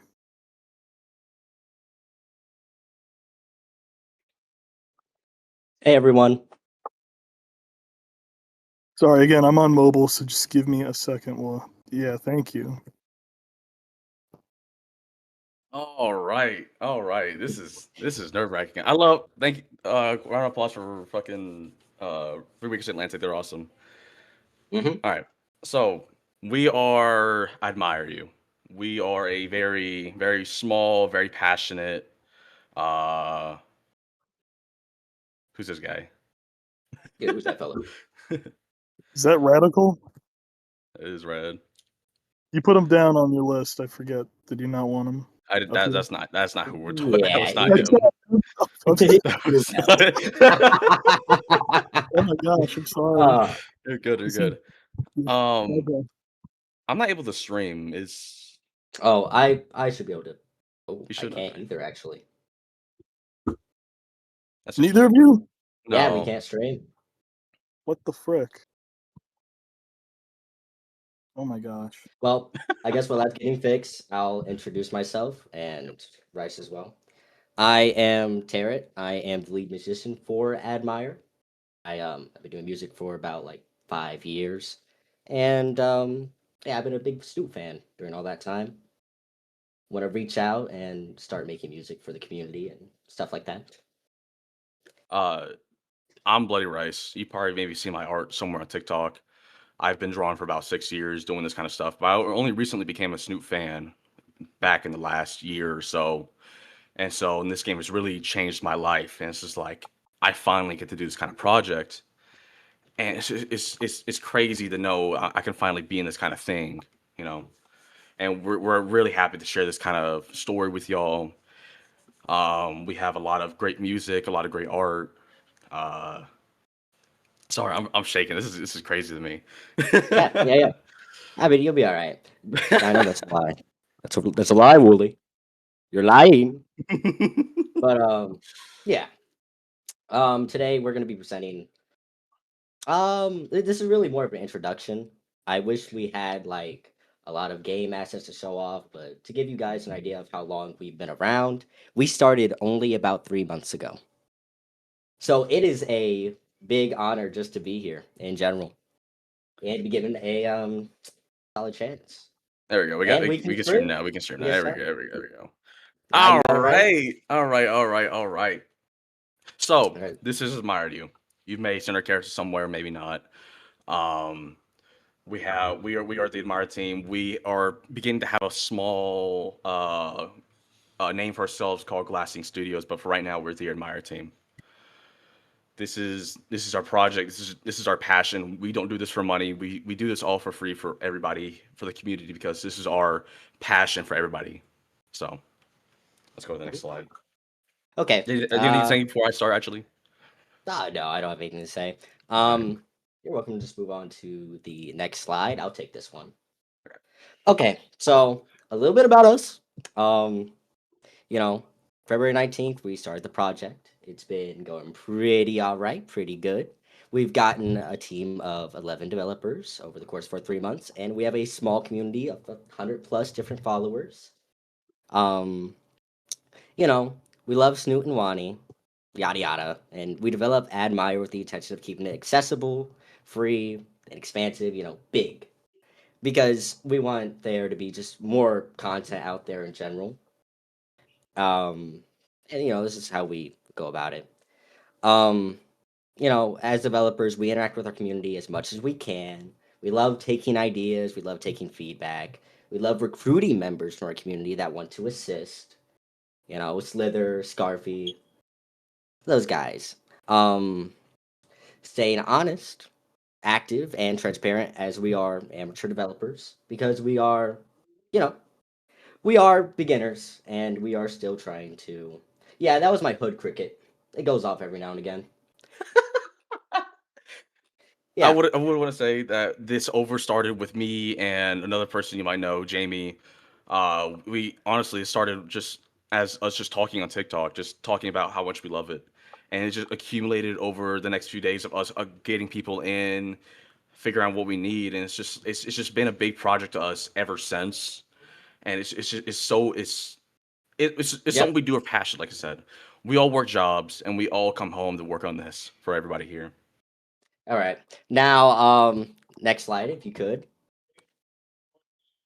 This is, what is Admire? It's a romance visual novel starring dinosaurs. Ooh, it's so original. But, jokes aside, Admire is planned to be a visual novel written for teens and, young adults. Um, that is the main audience. We want to appeal to them, specifically because our dev team is made up of like our dev team and our community has a lot of you know, just teens, tweens, people like that. Um, we aim to tell an original story built around a cast of friends, not so friends, and strangers venturing through high school theater together. The stars of this show are our protagonists, Meyer and Serve, who are about as close as cats and dogs. Meyer is a Leopleurodon.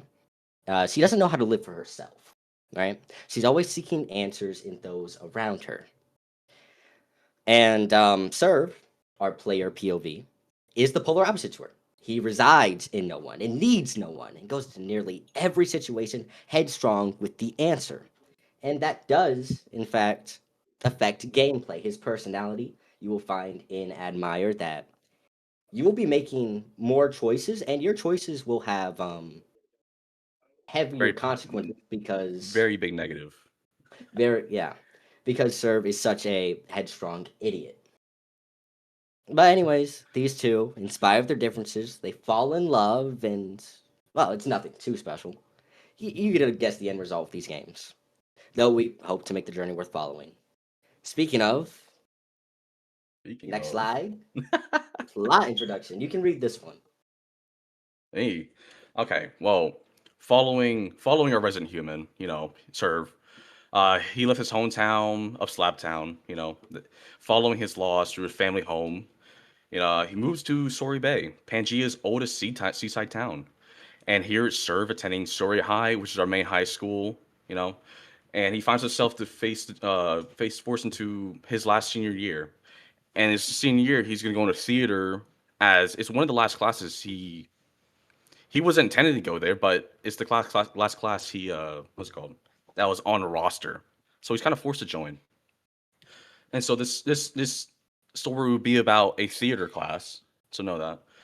And there's lots of drama that will unfold in this character. There's a lot of drama, a lot of friendships, a lot of fights. There's stuff that's gonna happen, and he's forced to face so many new people that it's honestly hard for him to keep up with all these people, And he's got to Um, figure out that himself. He's not. He can't just rely everything by himself. mhm. Actually, let me go ahead and interject right here. Yeah. But yeah, the story in and of itself involves a theater cast, high school theater, very fun stuff. Um, you know, I will say in our game, we do actually plan on having about the size of a high school theater cast. So you can expect many characters, lots of side characters, miscellaneous characters, whether or You not want to give they're, it like a rough estimate number? well, a rough estimate number, Yeah. I'll say you can expect like 20 to upwards of 40. I don't know. Realistically, we're only about at 17 at the moment. Yep. But, as time goes on and we get through more and more of the cast, you'll see some faces, you'll probably make a favorite and whatnot. But yeah. All right. I guess I'll read the other half of this. All right.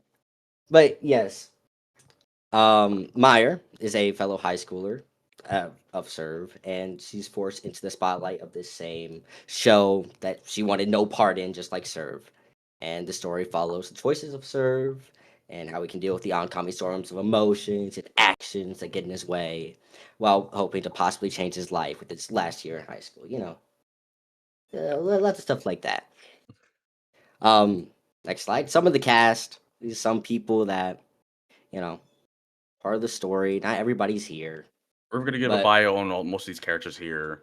Yeah, that'll be Just in the here's some of the community. names. Here's some faces, just quick to look at. These are some of the some. Most of these are very important characters that you will see throughout the Mhm. entire uh, story. Yep, but next up we actually have the bios, proper bios for these Proper. characters. So down here we have Serve. Serve is 18 years old. He's a male, Homo sapien, and he's a high school student that's only unemployed for now. It is not Sage. We've gotten many things like that, but We're not we changing the color palette. It's gonna no. stay that way. Yes. um now, Serve E. Lance of the Lance family. What's to say? He's a man. He doesn't need anyone. He doesn't want to help anyone. He doesn't even want to think about other people. And it's for the best too, because it helps people be stronger. Or so he believes. In reality, Serve as helping his DNA, but self-reliance can only go so far, right? And since this is art, this is my main thing right here. Serve has gone through so many different changes. We've had changes where he's had hair and he's had, he's been bald. We went through that multiple times. His clothes have changed multiple times, as you'll see in a future thing where he had his original outfit on. We finally decided on a jacket just for now. As something his main outfit we'll keep as main outfit because it's just something that will maybe keep him out of. You can define him from other characters you see. Um, as you know, his name Serve Eel Lance. You kind of see the Surveillance. pun there. Like, we love puns. Uh-huh. What was I gonna say? Okay, so this is very important. He is blind in his left eye. This will affect the gameplay. This will affect CGs. It's very important to his character. There's lots of background to it. We won't go into it now, but it will be in the story. All right. And next up, the main girl, Meyer. 18, female, Leah Plurdon, high school student with no job, and Meyer Concuta is an incompetent young adult, one whose whole flow is dictated by those around her. She's low-key a bum, and this has been going on over the course of her entire life. It's a constant struggle to live for herself and her goals. Now, though, in her senior year, her lifestyle hits a boiling point. To change and become someone or stay stuck as no one. And she believes, isn't it a little too late? You know? So, I can continue. I'm sorry. Oh, yeah. I guess going on about Meyer. Yeah, she has a very long snoot. She's a little blurred on. She is in fact a Leah Blurdon. Right. Um yeah, I wasn't there for the creation of her, I believe. I believe that was like She's the this is very you. first. Yeah. She was the So very when I first. created her, she's always been a Leopleurodon.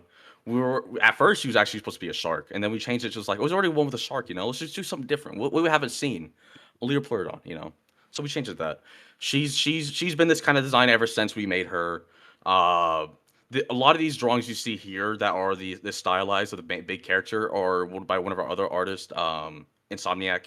He's great with his art. You'll probably see a lot of it.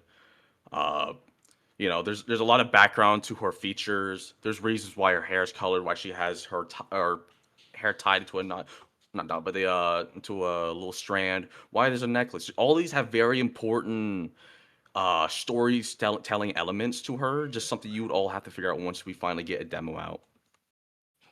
And next up we have a very, very, very nice character, Meglit Donald. She's 52. She's female. She's a megalodon, and she's Soria High's theater director and educator. She's an esteemed teacher at Soria High. She's committed to treating every student like a friend, all the while coaxing them out of their shells. To her, everyone hides greatness within themselves, and she wishes to be the one to clean their looking glass so they may see what greatness lies within. So Is with she Meglit, single? I am sorry, but no, I believe, right? Slither is creator of Meglit, and he's ask him. Ask him. uh, I mean, he created the character. We just took his character because she's gonna be she's one of the she's she's gonna be very big in the story. Don't think just she's a teacher. She's not gonna have much. She is a very important part. She's gonna help our characters a lot. Uh, she's the top three. I'd say the most important. It's behind Meyer and Serve himself Very because big she will directly help them and what they are, what they become. Mhm. All right. Next up, we have our boy, Carter Barks. Carter Uh, Barcuse. No, it's Barcuse. Carter Barcuse. No, it's Anyways, Barks. It's Barks. yes. He's a connoisseur. He's a high school student, and he has no job. Right? He's a kind-hearted star. He plays shot put. He's a goofball. Um, if you look deeper, he's pretty lonely. This guy has no friends. He has no friends. He needs a friend. That's kind of his whole shebang. And Um, sorry, oh no, you can go on. I'll say Carter is he's gonna be very important to the story. He's one who's really gonna bring a lot of Right, joy into the story, a lot of humor, I'd say. Right, you have said everybody's going to be very important to the story. Well, because these are very important characters. I'm sorry. These characters here are very important. They are very important.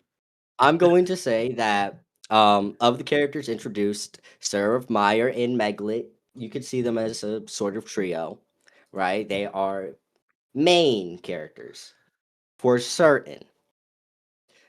But moving on, we have sorry. Yes. Here's your Yeah. We have Lithia Pokes. She's 18 years old. She's an iguanodon. She's a good-hearted helper. She means good a lot of the time, but a lot of the nice things she does turns out to be negative and not so helping of everyone, right? And she really, really wants to keep people close to her just throughout her entire life. She never wants anything to change, Um, and she's just kind of what? She's into tarot cards. She's into not tarot cards. That's kind of a what was it? I completely misplayed. Was it tarot cards? No, I think I will say this: we will have L in our story because we Or love Dungeons and Dragons stuff. She stuff will like be that. the club leader for that kind of stuff. We'll have sections of it that'll be part of our story because I think it's be real fun just to have medieval stuff into our L stuff. Not LNL slob. We're gonna do it differently. All right, but next up, Sorry. Yep. Miguel Concuta. He is Meyer's cousin. He's 18. He's an irritator.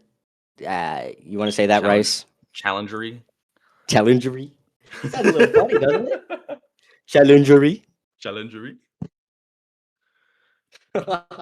Anyways, he's he struggles with talking to people because he's a very quiet person. He kind of just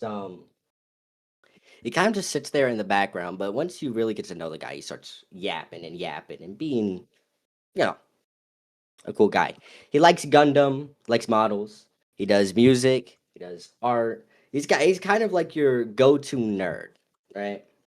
He does a little bit of everything, and he's a just lovely little fellow. Anywho, I don't even have to say he's a great character. all right.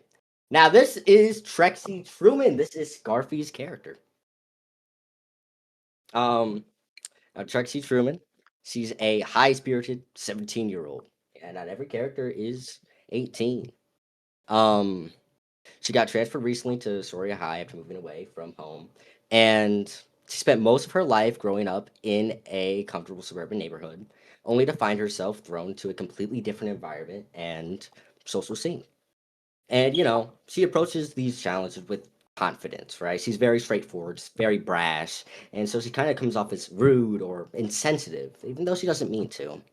She's highly competitive and determined, and she channels that energy through her favorite sport, volleyball. She's the team's main spiker, and it's kind of her one hobby or whatever. And it's her drive to win that makes her, formidable. And they describe her as a somewhat egocentric individual, right? Next up, though, from this, we actually have we did prepare material for Snoot Con outside of just bios and telling you who we were. One of these is actually a comic that has Miguel and Trexie, so you can get to meet some of our characters in, you know, just meet them in their environment. I will So say, for Soria High, it's a know this about our okay. We're doing a lot of world building before we start going to a lot of story. Know that Soria Bay and Soria High, it's a beachside setting. All right, there's it's a beachside town, big city near it, but it's a smaller little area.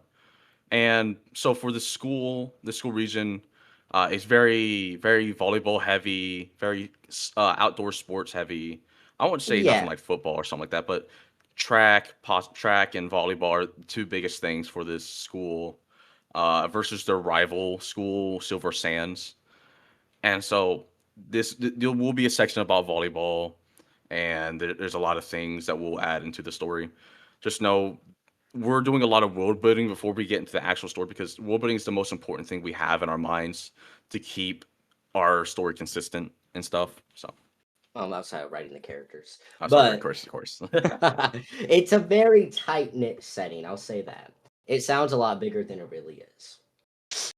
All right. Okay, So go ahead. here's the beginning. Here's the beginning of our comic. It's right after the slide. And here we are. Yep. This was made by one of our artists, Insomniac. He made this kind of stuff. If we join the server, you give him props. You know. Mm-hmm. Yep. So, So here we have Trexie we kind have of sitting in class absent-mindedly. Bell rings, he has to go off. Next panel. Bell rings, she's gonna go off. Talks about how boring class was that day or whatever. Oh, you want me to read it? it's gonna be a All visual right. novel. Sorry. I mean, I feel like people don't want to. I can read. I don't want to LARP. Come on now. I will say, oh yeah, guys, we're on our server. We do LARPing every Saturday. We get community together and we LARP together on certain games. Right now, we're doing Wanting. We did what's it called Devlog before. It's all on my YouTube channel. But right now, we're doing Wanting. LARP. All right.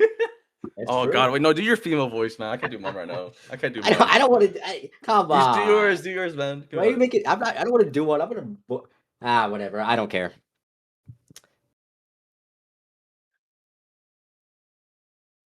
Oh. Oh.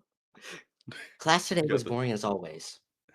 Whatever. I'll just change to my pajamas and spend hours on my bed when I arrive home, anyways. You go to the next one. It's been a few months since I transferred to the school. My parents moved into the city for work. Well, not like this place is terrible or anything.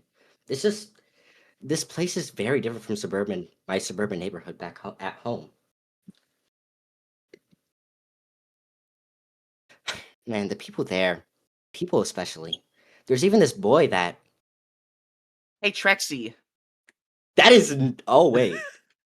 Yeah. Oh, hey, Poppy. What's up? I've heard you surprisingly weren't chosen by Miss Donald to direct this play this year. Do you know who she is? Who she chose instead? Are they any good? Well, yes, but well, he's this nerdy, lanky, awkward guy who babbles on and on about his giant robot shows. Oh, but don't get me wrong, though. He's a pretty funny guy. One time during class, some douchebag didn't watch where he was walking and made me spill my red paint on my astronomy painting. But I remember he pointed out, calling it the red comet and charcoal, or something like that. Oh shit. Probably another reference to one of those Gundams he always rambles about. Trexie? Sorry to bother, but I was wondering if you want to go hang out at a bookstore downtown with me. Okay. Hang out with a boy? I mean, nothing wrong with that. I have hung out with girls before, like Poppy. But never with a boy before. Especially not someone like him. So, I'm overthinking this. Sure, I'd like to go hang out with you. Ooh, wait! Really? You'd go out with me? Sure. I mean, why not? I got no plans for today, so why not hang out with a friend?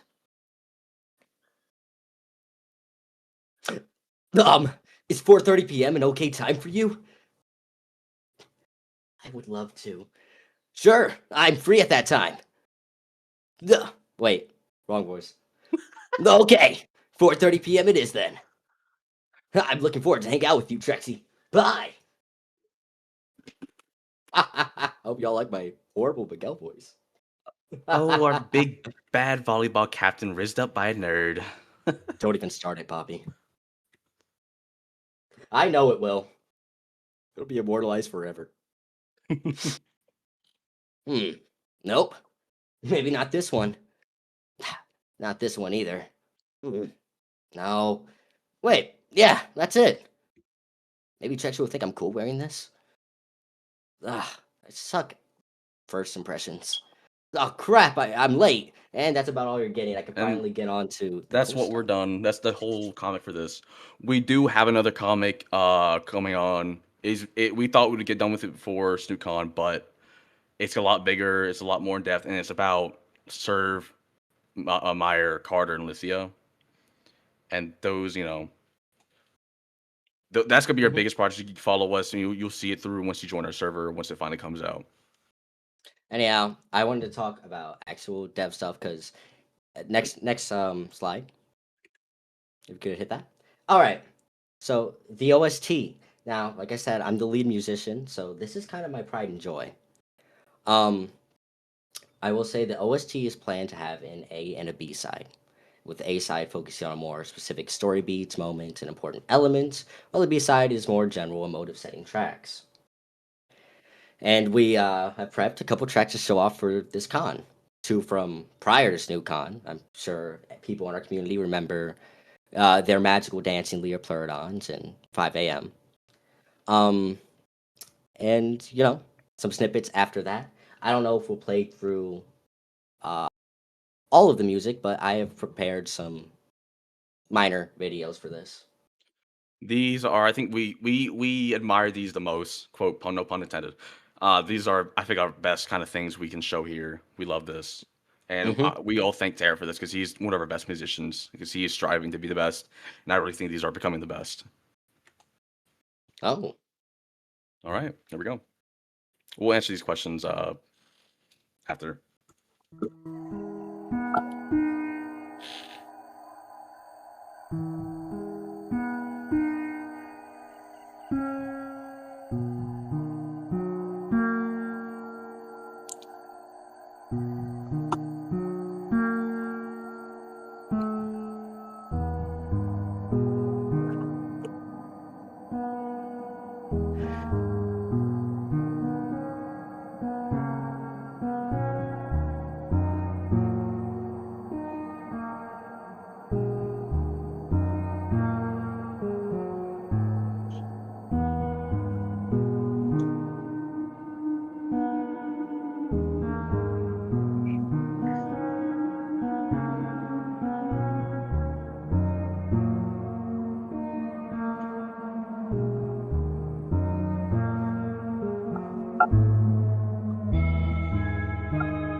And as the music ends, here's Yeah. our first. This is our first ever music video we've created. This is very important to us. I made this a while back. You can see Servan's original outfit and stuff. But we take great pride in our music, and we're hoping these next few videos you also see you'll love it as well. Yeah, I will say that this is the most high quality video you're gonna see out of us for this one. Really because what? I didn't have time to quite edit the other ones up to par, but the music is certainly there. And I hope you all enjoy the music and it's something you will look forward to when it comes to, If I think the next one's next, do you want to play the entire video, or I mean, it's a pretty because we're at 32 right now? We're at 32. Ooh. Yeah. I mean, I guess we could skip it. Well, I'll play a little bit of it. You want to stream it or? No, I'll tell you when to. I'll tell you when to stop. Go ahead and play the next one. Flashbang. Oh, that's the loud one. Wait, no, stop. Huh? I think it's. Is it playing in double time? Is it? I hear it playing twice. I don't. It's so odd. Play it.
Going.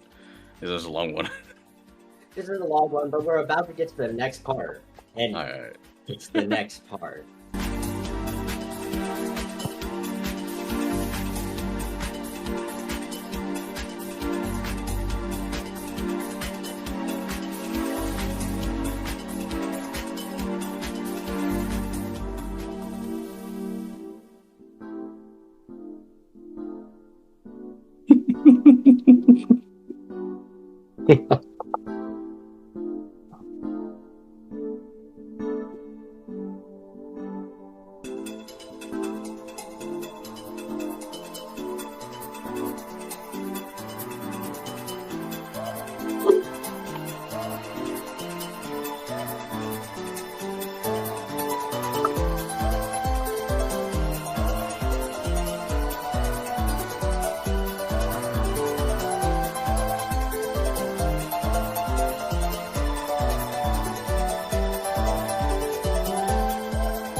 stop it. So, No need- Lurker asked a good question because you love doing this. You're trying to go towards this kind of style too. No. What was the question? Lurker saying, "I'd admit it reminds me of something from the 2000s." Oh yeah. So, I'll talk about that later. We gotta Okay, get to the other stuff. we gotta get through. You're right. All right. Next up is the school Where thing. is the goddamn thing? There it The is. full screen. The exit. Next one. Great song. He made this last night, guys. This is the greatest thing I've ever heard in a while. I finished it last night.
All right.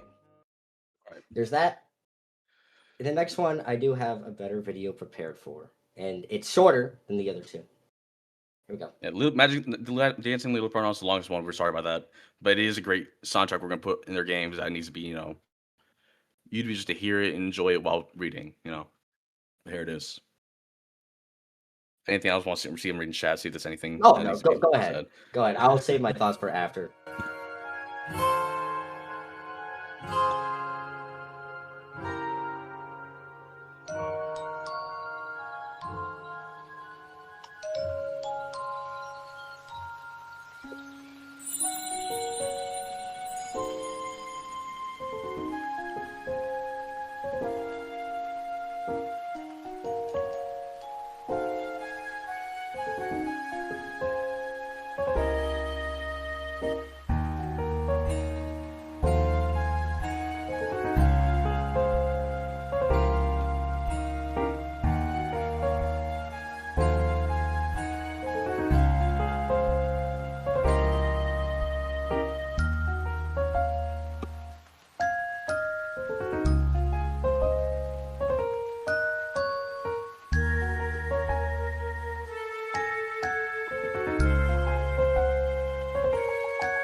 All right.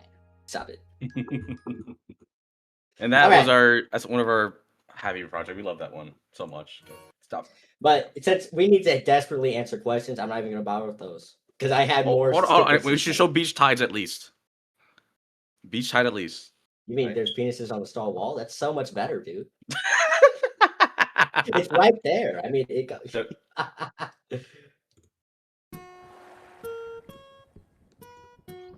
This is some other stuff we're working on. All right, but you can nuke it for real. We gotta talk about Hold on. questions. That is beautiful. All right, now stop it. Stop it. Okay. Stop it. Stop it. Okay, legitimately though, there's some All right, socials. so but we'll we link won't worry to about everything those. here soon. We'll get into a lot more questions here. This is made by our team: Corporate Crow, Bloody Rice, me, Tarot, Smoothly, Spectral, Insomniac, Jamie, Slither, and Scarfy. 9 people right now. We're really loving this project and hope you enjoy this project. Okay, now questions we need to actually answer. Okay, let's answer that guys' questions. Whatever his name was. I guess I'll start scrolling through and answering. Here we go. Okay, bullet time. How do you expand your team / what are criteria to join? Honestly, as long as you can make something and you've been shown to be knowledgeable in the subject, we are going to give you a shot. We are right now looking for a very big background artist. We can do backgrounds, just none of us are, really good into background artists, but No. Yeah. At this point in time, we are looking for background artists that could help out and just split the process down the middle so we can have people focus on character art, people focus on background art. Yeah. All right. It being a free project, it will be on Steam, it will be on itch. We'll try to put as many devices as we can and as many platforms because we have no intention to ever get money from y'all because like I said, this is a passion project than anything. Given this from snooters to snooters, how deep are you going on references? I mean, so far we haven't planned any references, but I assume they'll come up and we'll throw them in. Yep. Looking at the fact that you are early in development, what is more or less your timeline for the project in terms of years? Are you afraid of falling to dev limbo like some other projects? No, dev limbo is something we are very, very adamant on not having. I'm going to tell you the state of the dev team right now. We are actively working. I sort of act like a pseudo director. I plan out a lot of things beforehand and set timelines for people. In terms of years though, I'm going to say it's at least a year before we get a demo. If we can get out a good chapter 1 or chapter 2 demo before that, we absolutely will. But this is going to take a good bit of time. Honestly, I gave a rush. Do you want to give that? We have a rush estimate when we can get the chapter 1 demo out. Do you want to give that information out or? I mean, at the earliest, I'm going to say New Year's. At the earliest. I say earliest maybe November because I don't know. We'll see. Maybe November. We'll see with what's going on behind dev scenes. We're still getting set up. We're amateurs. Remember that. What is your game software? Is it going to be purely VN 2D stuff or something sprinkled on top? It is going to be just like Snoot and Wani. You have your point system. You have all that stuff. There is nothing. I'm sorry. I'm being kind of skippy right here. Our game software, we're using RenP. Given you're a bunch of lepers, it is safe to assume you watch Jujutsu Kaisen. I do. Rice doesn't. Is your use of Pangea a reference to Goodbye Volcano High and broader KOOP work? I cannot say anything about that. What about you, Bryce? I mean, it's just something we chose to do because we're dinosaurs, man. We love dinosaurs. Pangea seems like the best kind of thing, Oh, there you go. Is your best attempt of roleplay is an allegory to JD ERPVC? I have no clue what that is. Fact, an allegory. What is JD ERPVC? I don't know, but we definitely did it. All right. Okay. Is there a proper lore reason why the skinny is bald? No, he's just bald. No, we just wanted to be part of the bald team. That's it. Yeah, he's part of How the many baldies. triggers? Huh. Right now we got one. We have one. So No, far. we have two. You have two. You have two. Yeah. You're right. Two. We have Winnie Lou and Tigga. Yeah. God. All right. More questions. When do we get the free food? If you go to lunchroom right now, there will be an ice cream waiting from Insomniac, one of our artists. Is this going to be on Spotify? What platforms are going to put the music on? It's going to be on Spotify, YouTube, and SoundCloud, but I have a timeline for that. The songs you heard today are going to go on SoundCloud very soon. If you join the Admire server, you'll be able to get to the link and listen to it on there. Afterwards, likely for Chapter 1 release, we will set up a YouTube and a Spotify, or at least I will, and you'll be able to listen from those things. There's our server link. That is I do want to show some like a little bit of artwork that has been going on. People who have never joined the server, you can see some of our stuff. I do want to show.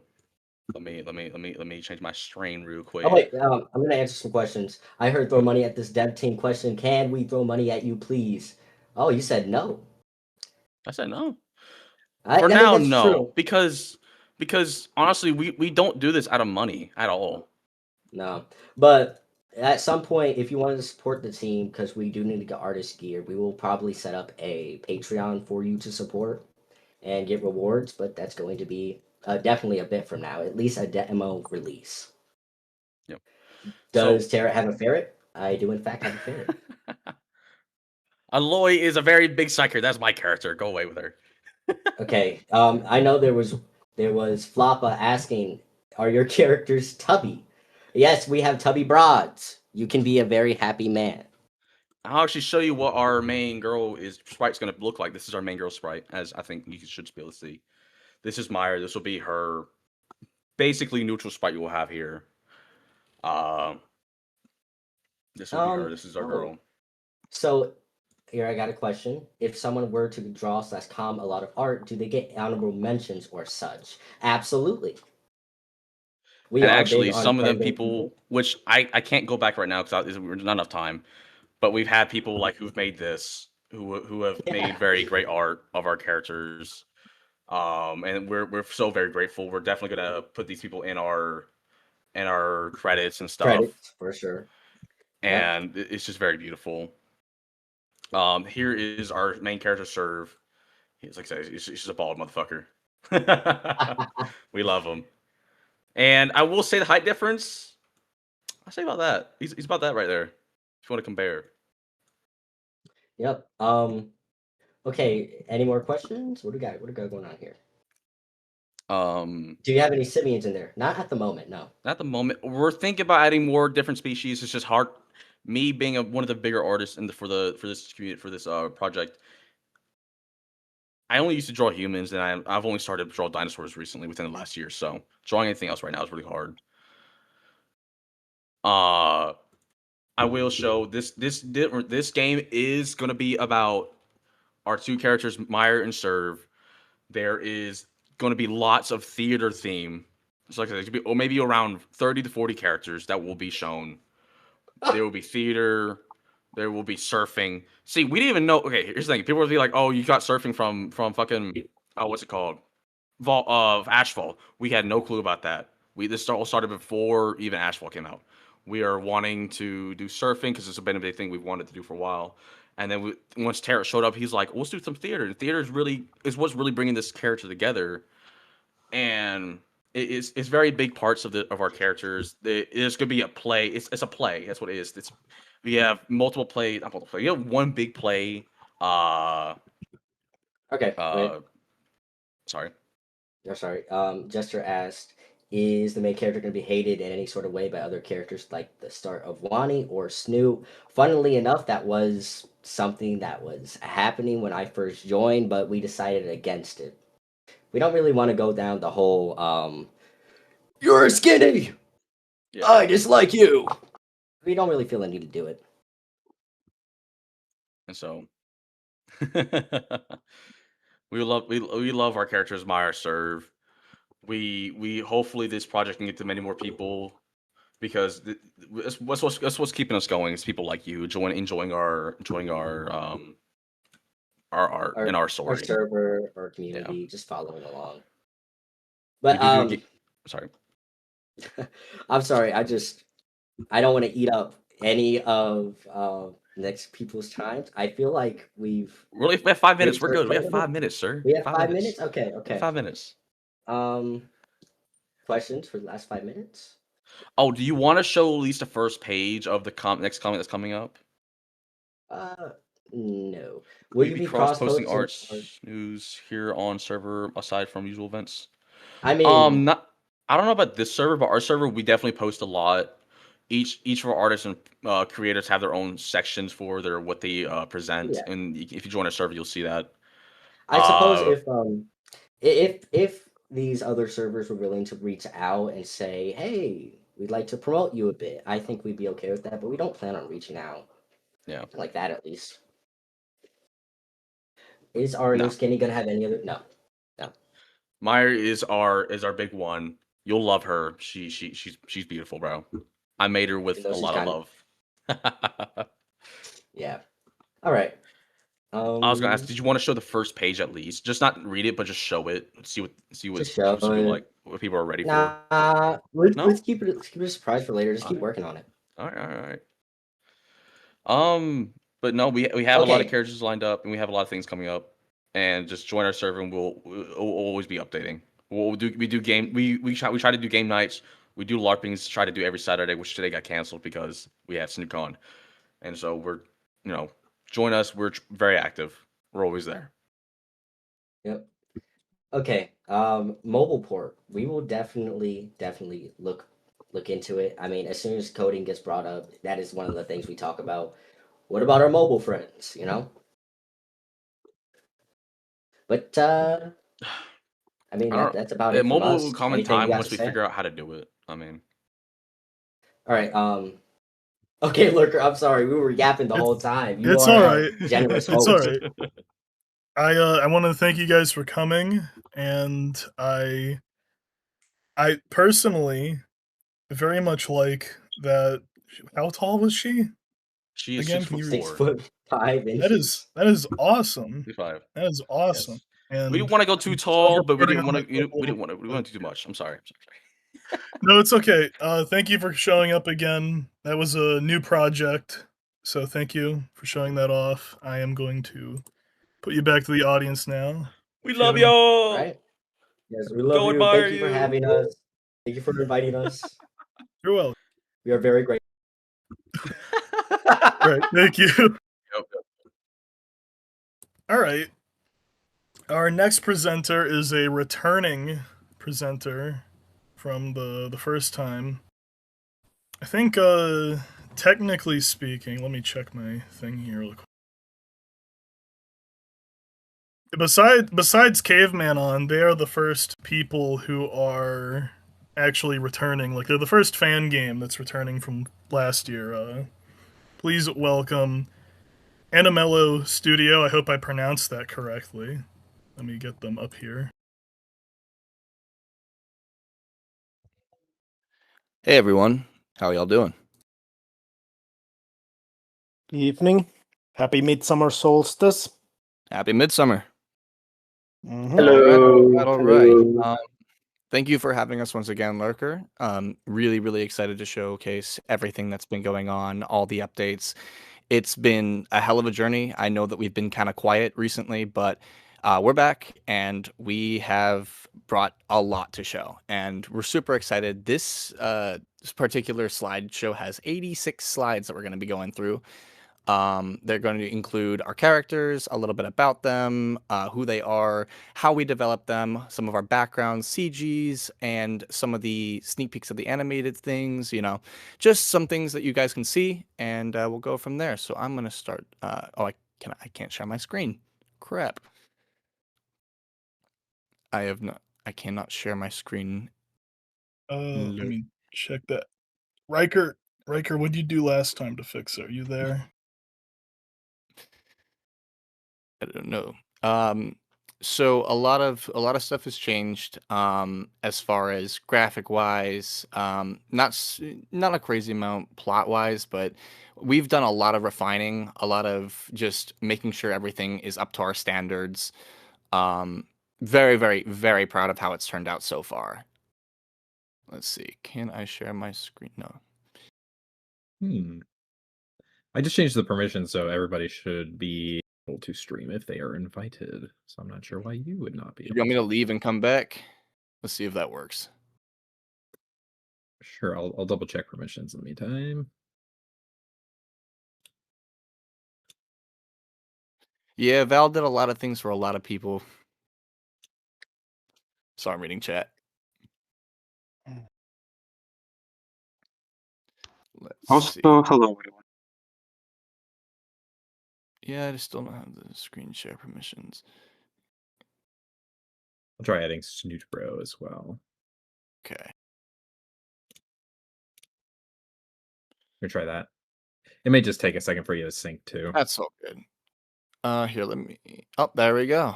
Sweet. I'm gonna share my entire screen, and we will start this slideshow. So, Anomalous Studios, we decided to come together and formally create a studio. This slideshow is by me, Lazy, and Merle. So the contents are what we've done so far and where we've been. Writing the characters, art, sprites, backgrounds, color graphics, change the challenges, objectives and timelines, any questions, comments, etc., etc. So, big characters. Ori is still our main protagonist. He's kind of a young punk kind of guy with a chip on his shoulder, driven by the spite to recreate the life that he had back in his hometown. Kind of carries himself with a deep wound that he still tries to fix with certain extracurricular, we'll say in quotation mark, activities. Mags is still the main secondary protagonist, and will also follow her. She's reclusive, kind of does her best to avoid troubling others, but inside, she's just kind of wanting to flourish. She really wants to have friends, but is kind of being held back by both her self doubts and other challenges. You have our entire friend group who we'll be going through in a little bit, and we kind of wanted to have them. They'll have their own kind of routes where you'll see different interactions and scenes between each endings, and some which will have more prevalent. Some characters will be more prevalent than others. But overall, you're going to see this whole friend group form and how they all interact with each other, and what the different endings will do to certain characters, in a sense. So, what we've done so far, writing Rise since our last Snoot Con, the writing team planned out a number of different outlines in an effort to plot the story, and unfortunately, each attempt was really not up to our standards, so we really had to crack down. We worked our asses off to try and get this to how we wanted it to. I myself got on a lot of help and a lot of people who have a lot of experience, and it's been a crazy learning process because I've never done anything to this caliber myself. And to see it all form and to see it all kind of evolve to what it is now has been absolutely incredible. And I would not trade this experience for the world.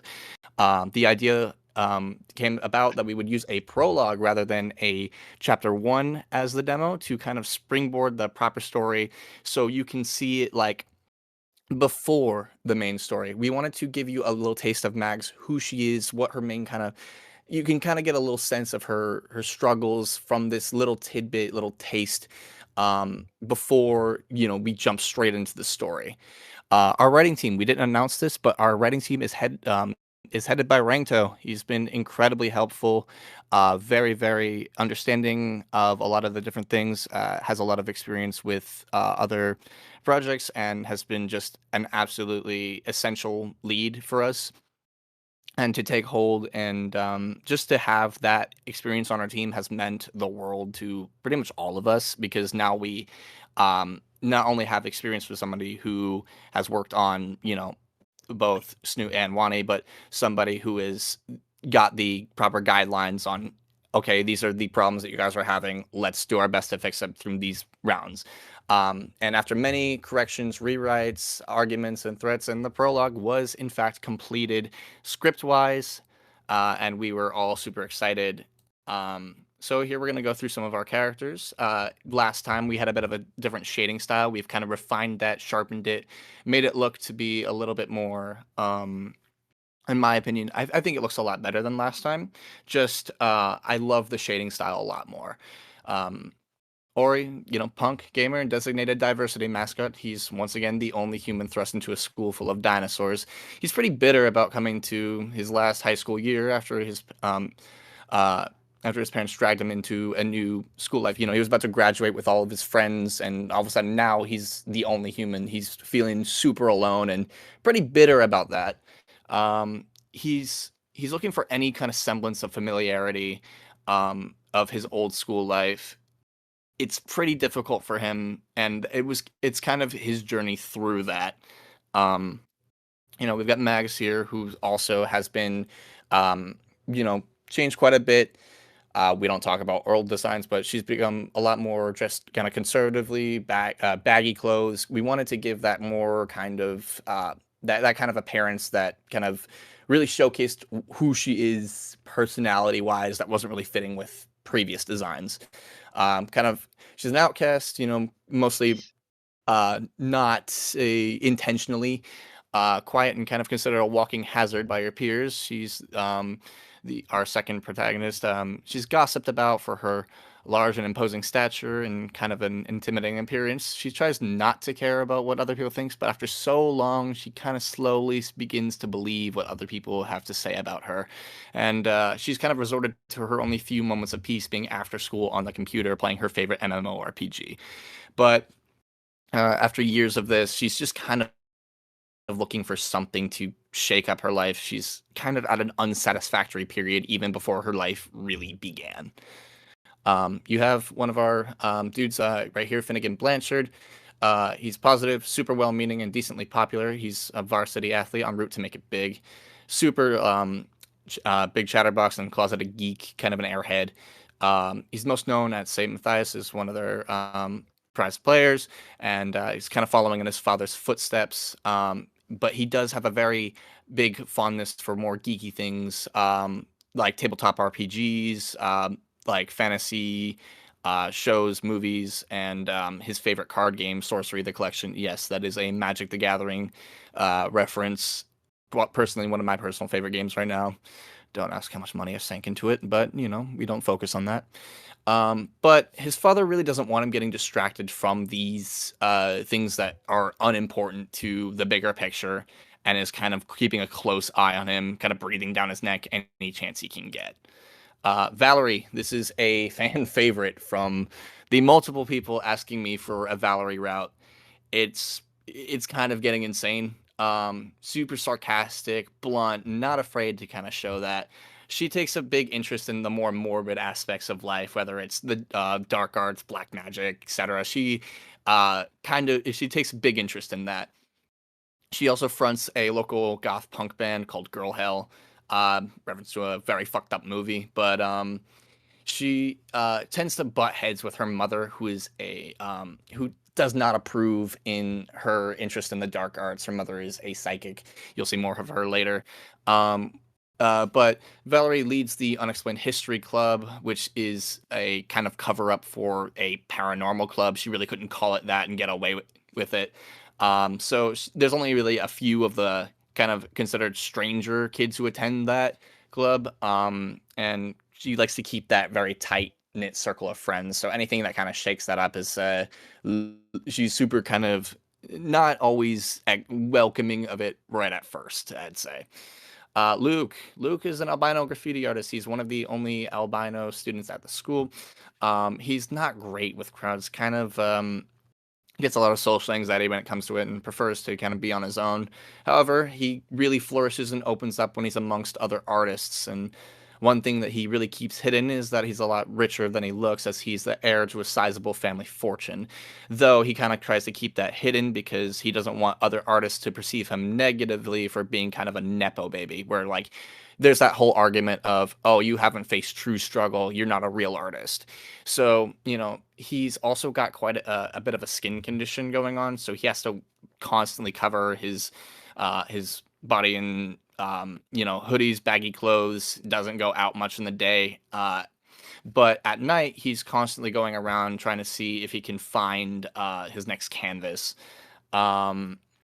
So he's always off somewhere. No one's quite sure where he goes.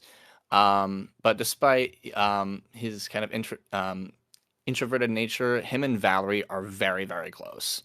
And you'll see more of that later on. Eli. Eli's a working class tomboy and aspiring mechanic. She's had it rough, slowly falling out with quite a few of her friends just to keep her mental peace, and thus ends up working on projects by herself. A lot of this whole kind of thing is a lot. Most of our characters kind of feel alone in one way or another. Eli believes in hard work and the value of keeping busy. She works her own job after school to help out her father so that they can hold on to their home. Unfortunately, they're having a bit of hard time when it comes to financial, so she's taken it upon herself to get a job after school, which ends up leading to her kind of having a difficult time when it comes to the school and education aspect. And she's always looking kind of tired, and B kind of has that resting bitch face going on. But Eli is very, very loyal, not afraid to speak her mind and stand up for those that she cares about, especially when she sees something as unfair. She's the kind of ride or die friend that we all wish we had. Now we go on to Lex. So Lex is a notorious bully and brother of Dean. Dean, you will see a little bit later. Dean is kind of he's our student council president and has the whole world like who has his back. Lex has a feared reputation throughout the school as kind of a delinquent. Any chance to report her kind of ends in failure during her parents being big donors to the school and members of the district board. They have that going for themselves, so she kind of gets it into her head that she can pretty much get away with what she wants. Most just kind of keep their mouth shut and kind of keep their head down when she's around, unless they're in her little circle of friends, in which you'll see them. And yeah, so you'll see quite a bit more of her later on. What we've done so far, art-wise, our teams have completed all the backgrounds, all the CGs for the prologue, and whilst it was written, we had begun working on some of the backgrounds that you'll see in Chapter 1. Our artists have done an absolutely incredible job at capturing the vibes of both the city, the school, and everything around it. I cannot wait because we have a huge section of all just these backgrounds and all how we kind of built around this. And I couldn't be more proud of the work that they've done because they've really turned this project into something that's full of love and full of like dedication. One thing I'm very proud to announce: absolutely zero use of AI anywhere. Fuck AI to the day I die. We will never use AI. We will never ever put ourselves in any situation where we'll have to use AI. Everything is done human. I am the person who takes it upon myself financially to pay for most of this, and I will always rather support an artist than to support a machine run by big corporations. Fuck that. Sprites, how they got their shape and how we kind of did this. So this we really didn't get to go into the last time we were here. It's about how we took our concepts, developed them, and ended up coming up with what we have now. So let's see. Mags, you can kind of see her old outfit really doesn't fit into the shy girl persona that we wanted. So with that, we kind of had to realize that her design had its issues.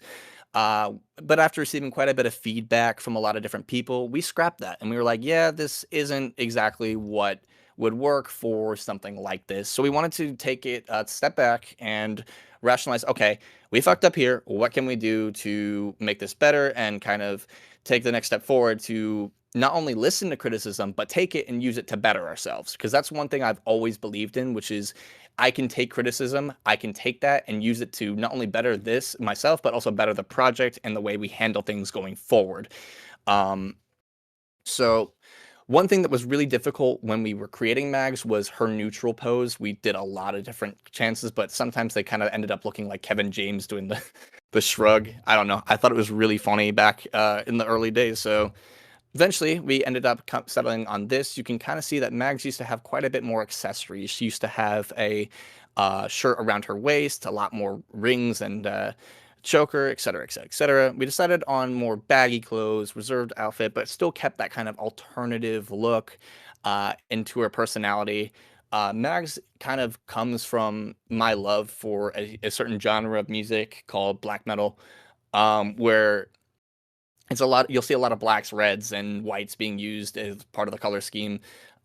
Specifically, I actually grabbed her color scheme from one of my favorite albums, Blasphemy, and we kind of used Blasphemy's Fallen Angel of Doom as a kind of part inspiration when it came to the color scheme.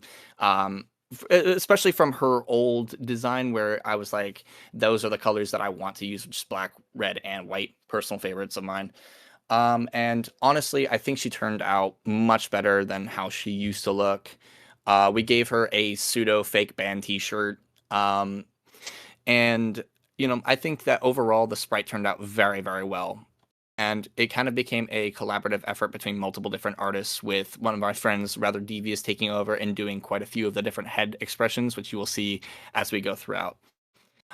Ori was kind of he drew influence from 3 different characters, which was Kevin Levin from Ben 10. You had Duncan from Total Drama Action/Island, and Roderick Heffley. Those 3 characters I loved when I was a kid, and I was like, these are like how I want to be when I grew up, as stupid as it sounds. But when you're a kid, those are like characters you see in a show that you vibe with. That I was like, okay, I can do this, and I can put this into a character that kind of represents our main protagonist in an interesting way. And before you ask, Jack Black was not a source of inspiration. Stop fucking saying that. It's not true. It's not true. No. So, this was the first ever design. He actually used to have a face. I was not hesitant, but kind of like debating with myself whether or not I should give him a face or not. But RS Mania took it upon themselves after commissioning, and did a pretty good job at capturing what I wanted him to be. He originally had a Municipal Waste shirt, just because when I designed him, I had just seen them live. They were incredible, and I loved the kind of long sleeve look. I think the blue, yellow, black, and white kind of combination really worked with itself. But unfortunately, of course, if we're doing a project, we can't really slap a band logo onto a T-shirt. So we kind of had to adjust it, and that became what Lazy had drawn right here, which is the nuclear symbol with a, I believe it's an animal skull or saber-toothed skull in the middle. Tigers, I don't remember exactly what animal it was, but you can kind of notice here that in the ID, it's called Mountain Ridge, which is not the name of the school anymore. It is, in fact, St. Matthias. So that was something that you can see the old art kind of got different from the new and updated sprite here. He was a little bit thicker set, especially in the pants region, but I think we really cleaned him up well, especially with, I will say it once again, I love this new form of shading. I think it was done way better and much cleaner, sharper, and really got the look we were going for with our main protagonist. Valerie. So Valerie was a combination of different things. I gave my artists all of these images and kind of said, go nuts, especially with Jade West. I don't know if any of you watched Victorious when you were younger, but I kind of wanted to have that sarcastic, snarky, funny goth girl. And, it was kind of hard to find the exact vibe I was going for, but a lot of these characters fit into that kind of narrative, and you can kind of see where I got her outfit from, which is right here. We use this as a reference for dinosaur species. Same species as Maggie from believe it's Faust's character. But we wanted to just do something more alternative, and I'm going to showcase this. This is OG first ever Valerie design. Bear with me. That was Valerie's first ever design, and I was like, ooh, not really what I was going for. So we kind of ended up adding some details. I was like, well, first of all, she's got to have hair. Second of all, let's give her some accessories and maybe change her color, because a lot of the things in different medias like Snoot Game, you have all these different colored characters. So let's make her purple. Now, purple and black was a cool color combination, but it was missing something. I felt like you can kind of see that as time went on and as her sprite kind of began to develop. From here, she used to have these kind of web designs around her arms. But we were just like, it's not really fitting to what we wanted. I love the addition of the spider webs, especially on her dress, but really adding that green in there, which is right here, is really what took her to the next level. Devious did an amazing job at taking control and doing her sprite head. We kind of went the Wani route of separating sprite heads to bodies and eyes so that we can more manipulate them easier. You can actually see a bit of the old shading style here versus the new one right here. And honestly, Valerie became a fan favorite pretty quickly, and for good reason. I honestly really love her. I think her design is great, and I'm glad that y'all also really like her. Finn's old design was also an RS Mania, which is kind of funny because we actually went back to the original design when designing him. He didn't have he had a evolution, and then we went back in time to kind of fit him. Um, he kind of like we had to take a few steps back because I wasn't really vibing with this early kind of design, especially around the head region, which Devious took over. And then after we got this and it looked very, very well, I was like, his colors really aren't work clashing now, unfortunately. Because we used to have these brown and navy blue, pants, and I thought they looked really well. But overall, we went back to the original design, and I think we cleaned them up very nicely. Regarding the color palette, I think it did a pretty good job. We substitute the blue and yellow Letterman jacket for the beige and brown, and this is how he ended up turning out. I think it's looks a lot better. So Eli, out of our entire cast, Eli took the absolute longest to get down. It took over a month. Her design was tweaked so much during the drafting process, but it was nothing compared to the amount of fucking color schemes that we went through. We went through 16 different color schemes before we settled on the ones that everyone knows. So originally, Eli didn't have a set species. I had a friend, their name is Zetho, they're one of the artists on our team, who I was like, hey, do you want to join this project? It's dinosaur visual novel, et cetera, et cetera, et cetera. They're super excited. And they started immediately sketching up designs. So Zetho is very adamant about certain things. And he was very adamant about making a tomboy. Now, that's all well and good, but he's like, I don't want your stereotypical bullshit tomboy that they have a soft side. No, I want a true tomboy in the sense of the word. And I was like, all right, go for it. And he started sketching up a few different designs, but we ended up deciding on the fact that we liked this one here the most. This top design was what I said, hey, you should kind of go along with this one and start kind of drafting out this one.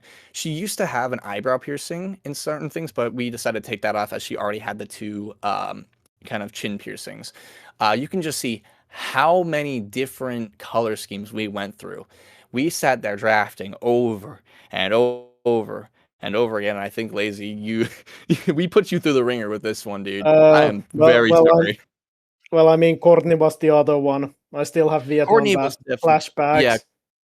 Yeah. Courtney was definitely another one that went through quite a lot, but we were just stuck for a while. Honestly, so this one right here was going to be her design at first. We were kind of set on this one, and then we were set on this blue one. But then we were like, we just weren't really vibing with it until we discovered this one character in the background of Wani. I believe his name's Peter, as given by the fans, and Zetho really liked their color scheme, so he started playing around with quite a few of the colors, and we ended up settling on this right here, which eventually led to this finished design right here. Once we got that right, it was the sigh of relief that we all felt. I think I believe was Eli that was one of the first, the last characters we had to finalize. I believe so. Before we started really working. Then Luke's old design was chopped. It was difficult because I had the idea of, okay, I wanted a kind of more pretty boy, but I didn't want him to be kind of shown that often. He kind of looks more scraggly than he is kind of hidden behind his hoodie. But his old design, I forgot which dinosaur we were originally going to go with, but I was never a fan of those kinds of beaks. So, and I was like, I wasn't huge on it. And then we had the idea of making him kind of sickly from a skin condition, so he's a bit skinnier. But I was like, it's really not playing into the exact specifications I wanted it to be. So after a lot of kind of trial and error, we came up with this. He was still a bit skinny for my taste, but it was closer to the end result that I wanted. We started experimenting with Luke and what we could do with him through different color schemes. But overall, this was pretty much the solid design. I was also in the middle of designing him, playing through Cry of Fear. I don't know, that game old as shit now, but classic. Absolutely love it. Uh, I was playing through that, and I was like, I really want to kind of include the aspect of how Simon is as a character. You can see it right here into his design. So it's kind of like a reference to Simon and what I was doing at the time. So it was a mixture of that and just a few other things. We had to tweak the final color scheme a little bit, but overall, I think the kind of muted colors are a good contrast from someone who's as bright as, say, Courtney, who's very just a color explosion, really. All right, Courtney. So she had quite a few interesting bits about her when we were developing her. I gave a few different like hairstyles and color schemes. And I was like, MJW was an artist on our team. I don't know where he stands on the project now. I believe he's kind of busy with his own things, either school or other art wise. But he was the original developer of Courtney. He originally gave her dreads and glasses. It was a bit different than the pictures I had given. So after some revision, we came up with this one right here in the middle. Another artist took a crack at it, and then we kind of started going through different color schemes. This was the closest that we were getting, and I was like, okay, let's kind of experiment with this area right here and go from there. Lazy then took over, kind of changed a bit of her hair. She had much deeper seated, like her markings were a lot darker in color. Then we started playing around with the colors. Again, there was a lot of iterations. I was not about to fit them all on this one slide. Before we ended up settling on this design right here, which is closest to the one that you know and love, which is right here. Overall, I think that even though she's still very bright colored, it's not like a sparkle dog where it's constantly piercing your eyes with color. Now, Lumi. Lumi is a Trudon of ours. She was the collaborative effort between Devious and Faust and works as the library assistant for Miss Thompson, our librarian. Little doodle of her over there by Faust. Originally, she was going to be orange. So we were messing around with different color schemes. Once again, it was a mixture of indecisiveness on my part and a few other things that kind of led to where we got to with her. It was you can see that he wrote "You're taking too long" because when we were designing her, Deltarune Chapter 4 had come out, and we were kind of referencing that one pumpkin boss. But we eventually ended up settling on a gray color, blue eye color, just kind of messing around. She was inspired by both Tomoko from Watamote and Samantha from The Ring, ironically enough. She's just weird, dude. She's just very, very weird. And we wanted to have a lot of fun with that. So you'll definitely see quite a few antics with her. It's fun. You know, she's not a main character, but she'll be there every now and then. So the twins, originally they were going to be saber-toothed tigers. However, after a lot of debating, we just realized that it'd be kind of weird to, out of all the characters, just have two saber-toothed tigers in as the twins. They looked a lot different than how they looked. Now, we tried reworking it one more time right here, but honestly, after a lot of deliberation, we decided to stick with only dinosaurs. This was before Ashfall, so before like Monkey was a thing that people would have. So this was the very first kind of iteration of them before a few different artists kind of pitched in their own ideas, which this became like probably the most collaborative set of characters between our artists because so many of them took a different crack at them and kind of adjusted and readjusted and came to what we know as today. From these two to these two, her hair, we decided on giving her a much more wild look.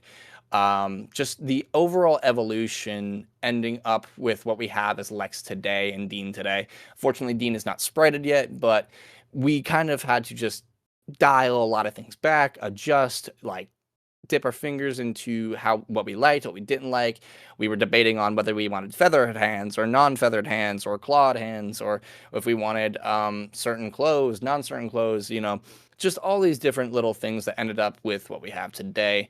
And overall, I think that she turned out very, very well. Miss Thompson, fan favorite, Gooner favorite. No, I'm kidding.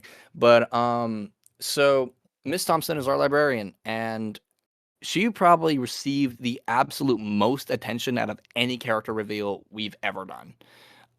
She started up. Her name was Miss Therma, and she was like, we were discussing ideas like, oh, she likes this, that, the other, blah blah blah.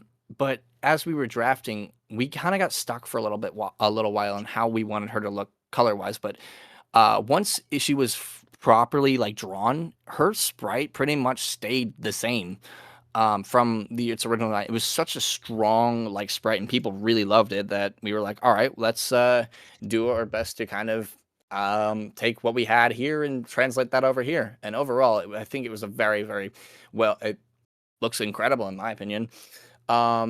She's the head librarian. She's very much like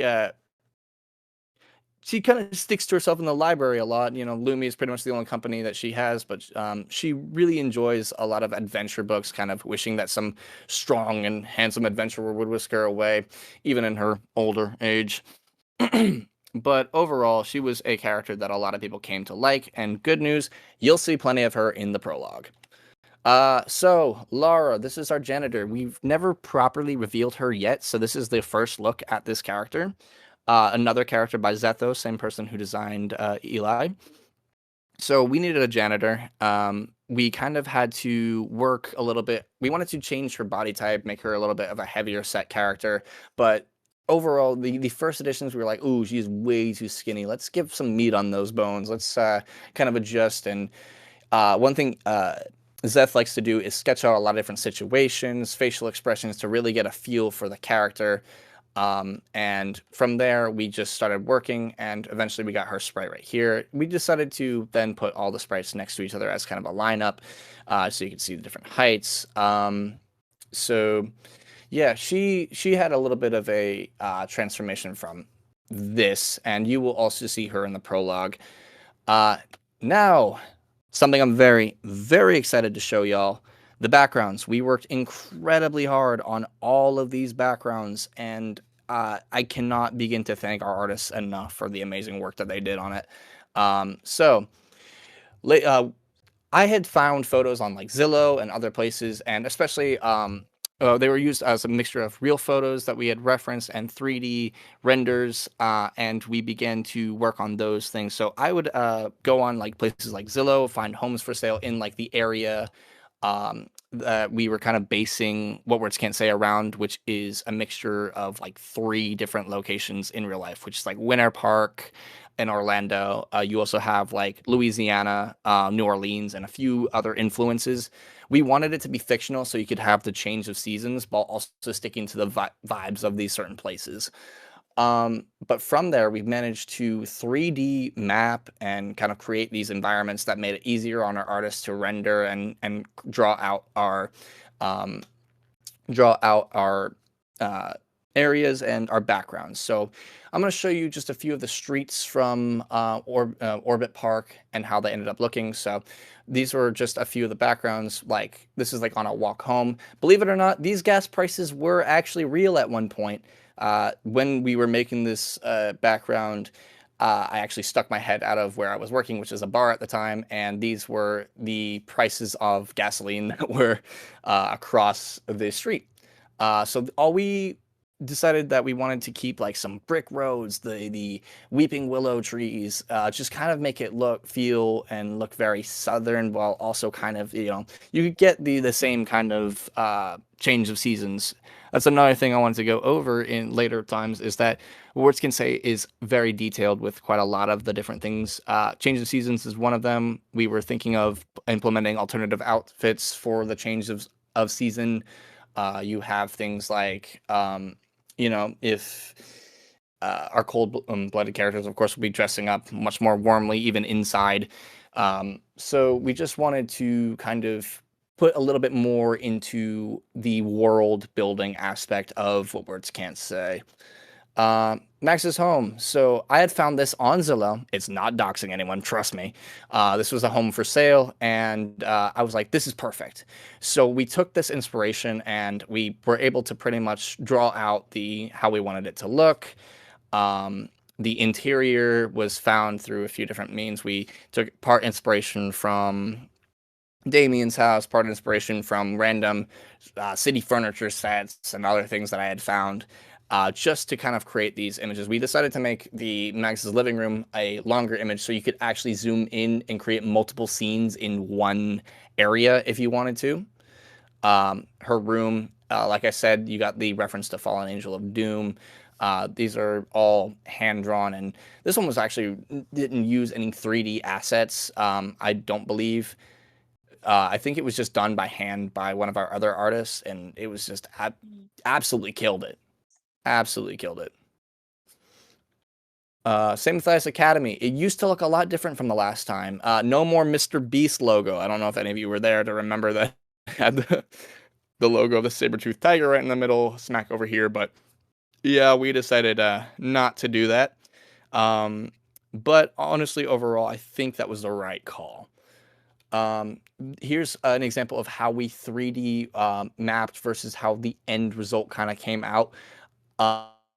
Really, really incredibly well done, especially with all the books and just everything in here looks very, very professional and very well done.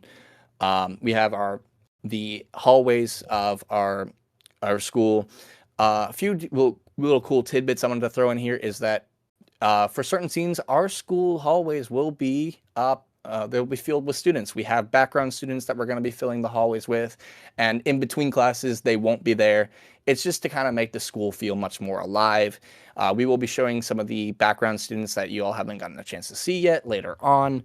But we wanted to add some details, like for longer neck students, you have a water fountain that's higher up. Just things that made it make sense more for a dinosaur or a Saurarian school. Some more backgrounds regarding the school.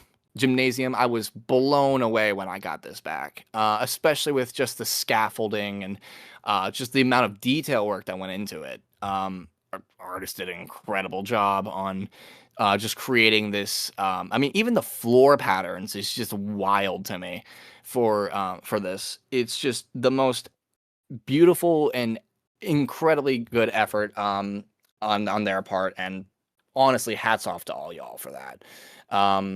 Then you have, another hallway, our school courtyard. So this is actually really interesting. It was based off of my own school. We used to have a little gazebo over here. Didn't have tables, and I'm not even kidding. We referred to it as the emo gazebo because all the emo kids would sit over there.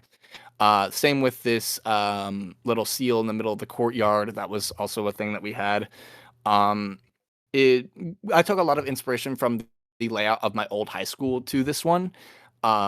So I like when I look over at certain of these backgrounds, I'm like, oh, that was in my high school. That's really, really weird, but also really awesome. So you have our cafeteria, once again, beautifully done. Just honestly blows me away how much we've come from what we had last time to now. The more you look, the more you'll notice with all of these. It's just I'm super, super proud to have been a part of this team and had led to these things coming to life and all things like that. Ori's house was another home that we had found and 3D mapped and kind of filled into the background that you see right now. You're going to be able to explore, like, especially in chapter 1, you'll see more of his house. You'll see more of, you'll see things like, oh, he's moving in. He's unpacking his things. Oh, this room is empty now, and now it's full. It's furnished, et cetera, et cetera. You're going to see all these different things when it comes to, just making it feel like these backgrounds feel alive in a sense. The computer graphics, there's some special kind of things that we did that were a bit different. For the prologue and certain scenes we had been working, we had to storyboard and kind of work around. So our artist would draw out certain scenes and how we wanted them to play out. versus how they actually turned out right here, this is a test. So this was a test done in, I believe, was it After Effects, Lazy? That you Yeah, used? the animation itself was actually in Adobe, but when you asked me to add the sound effects for the test, it was After Effects. Yes. For sure. Yeah. So we were like kind of experimenting with how we wanted it to look versus and then it was a matter of finding out how to code it in the most accurate way possible. And honestly, it turned out so cool from this comic book style that we decided to go with. One thing is that we took a lot of inspiration from this game called SSX on Tour. I didn't include it in the slides, even though I meant to. It was my bad. SSX on Tour has a very like scribbly, notebooky style where everything looks like they're drawn, and it looks like you were bored in class and you were doodling. I'm like, hey, that's a great idea for the UI for certain scenes where we can kind of like make it almost comic book like. And I wanted to capture that for the UIs and other things. This ceiling fan, this blew me away. This is all hand animated, Lazy. You animated this? Let me see if I can No. This is actually since the Max's room, we got that hand drawn version of it, and after that I made a 3D render, mostly because there was some changes that we wanted to do, and also I wanted to make sure the perspective was correct.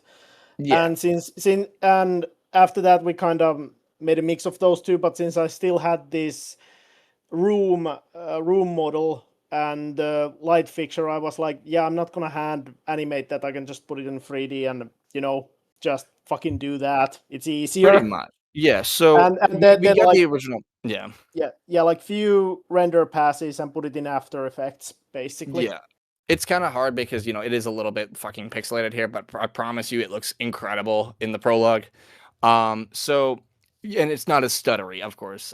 So, it was a matter of smoothing it out, making sure the code worked. What was even crazy is like from the perspective of Max's room, you can see that it's kind of hard to see here, but the wall here and even the curtain here are the actual perspective they would be had you been lying down on her bed, which blows my mind the amount of detail that y'all put into this. So another thing is that we had this animated where you can see the reflection of the ceiling fan in her eye, as well as this blink. This just looked amazing. You did an incredible job on that, Lazy. Please fucking pat yourself on the back for that one, twin. Holy shit, dude. But this one is cool. It's not in the prologue, but we were experimenting with and this it's not one. finished. And it's not finished. It is not finished. But there are so many levels to detail in this. You'll notice that when he looks out of the car window, as streetlights are passing by, you can see those same streetlights pass by in the window of the car. It like the level of it blew me away. Just taking this 3D to the there, you can even see that as it passes by, the streetlights are in the rear view. That I was just blown away. So I had actually taken photos inside of a U-Haul truck that I was using at one of my other jobs to kind of get this perspective down so you could see what it would look like if you were sitting in the passenger side. And y'all fucking killed it when it came to how it should look when you're driving in the U-Haul. I was beside myself. Like, this is fucking nuts. The amount of talent that is in the Anomalo team has absolutely just been incredible to witness, especially with the evolution of all of us learning from different, teams. Like, I myself am part of a lot of different projects. I work on this one. I've done music for Hold On To Me, music for Devlog, music for Encore. I voice act in Encore. I've done music for Project Little Star. I've done music for, I'm doing music for the Garden of Rosa mod. I've done music for, I believe it Was I Right? And a few other things. It's just a crazy amount of projects that I've dipped my toes into and gotten to meet some pretty incredible people and just learn from them, only to make our end result better. Some of these background characters that you will see versus ones that we are still conceptualizing right now. We wanted our school to feel alive, in the sense of, you kind of got this. I got this feeling when I was playing a lot of visual novels that it was a desolate, like, area. It was very strange to see just like how empty all it was all the time. And I was like, it's a little weird. I wanted to kind of change that. And it might be a little bit more effort on our parts, but I think the end result will make it not only feel more alive, but I think it will just kind of take our project to the next level. These are some early UI stuff that we worked on. I loved the old like torn pages with like little doodles around. We kept the aspect of doodled headshots and the doodles around, but we had to change it into a much cleaner way that we could utilize in a UI, which ended up becoming these. They were very clean, they looked incredible, and they got the point off. And every single character is going to have sketches that relate to their personality, things that they enjoy, etc., etc., etc. You'll notice little details as time goes on with, oh, that's why this relates to this character. Oh, that's why it relates to that character. And just, again, detail is insane and constantly continues to blow me away. One thing that is different here is that Miss Thompson's font is a little bit different, and every single character's font is different for their name.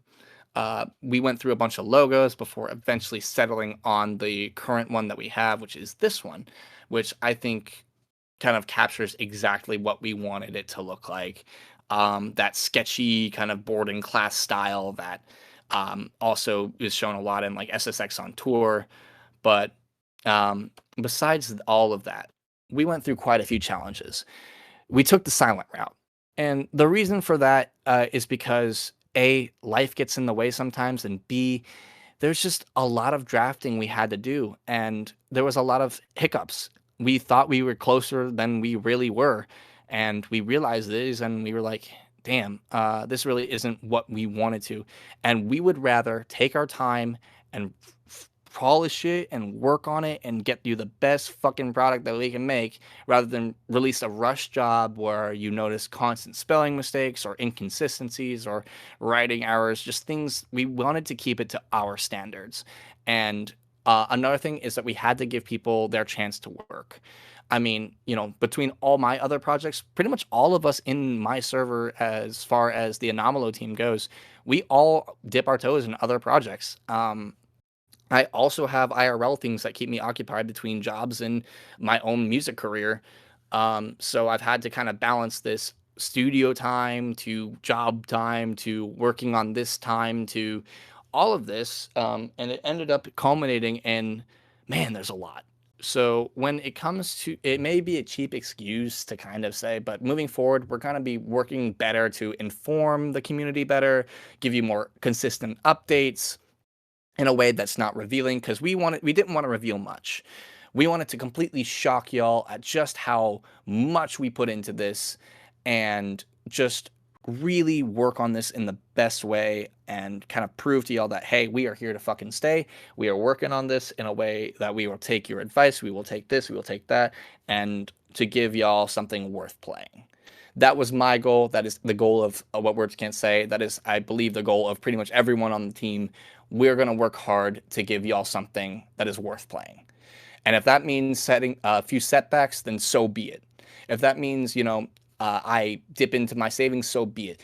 I'm going to work on giving a incredible project, and that's my end goal with all of this. To tell my story, to tell a story that can help people or make people relate to that story, just things that you guys can discover from this that I discovered when playing through other visual novels. So, moving forward, planning the full story, we are now taking time to really sit down, plan out the routes, the key choices, the end results, just really make it so that it's smooth, congruent, and without issue. Synergy. Another thing is team synergy. For some, this is scary. There's new, better ways to work together. We got to kind of work around each other's schedules, whether that's being more up to date with, hey, I'm available these days. What days are you guys available for? We just got to, get our asses in gear and really like lock in. And I think that after all of what we worked on and this whole experience of the prologue together, we've done an incredible job of just learning. This is new for a lot of us. So, and now that we have the experience of quite a few different people, who have worked in these environments before, we are much better equipped to manage it because this all started because I sat down and I was like, I want to do something different. I want to actually make something instead of just, you know, being like saying I want to do something. Because anyone can say that they want to do something, but you got to be willing to put the effort, the money, you got to be willing to put the time, you got to be willing to put the thought into doing this. Because you can sit there and you can be like, oh, I want certain things to fall in my lap, but it will never fucking happen unless you do it yourself. And if that means making connections, if that means, you know, putting yourself out there, and that's pretty difficult for a lot of people because you know, you can be really anxious, you can be kind of hesitant to do it, but honestly, it's worth it in the end. It's been a lot, you know, it's been stress, it's been, you know, like crunch times, you know, there's been times where we've argued and bickered, but overall, this experience has been a great one. Now, it's time for us to go on to some questions. So we're going to take a few questions. Let me take a look at the Discord, and then we will get you guys situated. So I'm going to open the chat real quick, see what y'all are saying. So if you want to send your questions now, please by all means do. I would love to throw money where. Okay, so here that's a great question. A lot of people have asked, where can we put money into this project if we believe in it? So what I wanted to do is I wanted to prove that hey, we are here to stay. I am not going to ask for your money before we have a product out. I would like to at least get something out before we put anywhere for you guys to put your money into, and kind of prove that you know there is a actual thing worth putting money into. So by chapter 1, I'd like to have a Patreon, which is an optional thing to do. But the overall end goal is when this project comes out is I want to make it monetized for the sense of getting everyone who worked on the game paid, but also to donate to a organization that I believe in, which is one that takes people who have been unfortunate with whether it's drugs or just dealing with the streets, especially youth off the streets, and gets them food, it gets them shelter. I'm currently looking into a bunch of different organizations. I do work with some of the ones around here in South Florida, and it's just been a very fulfilling thing. So I want to kind of put that into this afterwards. Another thing is like, hey, if I can make whatever I put into it amazing, but I don't want to rely on it. I don't want to rely on this as my moneymaker. That's not why I'm doing this. That's not why I want this to be a thing. This is for me. And I want to get my artists and everyone who put their talent and effort into this paid. End goal, end of story. Yeah, don't dox yourself. You know how big South Florida is? Please. Any other questions? So let's see. No, Wonder Bread. Yeah, I see the Wonder Bread toast. One how many endings? question I would have For is, sure. I remember y'all had changed the design Yes. a little while back. Whose decision was that? Was that yours or All of ours. all of So ours? when it first came out, and Mags originally was just a character. She wasn't going to be part of a game. But going from that, people were like, "Oh, great! Now they're one of these kind of things." And I was like, "Yeah, I kind of see that. I really don't want that to be the impression that we get off." So, um, we decided to take a step back and rework it. 3 to 4 is the idea. 3 to 4. So, um, yeah, so the whole rework came from all of us really.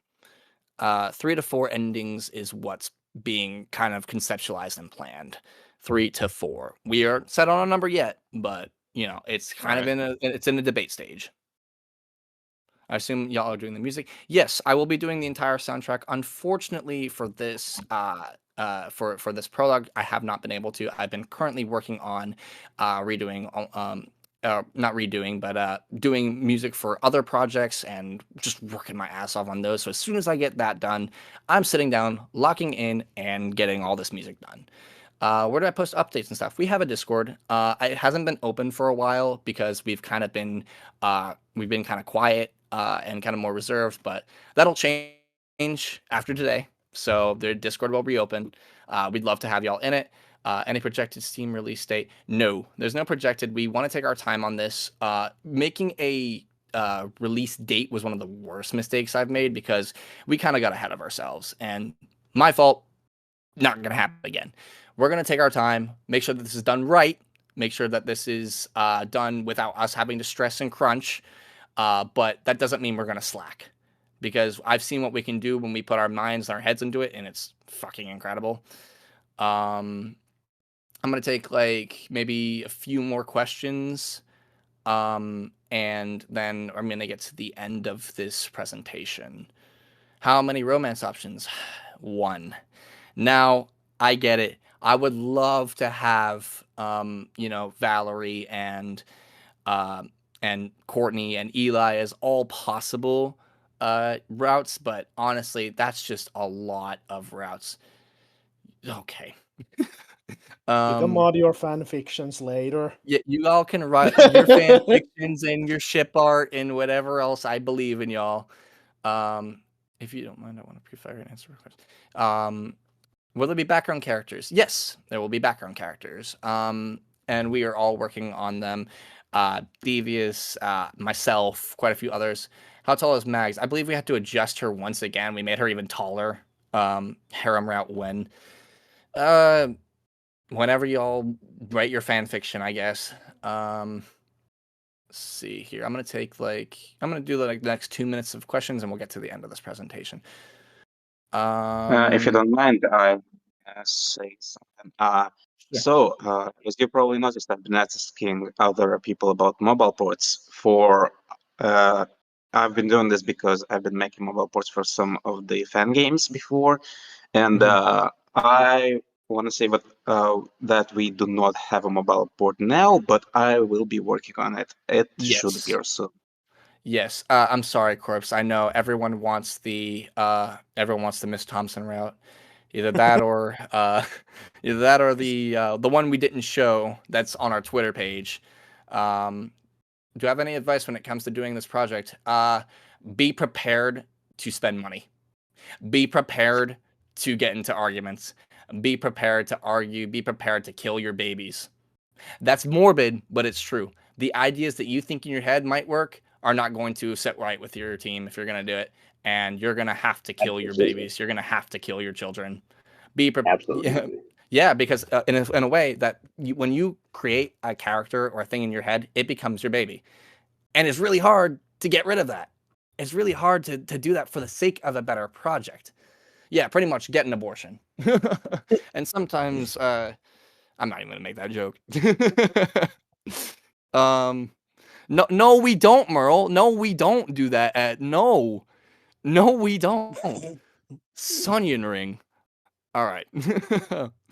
All right, I'm gonna take one more question, and then I'll get to the end of this presentation. First of all, I want to thank Lurker.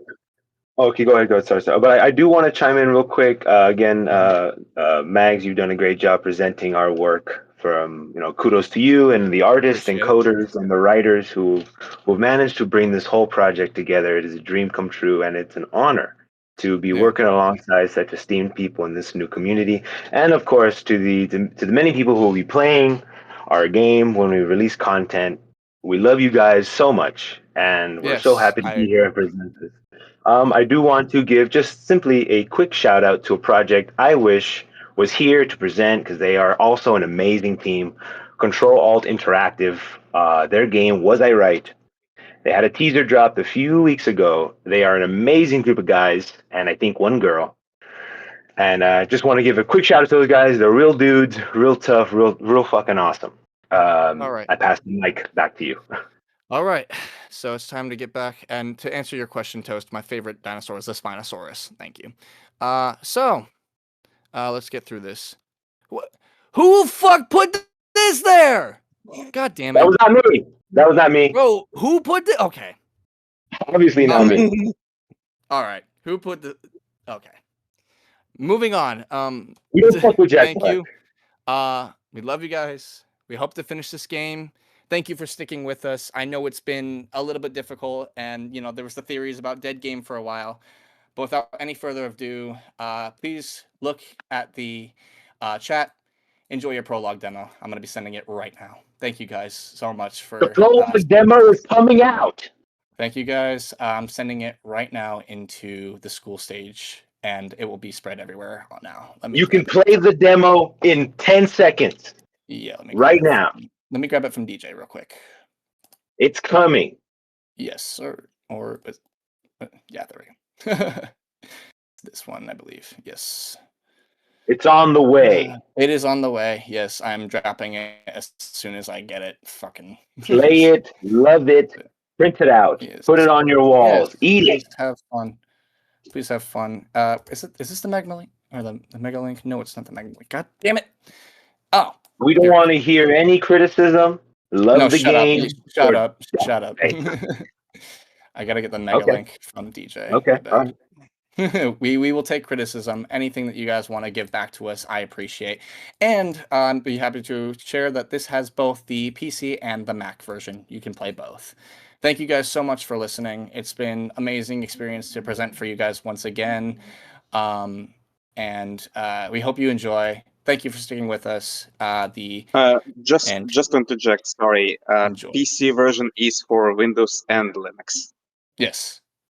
So PC version is for Windows and Linux. Enjoy. There it is. I'm going to be putting it. I'll give it to Lurker to put into the announcement later on.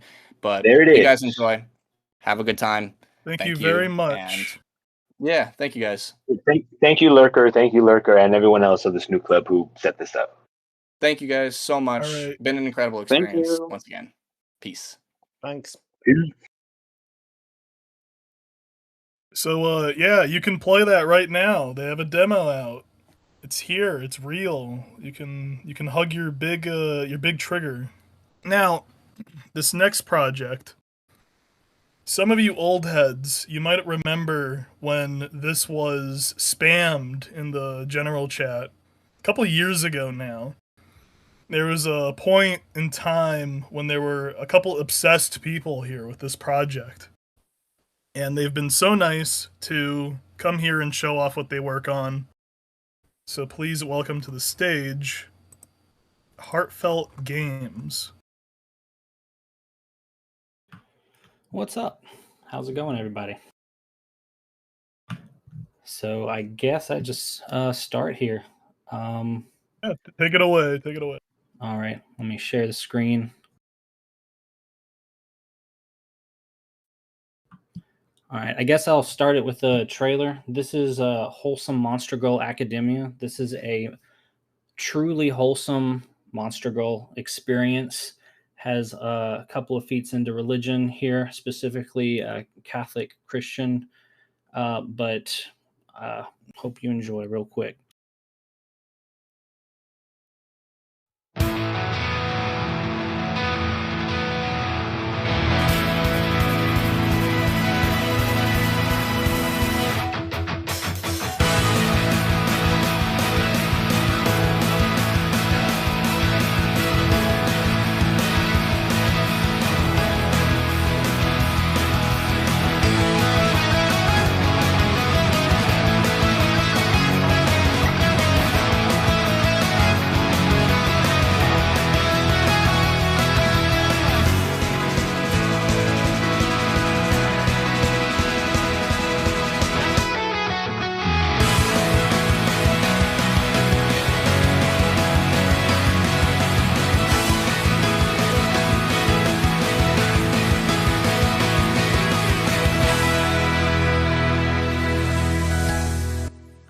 And you'll have to ignore that Kickstarter thing. That never happened.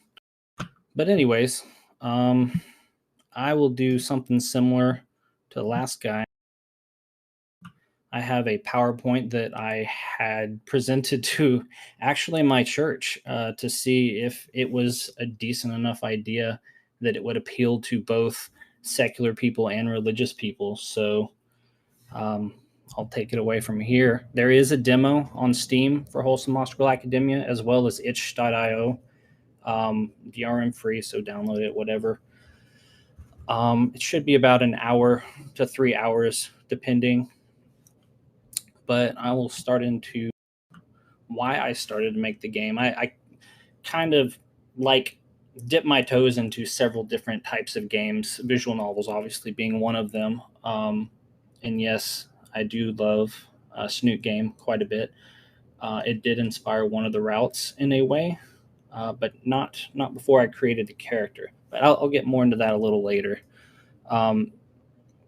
So I also figured that since religious games kind of, not just religious games, religious music, movies, and all that type of stuff, they're really known for having low quality crap and kind of also pushing the message in your face.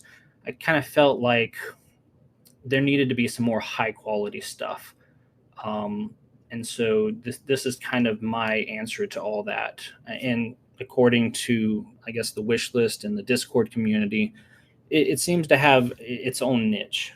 So, like I said, the purpose of the plot is mostly on getting to know the characters, all the Monster Girl characters, monster people, male and female, all around, with a little bit of religion here and there.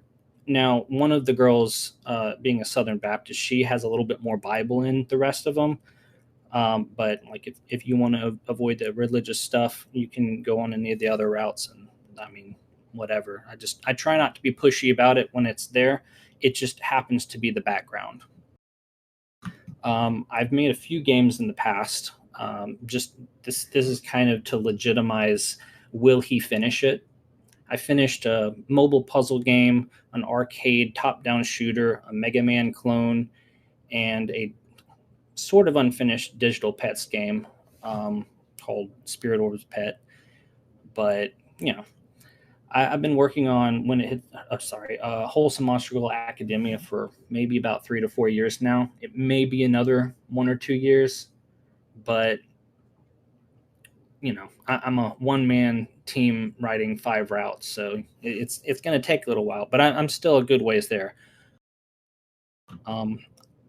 So these are a couple of the characters. This is the basic GUI. This slide was mostly to show off what a visual novel is. Your stream is on the YouTube still. My stream is on the YouTube. Okay, let me swap that over.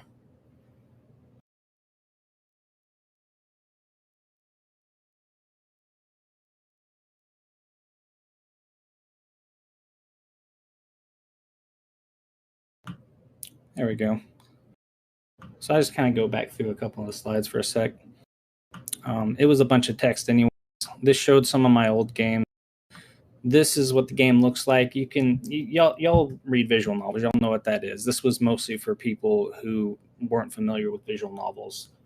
Usually when I talk to normies about it, I'll tell them I'm making a choose your own adventure with anime type characters. And that's good enough to satisfy them.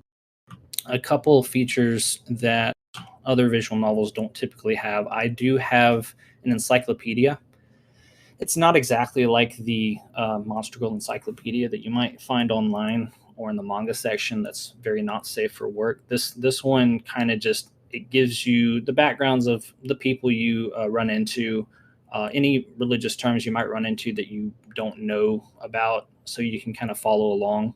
I try not to push too much of that in people's faces, but where I can't avoid it, I'll just drop it into the encyclopedia. So over time, I did have kind of an iteration process. I really wanted to get an early demo out. So I had some really basic sprites with the basic GUI. And yes, that is a crappy AI background image, but I do not utilize AI in any final product. I only have ever used it for temporary assets. Grammarly might be another exception. I use that to detect grammar issues or spelling issues, but I do not use it to write for me. I will never use it to write for me. I will never use it for art. I pay real artists. I program my own stuff. All all that kind of stuff. So nobody has to worry about AI stuff. But over time, the GUI changed once. I had a better GUI artist kind of come in and clean up behind him, and this is what the game looks like now. So, as I said, I am the director, writer, and programmer of the whole thing, and pretty much everything else I hire out for. I have a character artist, Simon H. Kuran. I use their real name because I am distancing myself from unwholesome type of art, and this person does have a dual portfolio. While they have worked with like Disney and other things, they've had some wholesome animations. They also do some unwholesome art, so I use their real name for that. The CG artist, he is Christian, and he does a decent job. He does a few comics here and there. The musicians I've used for other projects, but they're doing pretty great as well. The background artist I found online, you can see some of their art in game. And I have M, who is actually the person who's creating. This will be embarrassing. I can't remember the name. I just want to be single. Shoot, is that the name? I know it. I know it's something along that lines. But M is working on that project. It's on, I think, chapter 2 of release. The demo for that is free.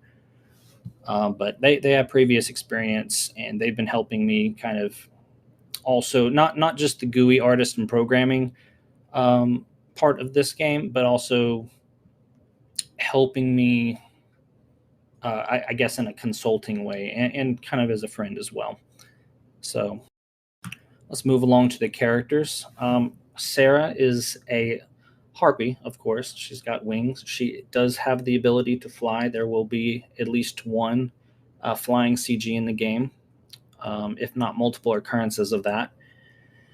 So I have viewed several Monster Girl medias in the past, and obviously being a Christian, there's not a lot of wholesome ones out there. So I did put myself into a kind of sinful place when I was viewing those. I won't go over all the ones that I've kind of watched in the past or read or played, but I'm sure some of you are familiar with a few of them. But this one is actually my answer to Pappy the Harpy from one of the popular Monster Girl anime out there, in that while she is not exactly ditzy, and she's definitely not underdressed like Pappy is, she does have kind of like ADHD. She's kind of bird-brained, as it were. She's a little ditzy sometimes, but she does come across as endearing. She's definitely a Genki character, and she is Southern Baptist. So if you don't mind a little bit of Bible reading here and there, they have a Bible study that she invites the main character to, and he is a little uncomfortable about it at first. So let's move along to Rin, the tomboy dragon girl or dragonkin in game. She is a martial artist. She is basically the lead of the MMA team at the school. She is kind of into Eastern spirituality. She doesn't really take religion that seriously. She kind of picks and chooses here and there. This one is a little bit more, this route is more light on religion, but it does explore kind of her motivations, some of her anger issues that she goes through, and of course, plenty of tomboy action. Clover, the slime girl, who may or may not be an alien, kind of allows me to explore how do aliens and religion kind of mix in one way or another. Again, it's not religion heavy, but she does kind of have some existential problems with religion and the purpose of life. Otherwise, it's pretty much focused on an anime and gaming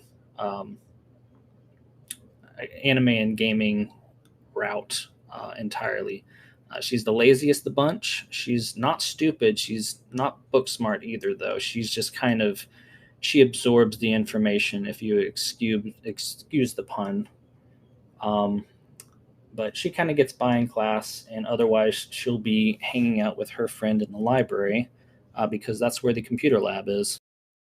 And speaking of the library, her friend Eva, the succubus, is the main Catholic protagonist, which is ironic on purpose. She's the most pious of the bunch.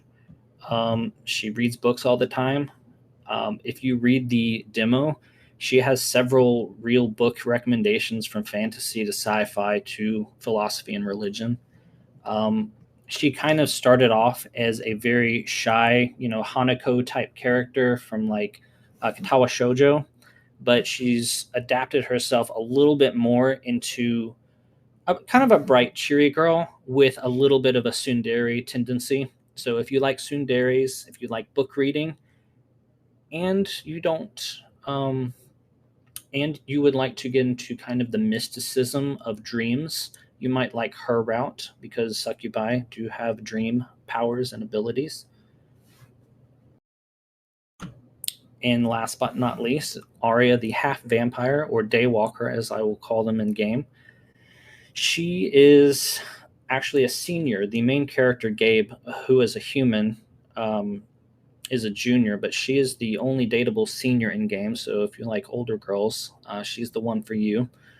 She's also an atheist, kind of slash agnostic. She doesn't really care for religion one way or the other. She doesn't particularly like how the church has treated vampires in the past. Not that she is one, but she kind of resents them for that. Also because one of her parents obviously had to be a vampire. Her mother would have been human, but she is adopted. And so the several things that you have to help her work out is her place in the world. This one was the one that's most inspired by Snoot Game,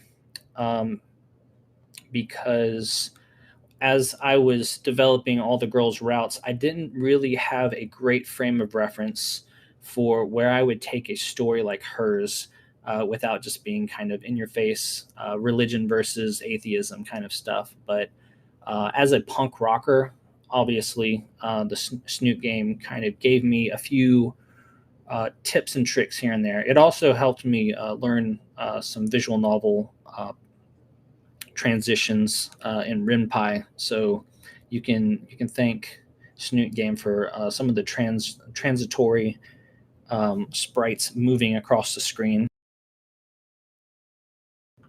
There are several other monster person characters. We've got Sophia, the bunny girl, who you rescue in the first scene of the game from a couple of bullies. You have Damien, who is also a daywalker. He takes up the role of the best friend route, best friend character, who may or may not get a route in the DLC as a best friend. But that's kind of up in the air depending on the success of the game. I would love to tell his story, though. I have very interesting things for him if we do get that far. This is Eurydice, or Yuri, who is Arya's best friend. She's graduated. She's a year older than Arya. She works at the diner, so you'll see her a lot if you're on any route that visits the diner. This is Father John, who is an Oxman. I chose him to be an Oxman because I named the school St. Thomas Aquinas, and his nickname is the Dumb Ox. And while Father John is not dumb, and nor is St. Thomas Aquinas, that just happens to be a nickname that St. Thomas Aquinas was given by his peers. This Shark Boy was kind of a later addition for Rin's route to give the main character a martial arts rival. His name is Ray Thresher. We've got a nun character who is the main teacher. She is in love with science and religion and does try to combine them as much as possible. And she's just a sweet character. She's also involved in book clubs. So any of the three girls who have a shared book club you'll see her a bit. This is the only, I guess, human friend that you'll have at the private Catholic school, which I would say is roughly 50% monster person and 50% human, which goes to show you a lot about the main character when he's hanging out with mostly monster people. But this one is a human, maybe. You can see the ear right here. It looks kind of like the artist drew him to have little elfish ears. I'll play into that a little bit. Maybe I'll sneak in that he's half elf or something just to play with the theme. But I have plans for elves if I ever make a sequel. And then last but not least, one of the fan favorite side characters, Maya O'Malley, is a cat girl character. Obviously, she is also a senior, despite being one of the shortest characters. Also, a very fun trope, shorter girl that's older than you. She's quite feisty. You'll see her quite a bit in Sarah's route. Not really as a rival necessarily, but as someone who will help the main character kind of dip his toes into the basketball team a bit. So the game takes place in a small town, just kind of a small rural town that is based on a college town I used to live in. It's got a nice big church, obviously, since it's religious and it's at a private Catholic school. It's got an arcade. I decided to sneak in a GarageBand screenshot from Arya's route because this was also inspired by Snoot Game a bit. And we've got some hiking trails that the more active characters like to go on. But there are a lot of various different backgrounds and locations for the characters to go on.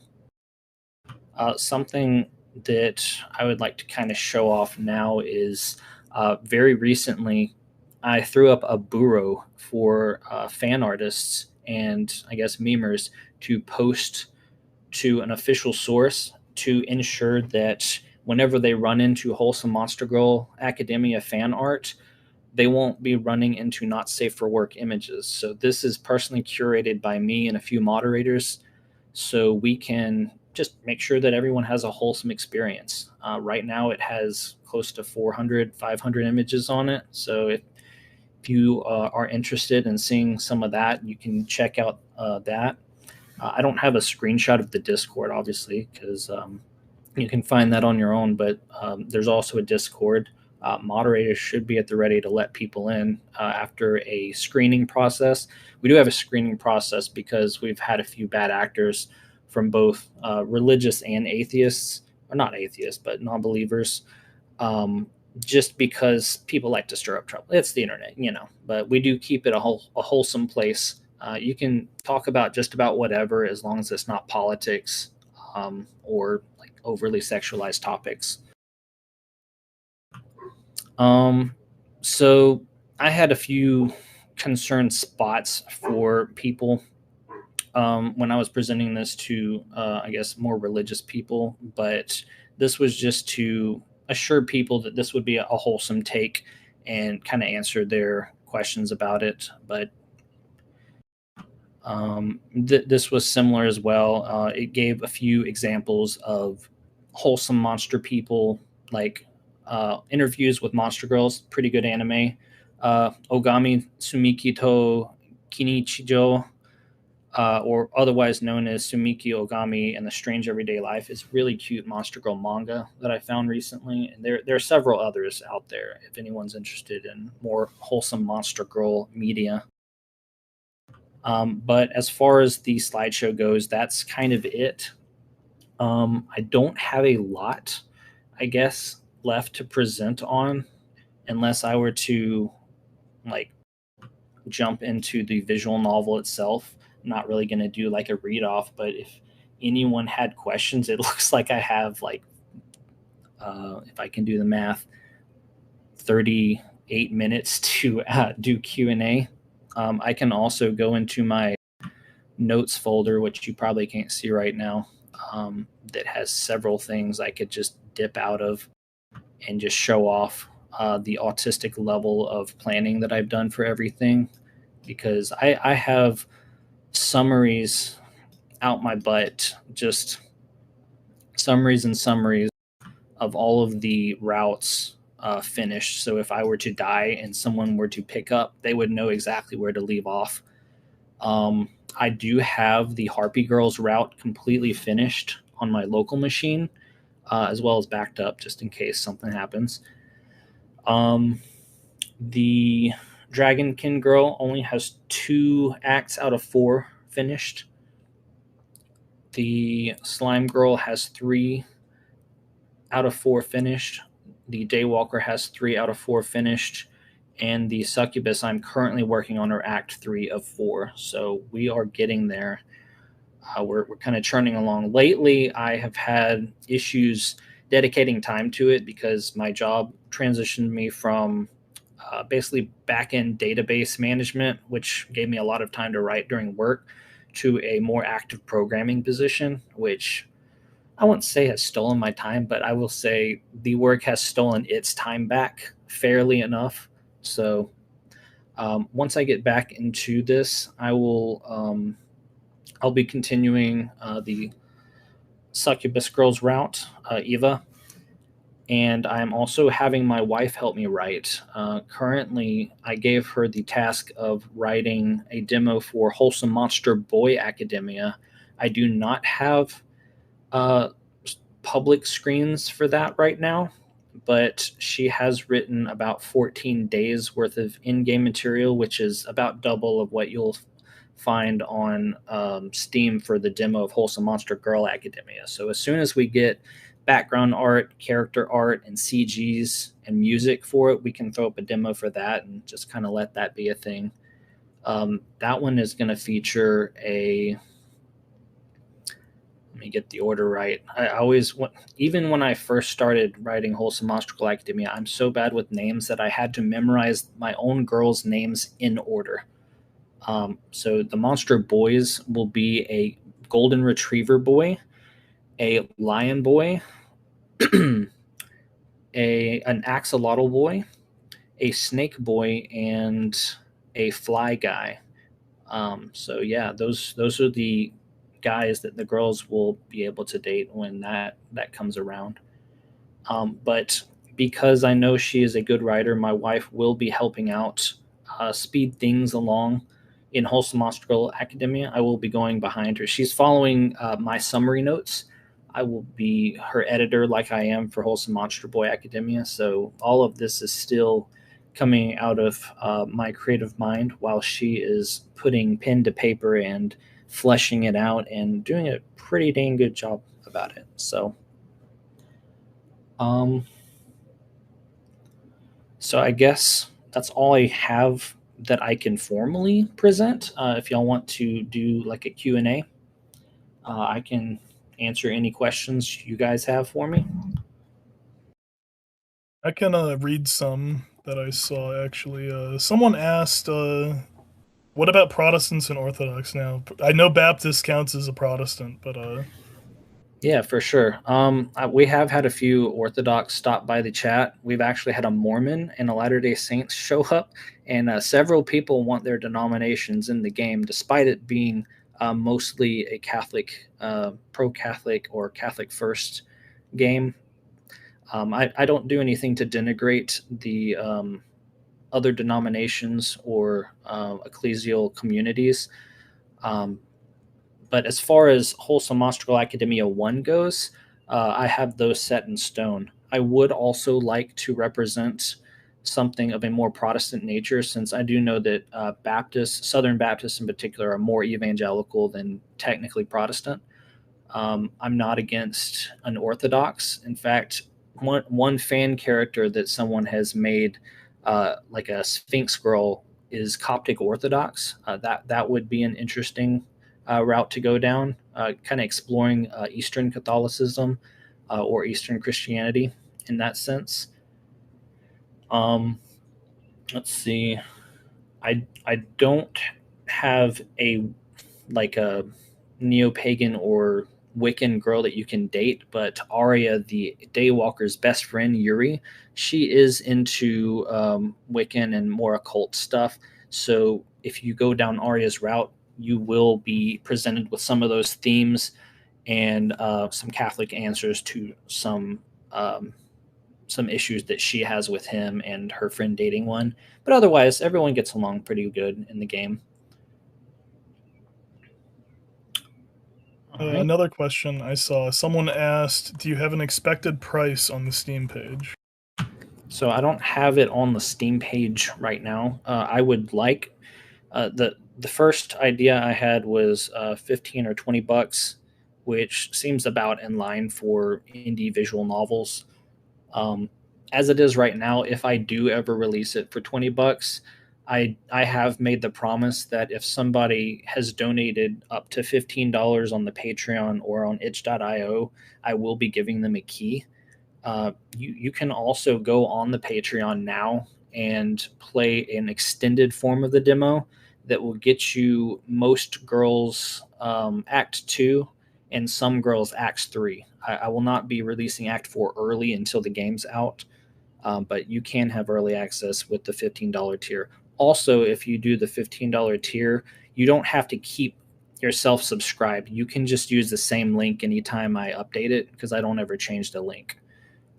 So in that case, you don't feel obligated to stay subscribed. Or like, I mean, if you find a pirated version, I'm not going to chase after you, whatever.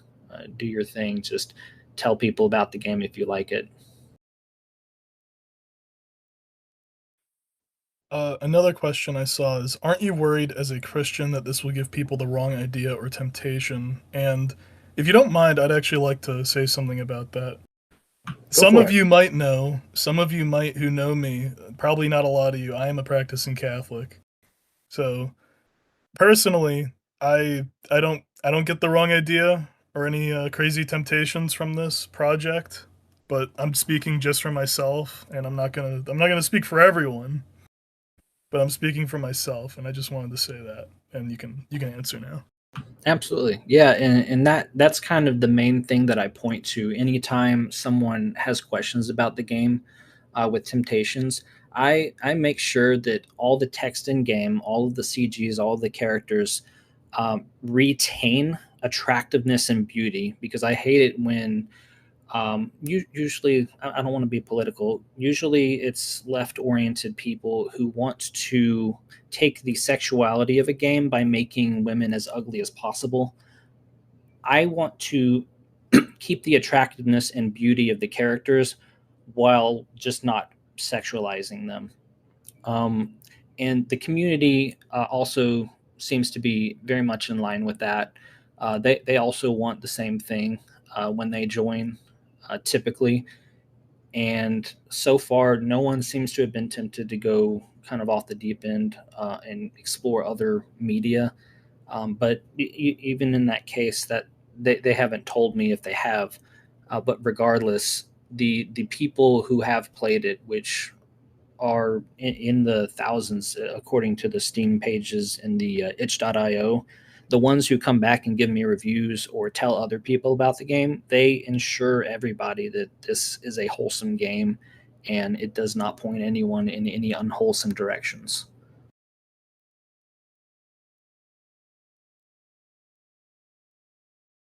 Uh, Kind of maybe a bit of a jokey question. Someone asked, "Will there be a Latin translation?" No, I've heard people ask that. Currently, the only translations we have right now, we have an official fan translation in Spanish. If someone wants to fan translate it to Latin, and my official designation for official fan translation is if you have 3 or 4 people who are all working together who don't really have a, let's see, who aren't, I guess, biased in each other's favor, who would just kind of pull one over on me, uh, who ensure that the translation is accurate. That's when I upgrade a regular fan translation, or yeah, fan translation to an official fan translation. So right now in the game, you can play it in English or Spanish. If someone were to do a Latin version, I think that would be funny, hilarious, and I would absolutely put it in there if it could be guaranteed that it was true and accurate.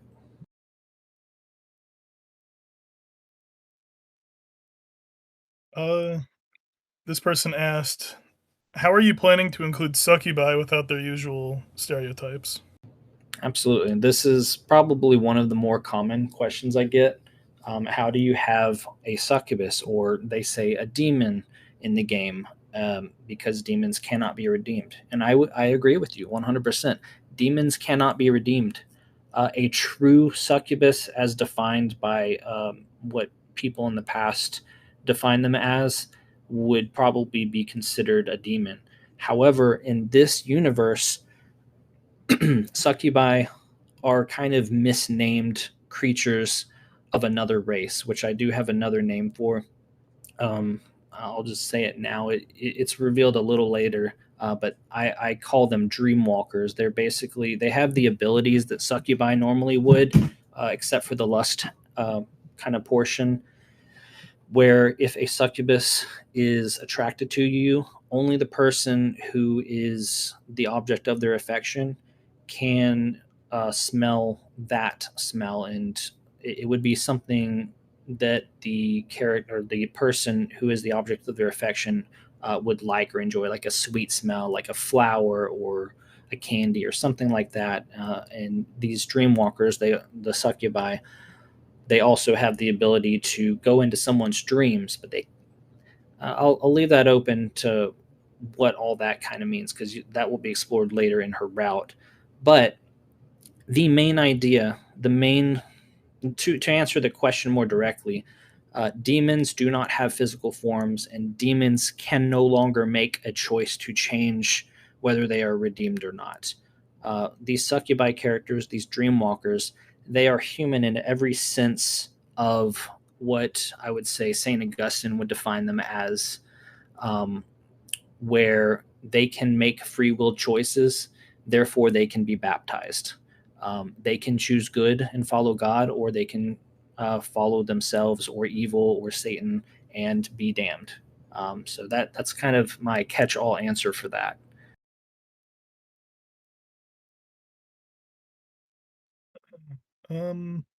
Let's see here. I've seen several people ask if the cat girl will have a route.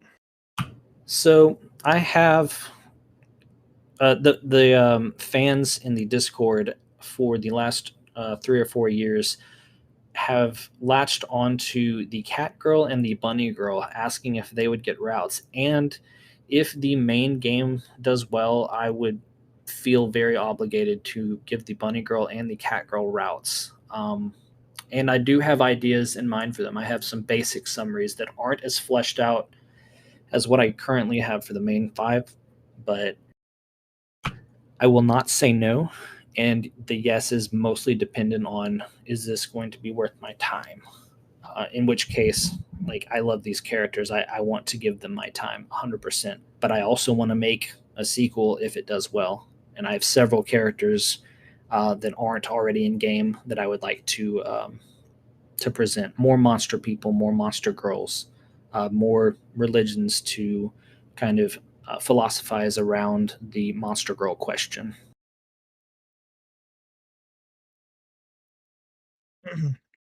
Here's a good question. I'm very interested in theology and philosophy. To what extent do you explore the deeper investigations into faith? Does the word of Augustine, Kierkegaard, and others inform the story to any significant extent, or is it too much of a hurdle to balance? You seem well versed. So the balance that I personally have had problems with is, am I pushing too much in people's faces who aren't interested in it, and am I giving enough for those who are? So while some routes may be more religion heavy, others will be a little less so. As far as specific theologies, like adding some stuff about St. Thomas, St. Augustine, I'm not particularly familiar with Kierkegaard. Each girl, I kind of have I guess a religious theme that I follow, and while it may or may not be answered by a specific saint, some of them do have that. For instance, the succubus girl does have trouble with scrupulosity, so I would like to make sure to put in plenty about plenty about Saint Faustina and the Divine Mercy kind of stuff, and which I also love myself. If anyone who is interested in who is already Christian, who doesn't mind deeper theology, I would highly recommend the Diary of Saint Faustina in that regard. And I guess I will. I do utilize various saints and their answers to various either heresies or questions or whatnot that some of the other girls will have. And yes, I do have a few drop-ins of philosophy. The main character, even to a, I guess, a more lighthearted degree. In this isn't specifically deep theology. In the demo, you can pick one of 3 C.S. Lewis books, and the main character does some character reflections on a few passages.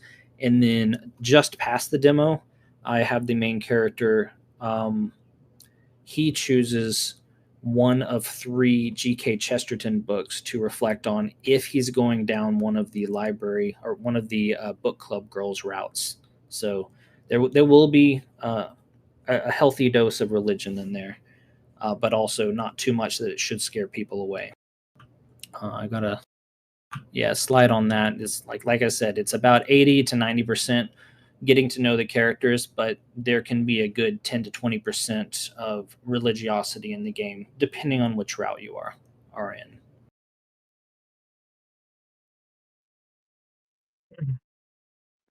Someone asked a little bit earlier, would you consider that that you've done your perspective on atheism and agnosticism respectively?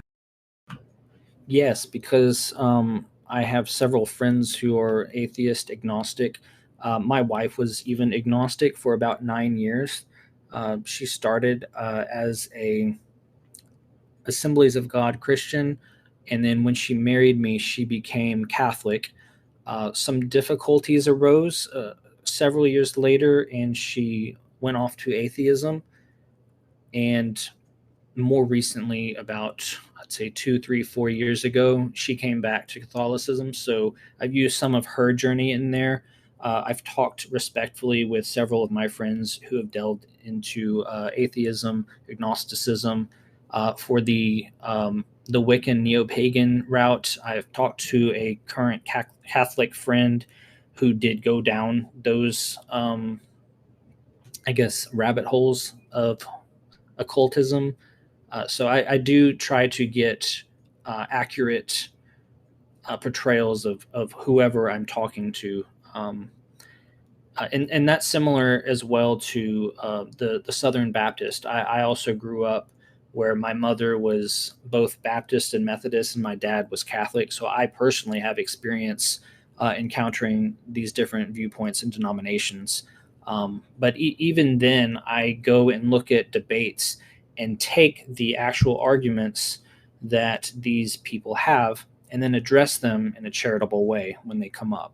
So I do try to be as charitable as possible and steel man the position that isn't mine and give them a fair chance at kind of their character speaking for that philosophy.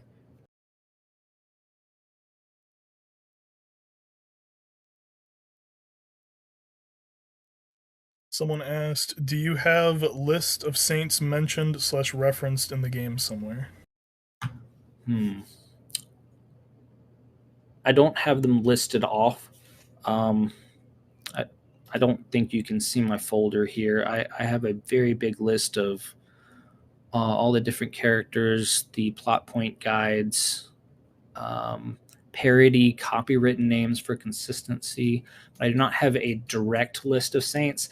The saints that I would have would probably be listed in the summary guides that I have written out. So like you'll probably see some Saint Thomas in there. You'll definitely see Saint Faustina.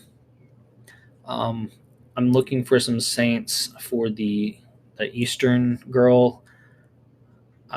Eastern spirituality girl.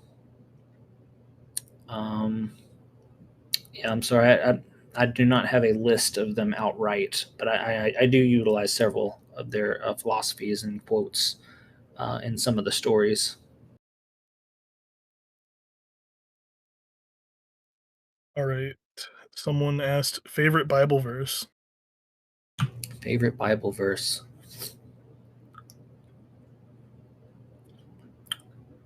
More specific than that, because I am a bad Catholic, and bad Catholics don't memorize scripture as well as our Protestant brethren, and so forgive me for that. I do have favorite books of the Bible.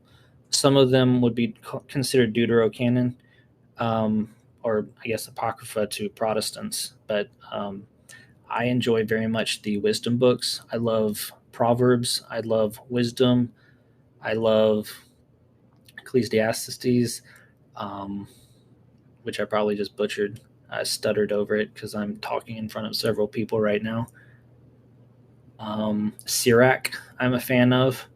The Gospel of John, of course, but especially the beginning. If I had a favorite several verses, it'd probably be the beginning of John, where it's talking about the Word was created in the beginning, and Jesus was the Word, and all that discourse. I'd probably go with the beginning of John for favorite Bible verses. I also like Psalm 22 for being a mirror of Jesus' crucifixion. That was a pleasant surprise when I originally found that to mirror almost exactly the crucifixion.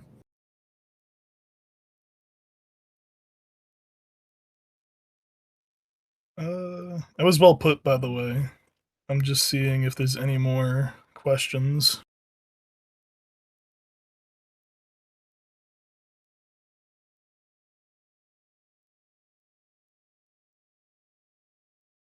And I don't mind meme questions too. It didn't have to be that serious. Well, if you don't mind them, there was someone who kept asking what if there's any plans for a plus-sized representation among the female cast, to put it nicely. Yeah, I did see that question drop in there, and that's why I said I don't mind meme questions. I do not currently have any plus size girls. Most of the preference for girls in the current game were my preferences. Basically, tomboys, ganky girls, lazy girls, shy girls, tsunderes are a big plus. Kind of teasing punk girls, but also, harpies, slime girls, big fan of them. Succubi are always going to be attractive. It's just hard to um, have that in any kind of media without it being super sexualized. Surprisingly enough, interviews with monster girls does have a very wholesome succubus in there, so give that a look if you're interested in succubus characters and you like them. But as far as plus size characters, there is not really representation in this one. I'm not against having one in another project. It's just not my preferred body type.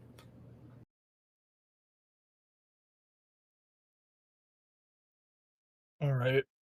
Here's another long one. Do you, as author of this Catholic-centered game, believe that denominations/subtypes of various beliefs/churches are more important than simply being a man/woman of goodwill/good neighbor to others, or would you consider simply empathy and respect towards each other as most important point of being a proper Christian? I feel like that's something that I would have to read written down, but I will answer it to the best of my ability. It sounds like kind of the question, and please correct me and interrupt me if I misinterpreted it, of does denomination matter or does how you act matter? And the answer is kind of both in a way, because as a Catholic, I do believe that the Catholic Church has the fullness of truth, while other denominations have elements of the truth. Other religions have other elements of the truth, but even less than Christianity. Again, this is my personal opinion and the teaching of the Catholic Church. As far as what matters most about being Christian, that would be living your best according to what Jesus laid down, written in the Gospels or taught in the traditions of the church. Um, and yeah, I guess that's the most broad way I can answer that question. And if I did again misinterpret that question, feel free to rephrase it in a way I can better understand.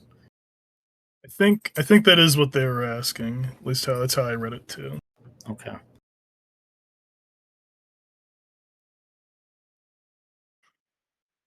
All right, you said you wouldn't mind questions like this. So someone asked, "Are you capable of not using the word wholesome so much?" No, probably not. No, I actually did struggle with naming the game because I'm terrible at naming things. Every character that I've ever named in like a video game, like a personal player character, it's one of those I'm going to spend all day making sure that I have the right name, and then I'll get to character creation. For the main girls, it took a little while. Last names took even longer. And for the title of the game, I kind of wanted it to be both descriptive, mostly descriptive, but kind of also a little creative. And I kind of feel like I failed in that regard. So wholesome, I know, has been co-opted by several types of what you might call girl games, more comfy games like farming sims, and I don't know what you would assume that girls would be more interested in playing. Um, but I kind of take it as the face value of wholesome means you're not going to run into anything that you couldn't show your teenage cousin. Monster Girls obvious, Academia is fairly obvious, but if I had a if I had the ability to go back in time and change something, it would be the title of the game to kind of remove wholesome, mostly because it's co-opted by another movement for like comfy games. But I also, while I do have people to back me up that I'm creative enough to write, I'm really really bad at names or titles, or at least it takes me a long time to figure one out. Heartfelt Games, the LLC name that I took on, was also a part of that process too. That took like 2 or 3 years before I even formed the LLC to come up with that name, and I still don't think it's that original. But yeah, as far as titles, that's probably my. I'm not good at that. Ironically, Wholesome Monster Girl Academia, as kind of a full title, does lend to spin-offs being an easy thing. So if I were to make a sequel to this, I could call it like Wholesome Monster Girl Workforce. If I wanted to do like an adult sim of where not sim, an adult visual novel, not in the unwholesome sense, but where the main character is an adult, he's working, and you have a bunch of office workers, or Wholesome Monster Girl adventure where you go into a fantasy world and it's more kind of like either in the past or like a Middle Earth kind of fantasy realm with monster girls. So just kind of replacing Academia with something else makes it become a good spinoff. But I kind of rambled there for a bit. Yeah, wholesome. There's probably a better adjective for that, but that's what I landed on in the end. Someone said Crusade update when, with the follow-up of will there be a Templar character as a teacher? A Templar character. So if I were to make a second game, the first game main character is kind of what I would call a lukewarm Christian. If I were to make a sequel to this, if it becomes successful and there's demand for it, I have demand for it. I want to write it personally. I would have the main character be a little bit more, what do you say, terminally online, I guess, and a lot of Feverent. What's that? To put it nicely, feverent. Yeah, a little bit fervent about his faith, probably a little hypocritical. So he has some character growth ability. He might be a little pushy, not pushy in the sense of you convert or die, but like I have opinions, and if you're wrong, if you contradict my opinion, I have a bad opinion of you. But I would probably write him as more of a trad cath that's not too far gone that people can't relate to him, but enough so that he'd be interesting. So like he would probably unironically say Deus Vult online, but maybe not in someone's face.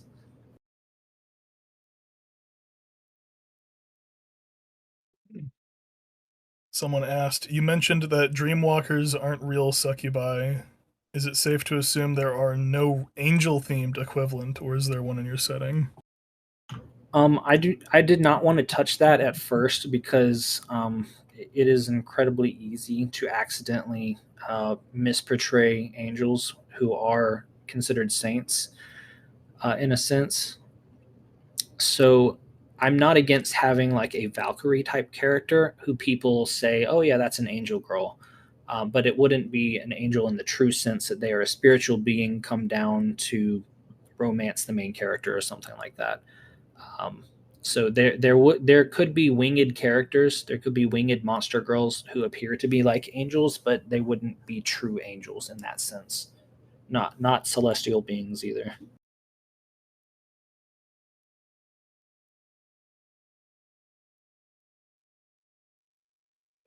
What about Nephilim and or the sons of man mentioned in biblical era texts? Yes, that is something that I will be touching on here and there inside of the game as kind of a question of where do monster people come from. I want to keep it fairly vague in the sense that you'll get some answers, but you won't have all answers. Different monster people have different origins, so some could be related to the Nephilim. Some of them may not be. Maybe none of them are. So I do keep some of that open, and I won't answer that in like an interview format. If that happens, that will happen in game, probably later. Will there be an actual demon reference or antagonist, like a bully of sorts, akin to Paimon Stolas or Astaroth? So as far as actual demons being portrayed, I did have the idea of maybe having a scene like that in one of the routes, but I kind of shied away from it because I don't want to. I don't want people to like dive too deeply into the occult for that kind of stuff. I do have. I don't have anything that's directly demonic. Vampires, I do have explained as potentially human beings who have basically sold their soul and performed a particular ritual while consuming particular what they may consider magical ingredients, and that's how they would initially become vampires. So some people believe that true vampires are demonically possessed. So that kind of question will be um, written about and may be answered in Arya's route, the Daywalker girl. So the closest thing to demons might be answered in her route. As far as I guess like a bully character, there is a bully side character that appears in several routes, but they're not demonic and they're not anything close to being a demon.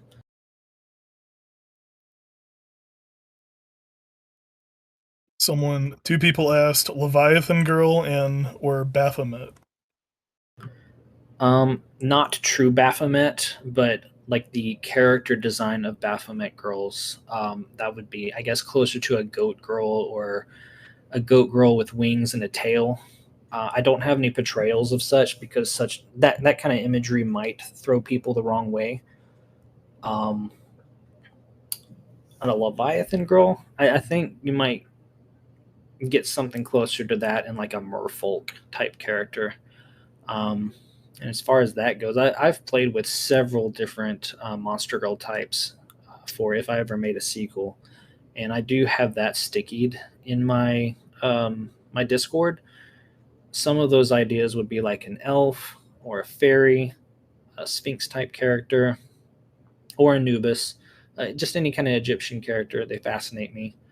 I would not have probably a full arachnid character, but I'm not opposed to spider characters that have like multiple limbs, and I guess you would say a spider butt for lack of a better term, similar to bee girls, bee butts. That's been a funny thing between my wife and I because she wants her main girl's best friend to be a bee girl, and she argued a long time with me on whether or not they should have bee butts, and I won that battle. So bee girls will have bee butts. Someone asked, are you a public person? Do you publish your works under aliases, only under your dev name? Wanted to ask your patron saint, but that usually involves asking about name. My patron saint is Saint Michael the Archangel. He's my confirmation saint, and I've always loved him. That's not my actual name. But yeah, I normally when I publish things, it's under Yomic or True Yomic. I should be fairly easily doxable if you do enough searching for Yomic or True Yomic. You can probably find my real name. I don't really care that much about it, but it's not that interesting about me. If you were looking things up about me, I think the things that I create are more interesting to people who care about me online, especially strangers on the internet.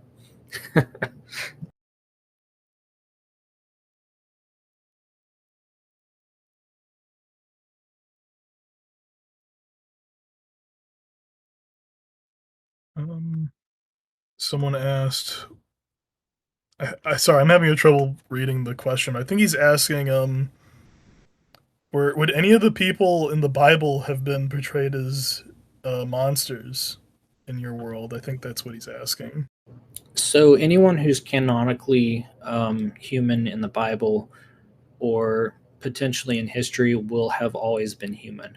Now there have been saints who have been known to maybe have monster qualities, like Saint Christopher is known as the dog-headed saint. You can see a bunch of ancient icons of him with a dog head. So who knows? That could have been a dog-headed saint actually, or maybe he was just an ugly man. Who knows? We don't actually know that. There's also evidence, not evidence, but there are stories and legends of a mermaid saint. So that is an actual legend about something that could appear canonically in Wholesome Monsterful Academia. There is, and I guess this is more tangential than the Bible itself, but a lot of saint stories and legends that have encounters with monster people. There is, I always forget his name. He was the first hermit monk or someone who traveled into the desert in early Christian ages. I'll probably remember his name right after the stream, but he wandered into the desert and encountered a satyr who was of sound mind, and he worshipped the Christian God. And so he went back to Alexandria and condemned Alexandria and the people there. Even this monstrous man worships Christ our Lord, and you are a damnable folk, or something like that.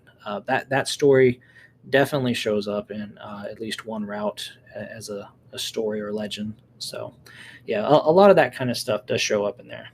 Yes, Saint Anthony the Great, the Desert Father. That's right. That's the name. I'm like I said, I'm very terrible at names, but that is the name. All right. It's just about done for your time. So if you want to ask any last minute, if you want to answer any last minute questions that you might have saw, or if you want to wrap it up, now is the time. Sure. I'll go ahead and wrap it up. I'll let people know where to find me. You can most of the place that I hang out with is in the Discord, but you can find that link on my Twitter or X account, Wholesome MGA, and from there you can find the Discord link. Also, the Steam page for Wholesome Monsterful Academia has a link to the Steam or the Discord page. But yeah, if you're interested in the game, give the demo a try. It's about an hour to 3 hours. It gives a good introduction of all the characters, kind of what they're like, their interests, a little bit of their religiosity. And not enough that you're going to be like, oh, I regret playing this and I want more, but it'll give you a little bit of, I kind of want more. So yeah, come hang out with us on the Discord. Give me a follow on Twitter. Wishlist the game on Steam, and hopefully I'll see some of y'all around.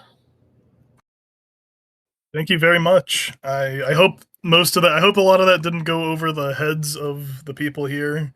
I highly recommend that you guys check out the demo. I enjoyed it. There were some people here, some of the old heads might remember it was quite fun back in the day. Thank you again for coming here and showing off your project. Absolutely. Thanks for the invite. Now it's perhaps the time you've been waiting for some of you. Let me bring up the Snoot Game Encore team. Hey, people. Encore here.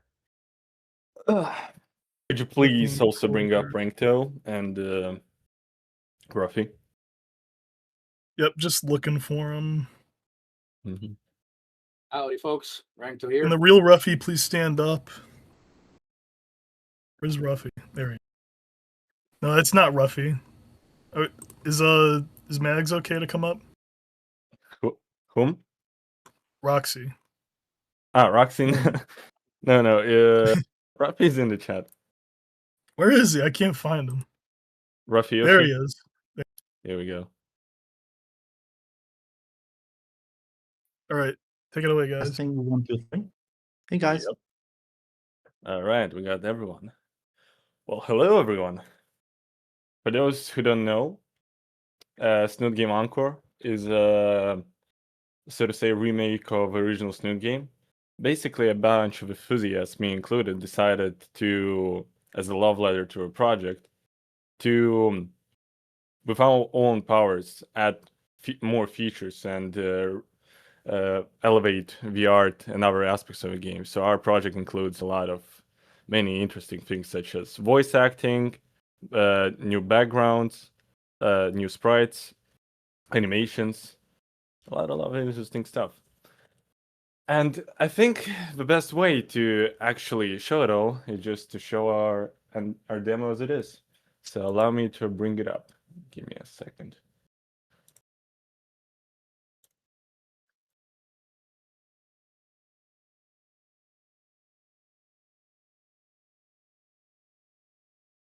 One of the first things you're probably going to notice. Oh, I cannot share my screen? Interesting. How so? Let me fix that really quick. Mhm. I don't know why Well, that's guys, everyone issues with that. I guess not today. Thank you for your time.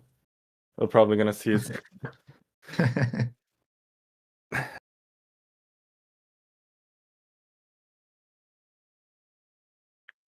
Did that change it? Nope. Still gray out for me.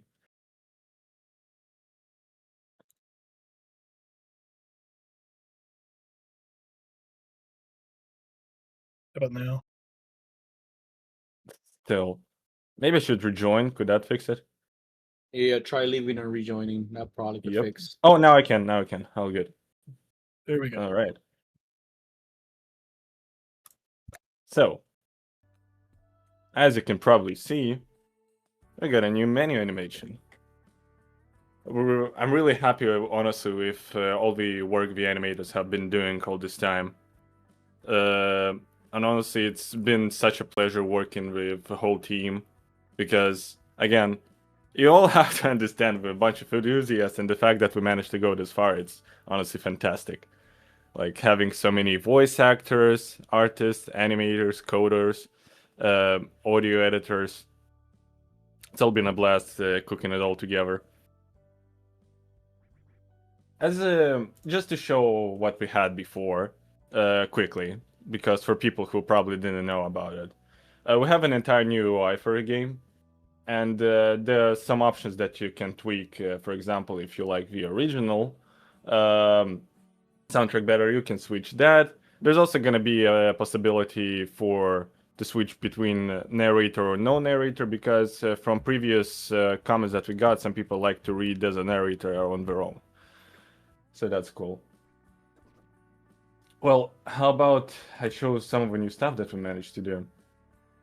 For example,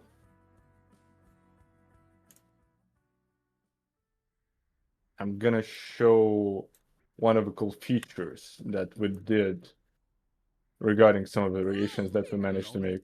Yes, that's the voices, but as you can see, probably from people who played the original game, there's gonna be many more additional backgrounds that are going to complement the scenes that were already implemented in the game. And speaking of animations, we also have animation on the phone now. So every time the phone is going to pop up, it's going to be like this.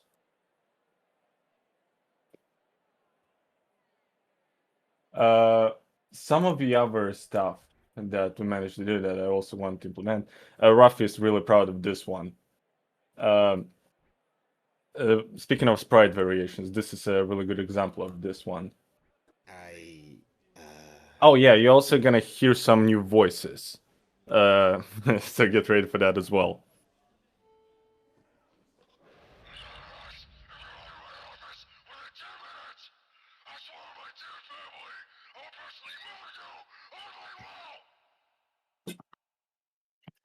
Yeah. So Rafi want to make this specific sprite for the first time as a joke, but we decided to keep it in because we also think this really cool to spice up things a little with additional special sprites throughout the story. So the flow of the conversation of characters interact with each other is going to be much more interesting, in our opinion.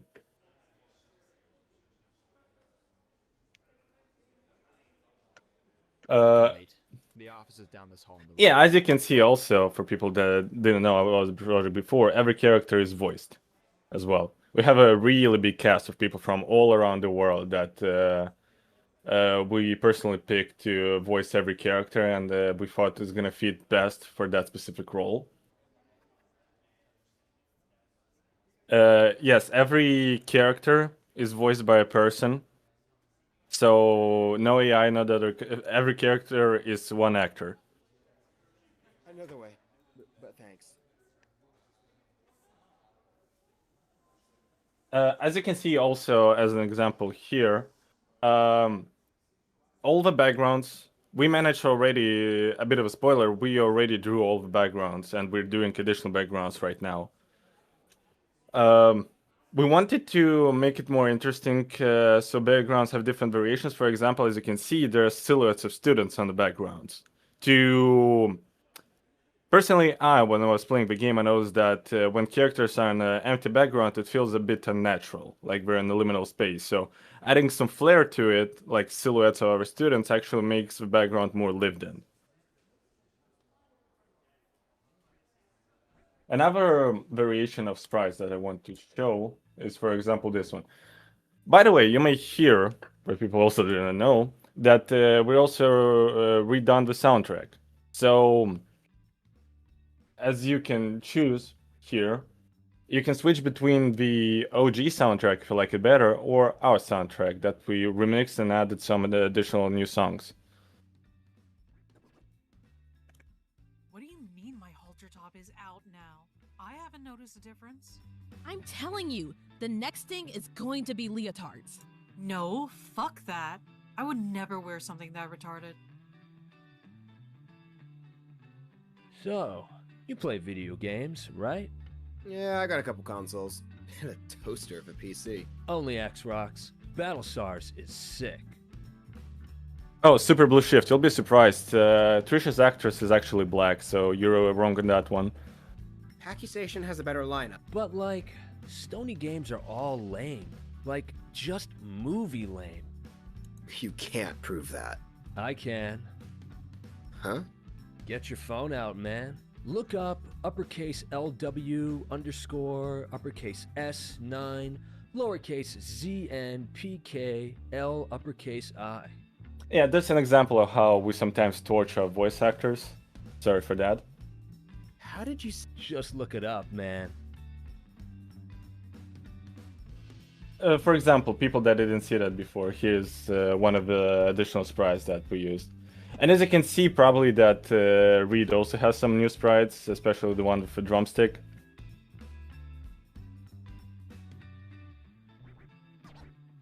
Specifically in this scene, I want to show that here, you can see that because we moved to a different place, we also decided to do this additional background to the cafeteria, where the characters interact. Well, we're great, right, Anon? It's, certainly original. I know, right? But, like, why two bases? It's our style. I see.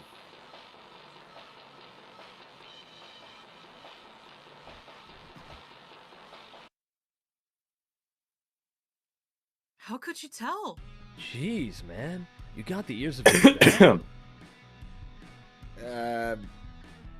I didn't know you knew about. Yo, next time we have a concert, you gotta come along.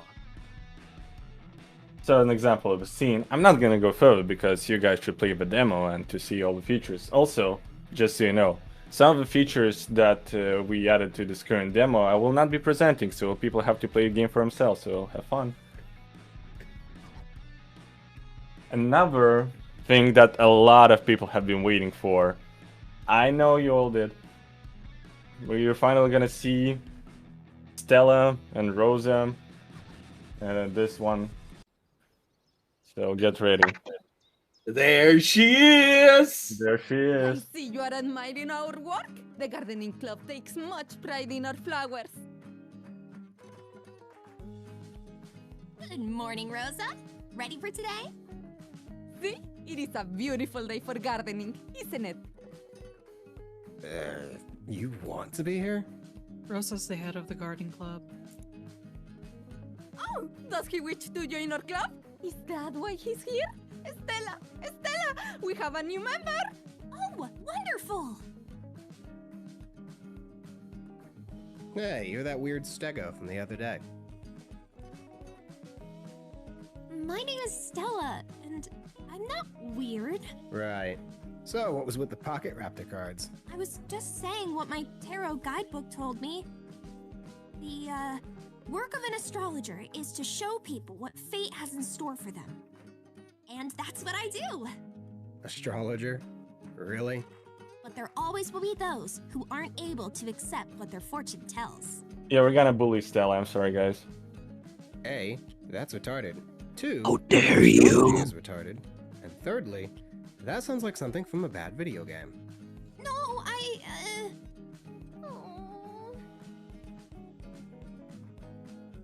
Someone's gonna make a reaction to that. I know it. You are still my friend, no matter how. You're one to talk about believing black arts, Rosa. You and your magic dino in the sky. Ay, pinche pagana. You are lucky I don't. Get all your asses out front, right now! Funny thing about Spears, that's his actual voice. We were surprised too. But the man has a really fucking deep voice. Oh, yeah. That guy can growl. What? Spears catch you? No. Allow me to show I'm some. glad you could make it, Alan. I think that's just about everyone. We didn't edit that. You can thank Naomi that you got off with campus beautification.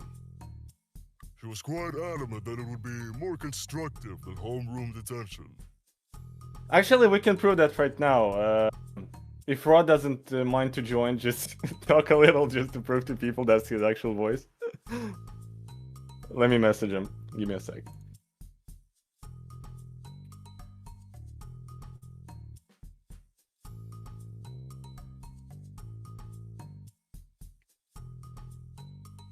Yo. Oh, here he is. So this is our Spears. So, so everyone believes that we actually didn't end the voice because before this great man actually got accusations that is not real voice. But here we are. We're so Yeah, glad. basically for years, yeah. No, it's not Satan. We didn't get Satan yet. We did ask, we sent an email, nobody responded. I guess hell is busy. Yeah, but we lucked out. He's a great voice for Spears. A lot of other characters are here in in the presentation room as well, but bringing everyone up is gonna probably take a lot of time. But still, I'm very thankful for every single one of you helping us with this project and sharing your beautiful voices to add to the characters that you're representing. So thank you all, guys. Yeah, I think most people here are much more talented than me, and they're fucking good, honestly. Oh, come on, you're good. Don't worry about it. For other people maybe that don't know, also there's gonna be additional chapters that include Leo and Sage. I didn't want to spoil much. You will have to play for yourself. But just for you're gonna experience that in the demo itself because I don't want to reveal everything in the presentation. You have to understand because I don't want to reveal all my trump cards. There's actually much more stuff in the demo than it is. But again, we want you actually to experience it for yourself. Alright, I'm sure you're all familiar with Rosa. She'll be supervising today. If I hear a bad word from her about any of you,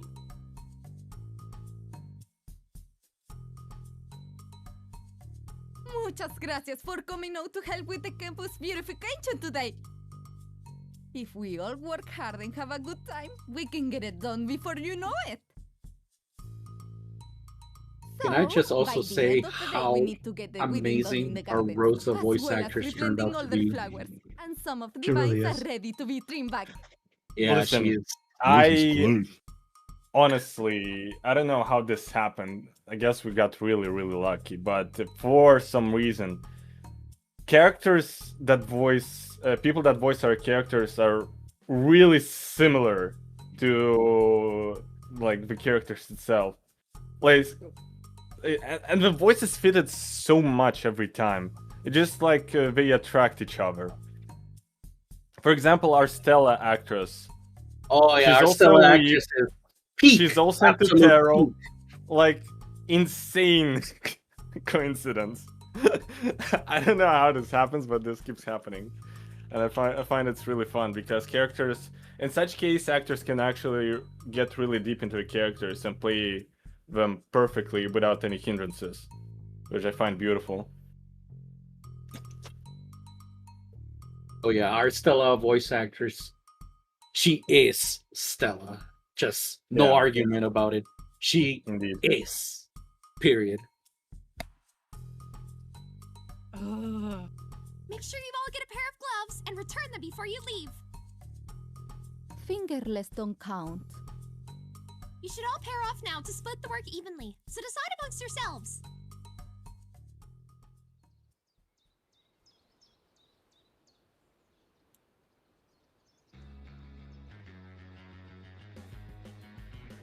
Yamalan, probably can Stella hear VA again, is Proxy. She's in the chat somewhere. Say hi, Proxy. Yep. He's there indeed. Most of the songs, actually no, all of the songs will have a different version of it, as I said before. You can hear some example right now. I'm really happy to have met a lot of great musicians that helped us to contribute to this project. Because those boys indeed cooked.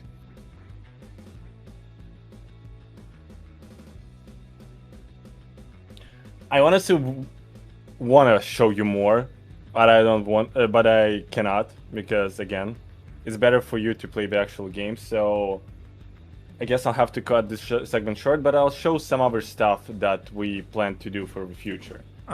Don't you want to show that last animation? No, I want people to experience it themselves. Or Alright.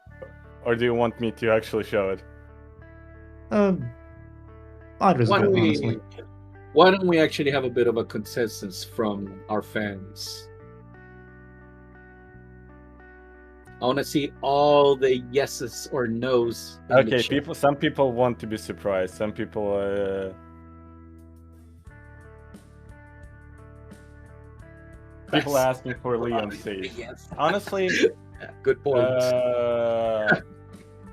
Sure. Good. I can show a bit of Leo on stage. Why not? Give me a second. I'll go there.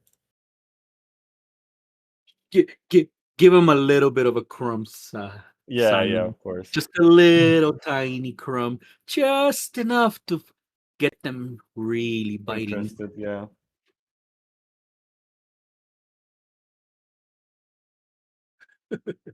Lovely. Oh, I can see our Leo VA doing the bussy shake. The bussy shake.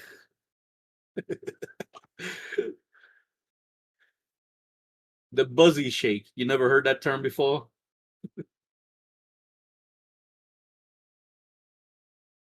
Bug shaker. Nah, that's the old term. The buzzy shake. That's the new term.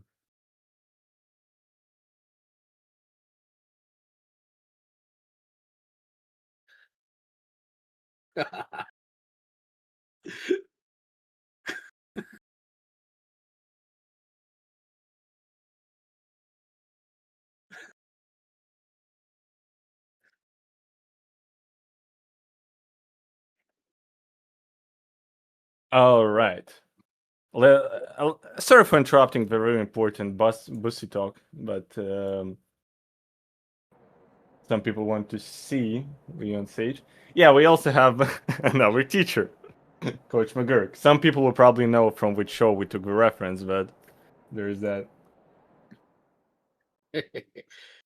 I think we did a great job with the writing it. Why us? So, Leon Sage segments, very important, are a separate arc that we decided to add into Snoot Game Encore to make the game more interesting. Yeah, there's gonna be Sage and Leo. The story is a bit separated from the main story. It doesn't, like, the story is not changed at all. We're faithful to the original story as it is. But there's gonna be additional chapters, including Leo and Sage, to spice things up. That tells its own story as well, so stay tuned. Oh yeah, and not to excite people or anything, but I think it might be some of my best work yet. Just because Leo coughed doesn't mean we wanted to be stuck with the new guy. Too bad. If you have a problem with, you all should. If you need, you're not the. Sup? Wait a minute. You the king? Do you know Fang? Did Fang or Trish text you about me too, or was? Ew! Why would you even mention that trigger's name around me?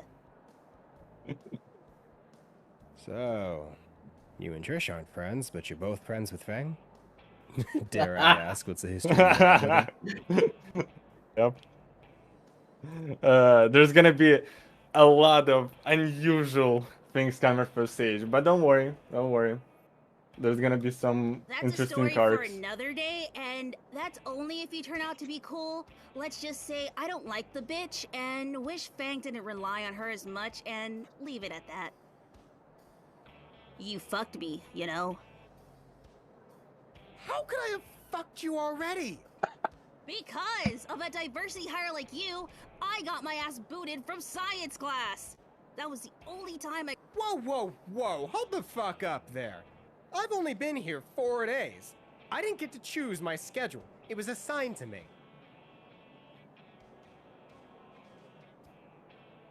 I know, you probably didn't have control of your schedule, but it still messes with my routine, man. I would really want to show the next interaction that's gonna happen, but you should all experience it for yourself, because that bit took us a long time to actually cook. So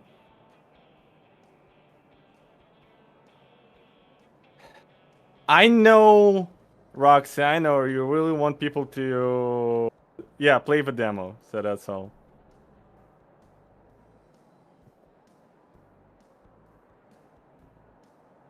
Hey. All right.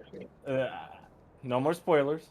We're gonna smoothly go to a Q&A section, but before that, I want to show other stuff that we do have planned for the future. Some of this was already shown on our Twitter, but still, just so people. Oh my God, Roxy. Okay. Give me a minute, Jesus fucking Christ. Bring the boy on board. Yeah, sure. Allow me.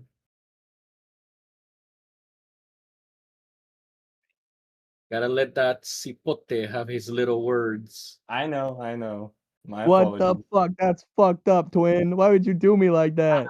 Okay, I'll show you. High in the game. That's fucked up. Bruh, you're in a segment that spoils shit a little bit, okay? But Oh, sure, I'm sorry. just for you. Or actually, hold on. I have a better idea. Why don't we just have him read something directly from the script right here, live? Oh, hell no, bro. I'm His on my voice phone. is not edited on his phone, yeah. Oh, So, right. he is I'm on just his gonna show a little bit of Leo's voice, and that's it. There you go. All right. Sweet. I'm not blue ball. They're not blue balling you guys anymore. Okay, sure. Okay. And now Proxy is screaming at me. Okay. I don't know. You heard his voice. He's really good. He's a great Leo. Fuck, I don't know, man. I love wrangling people. Give me just find one small snippet where he talks. Here, I'm just gonna show 3 voice lines and that's it.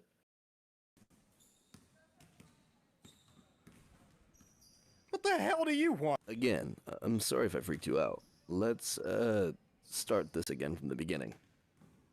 Name's Leo. Hope this isn't your worst hello of the day, Anon. Look, Sage needs you for something important. And the important part will come in the demo. So Something. Yep, that's all you get, folks. yeah, that's all you get. So yeah, finally I can transition to future plans. Allow me to show. As you already saw, this is the current characters that our talented artist Rafi Yoshi right here managed to make a shit ton of sprites of, for which we're really thankful for him. With all the variation edits and No problem. Edits that he managed to do, because there were several iterations of sprites actually, compared from the beginning of it till how we managed to do how Rafi managed to do it till the end. I know Trish had several iterations. Fang for sure had 2 at least. But at this point, if you're gonna not correct me, all the sprites are finalized. Correct, Rafi? Yes. Hell yeah. There will be some slight tweaks here and there to very, very few of them, but all in all, yeah, these are finished. That's great.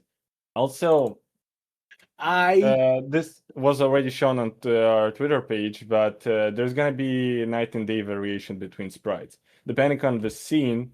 As you can see, sprites will have different view to it.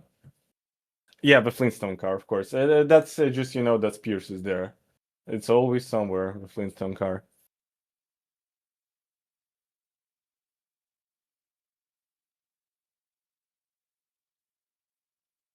So, to not go much more into spoiler territory for the upcoming demo, I would actually love to hear how people are gonna react how we did Chapter 5, because that was a real doozy and a real fun one.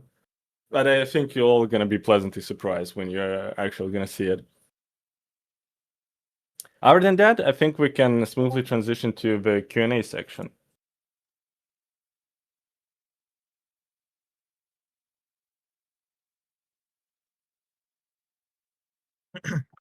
If you don't mind, I actually have a question from a viewer at home who is watching one of our many televised live streams on Fox News and InfoWars right now. Of course. Yeah. He asked, let me just read. He asked, are you planning any changes to E4 in any way besides art? If so, No. That's the thing. When it comes to the story itself, we don't plan anything that's gonna change it how it is in the original game. That's like our credo. Some things that may change a little is just adding some forgotten characters that were supposed to be to the graduation, not graduation. How those parties are called? Fuck. Sorry, slipped out of my mind. Yeah, remembering Stella exists. Reunion. Thank you. But that's it. Like the story itself stays the same. The only additional bits are gonna be Leon Sage bits, but as I said before, they do not impact the main story at all. It's like a side story to the game.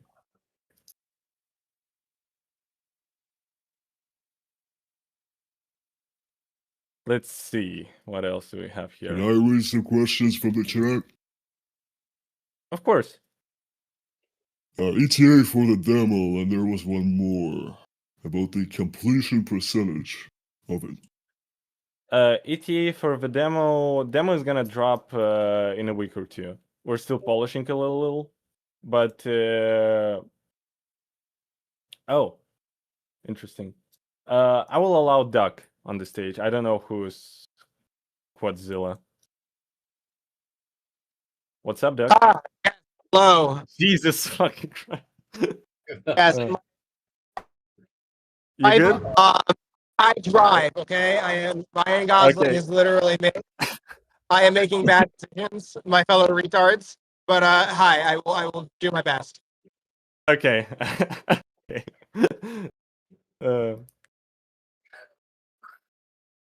Sorry, we forgot to remove our Anon actor from the Blender. We'll fix that later. Happens to the best of us. Yeah. Sorry about that. He's having. I think he sounds like he's having some fun in there.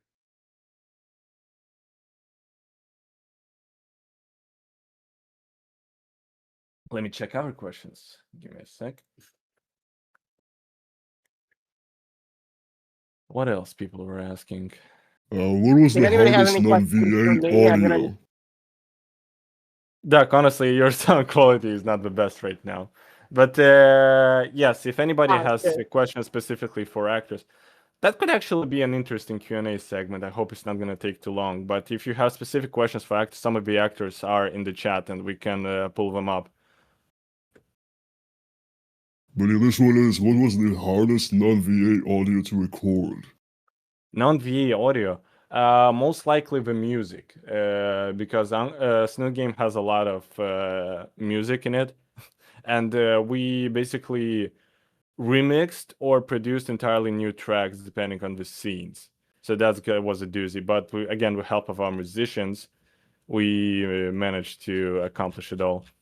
Also, mastering the voice lines is also takes some time, especially as well implementing them into the code, because we already have like thousands of voice lines recorded. They all need to be sorted, all needs to be checked. So by the end of it, I'm probably gonna know Snoot Game to a T. Like I could remember it like Christians remember Bible verses, but me just remembering every voice line from the game or stuff like this. Oh yeah, you'll probably know it even better than I do. At this point, yeah, I wouldn't be surprised. By the way, I did record that chewing sound for spirits at some point. I basically ate a marshmallow. That was so difficult, you guys have no idea. But that's non-VA audio. And nobody asked him, by the way, but but he still did it. I mean, it made sense. How many scenes are animated? That's gonna be a spoiler, so I'm not gonna answer. But there's gonna be a lot, believe me. By the end of this project, there's gonna be quite a doozy of animated scenes. We actually have a question from Face Off, and that's pertains to my department. Will the extra chapters be done as well? Yes, all the extra chapters will be there.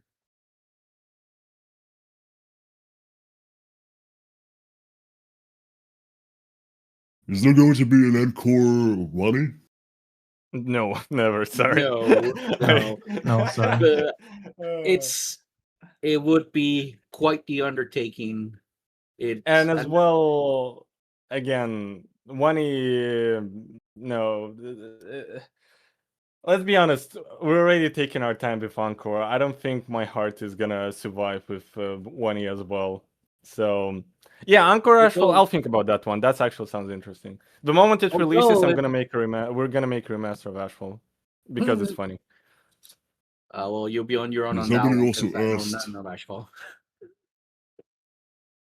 Somebody asked, what came in the way that the release date get postponed to December? Again, people sometimes forget that we're a bunch of enthusiasts and we're scattered all around the world, and we all have jobs and other stuff to do. So we cannot fully dedicate our time to this project. So, and there are hurdles along the way, especially when there's so many people. There have so many people in this team. So we need to organize a lot of stuff. Art, music, VA, writing, engineering of the audio, all coding, all that kind of deal. It takes a lot of time. It takes much more time than been expected it to do. So again, apologies for the wait, but I hope it's worth it because we believe it is. Yeah, this project that's been quite the endeavor. There's many departments, many gears moving all at once. It's been quite the journey.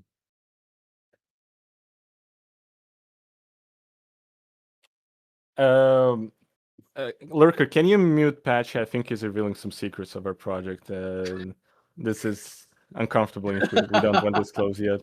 Yeah. Nah, it's don't worry, don't worry. The cave has good AC. Probably better AC than some of our houses have, actually. Yeah. Actually, it's not that bad. So stop whining. Keep working. Let's see. Do you guys have How any big more is the questions? demo? Yeah, The how big is demo the is demo? gonna be Like till 25% of the game or 50? That's the question. till chapter 5. The current demo is till chapter 5. We think that consecutive releases are gonna be quicker because again we managed to crunch a lot of stuff in that's gonna be used in further down the line that doesn't need to be made anew. So this demo is also a bit more experimental. We're gonna add it down the line in the patch, but first release of a demo will not have a narrator because we had some comments in the past that people actually like it without a narrator. So we want to see how people like it more with or without one.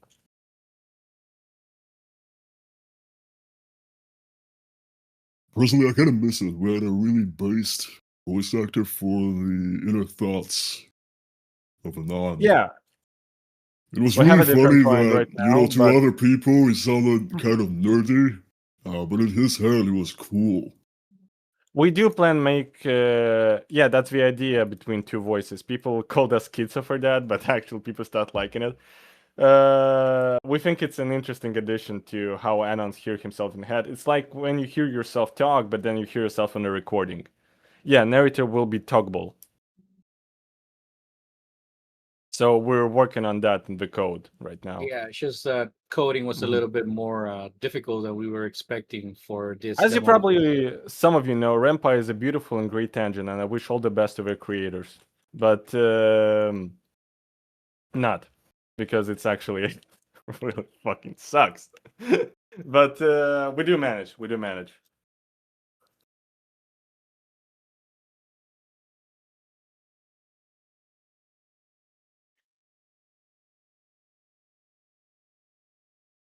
I don't really see any more questions. Will there be a narrative voice with Anand's actual voice instead? Could you elaborate? Because there's gonna be a No, separation. Yeah. I think what they're referring to is if the narration is also going to be using Dux's voice instead of our narrator voice. Oh, you're talking about the. We thought about it.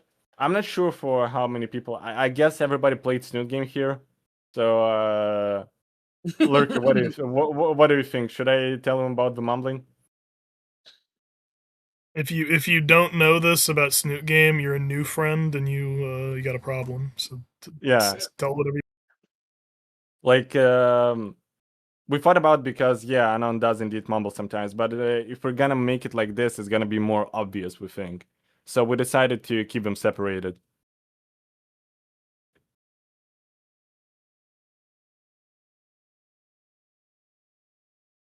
New friend, yeah. Let's see. Do we have any other question? Actually, I think I saw one earlier on. It's probably like way past. Let me see if I can track it down in the chat. But it was something about If we don't have any questions, if some of the actors would wish to come on stage and talk a little, that'd be cool. I believe people will love that. Oh, here we All go. right, I found send it. it proxy. I found a question. It's from Quadzilla. She's already spamming. Beautiful. Just this one quick final one out from Quadzilla. Are all the sprites final? Or are they still subject to corrections? That's probably a question for Rugby. The sprites are pretty Hello, much hello. final. There's a few small little tweaks that I still gotta do for a few of them, but they're pretty much completed. What up? Hey, welcome back, Leo. Sir. Hello, Proxy. Our best Hi. Stella yet. See, and there's Coco, woman of the Coco! hour. Hello, Coco. Oh my god. My wife. Sorry, I'm using my headphones because I'm at a party. It's all right. There's a question for you Yes, guys. Floppa. Yes, Yeah. Floppa. There are indeed women, woman. Yeah, we're also surprised. But Yeah, we why didn't are there get that. Floyds on stage? Why are there Floyds on stage? Like, what the fuck are we doing? Oh my. Okay, can we not? Like Floyds and Choids. Yeah. You know, So, if we could, what was the we question? should probably bring Nesca too. If she wishes to, don't Niska, force do you her. wish to come on?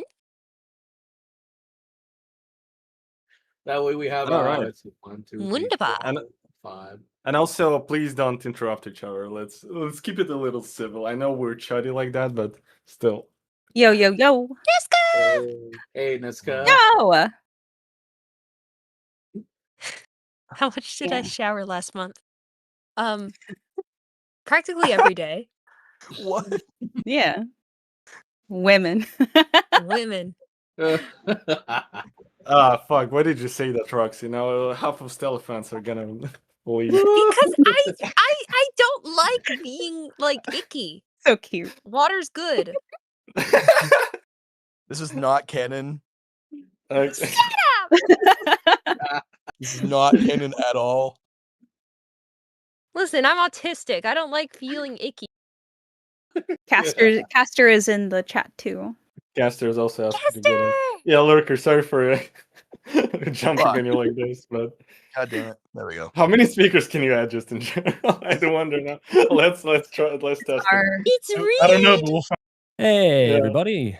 Hey, Caster. Hi, The I'm clearest Casper, the fucking voice voice of here. Reed. Sup, bros? How you guys doing today? What's Hell good? yeah. We got ourselves Yeah, a everyone bona get your fide female encore interaction meet. Oh, wait, I should Yeah. probably talk like Sage then. What would Sage say? Some Some like a slur. slurs, probably. No, listen. The trigger word, it was soft, I swear. I don't know. It was all for views, all right? She's just gaining the Everyone is algorithm, all here. right? Hell yeah. It's all for the algo, bros. It's all for the algo. Leo, you algo? agree with me, right? What? We're Okay. Let's all chill a little. Anybody has questions for the actors? I would love some.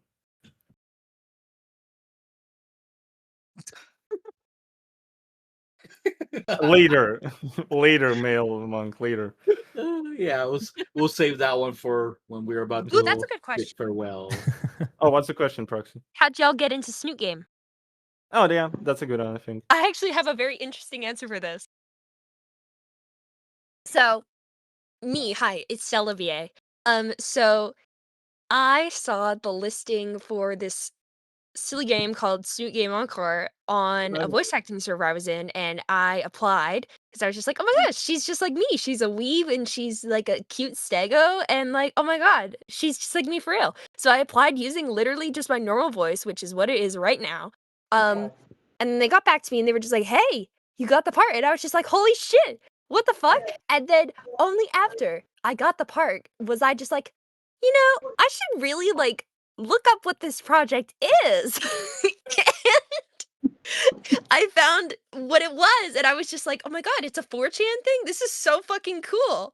And so I was so stoked to be a part of it. If anything, it made me love it more. The fact that it's such a lightning in a bottle 4chan thing.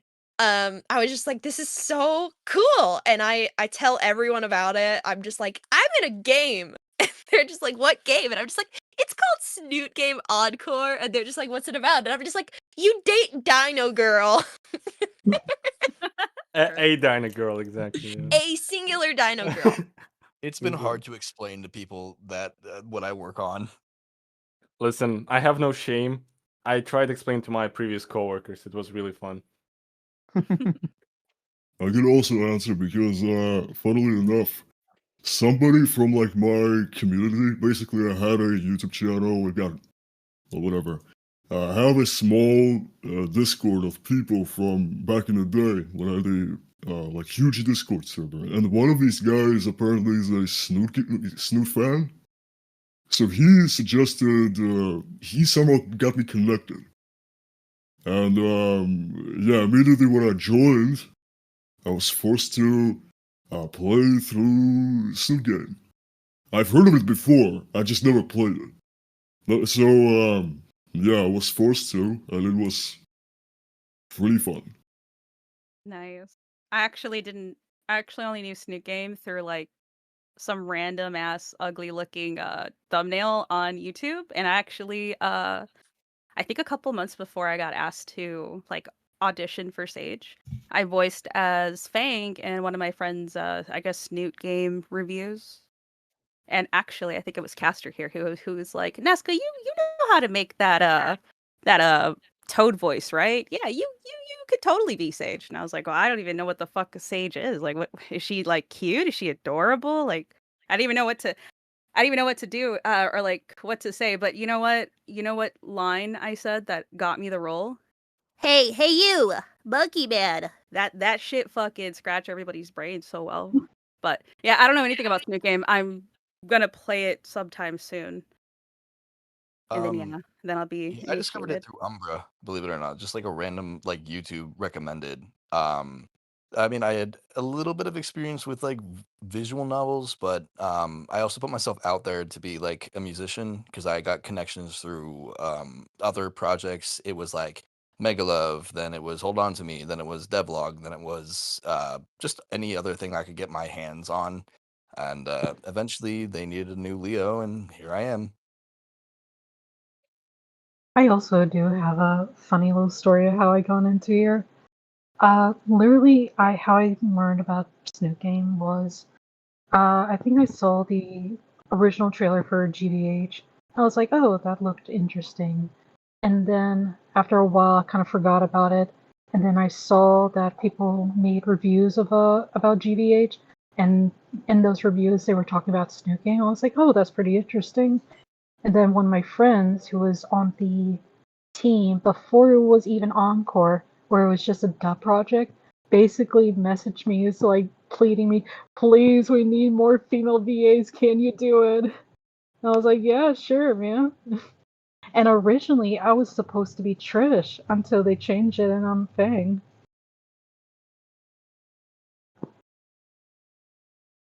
I love fucking working on the project.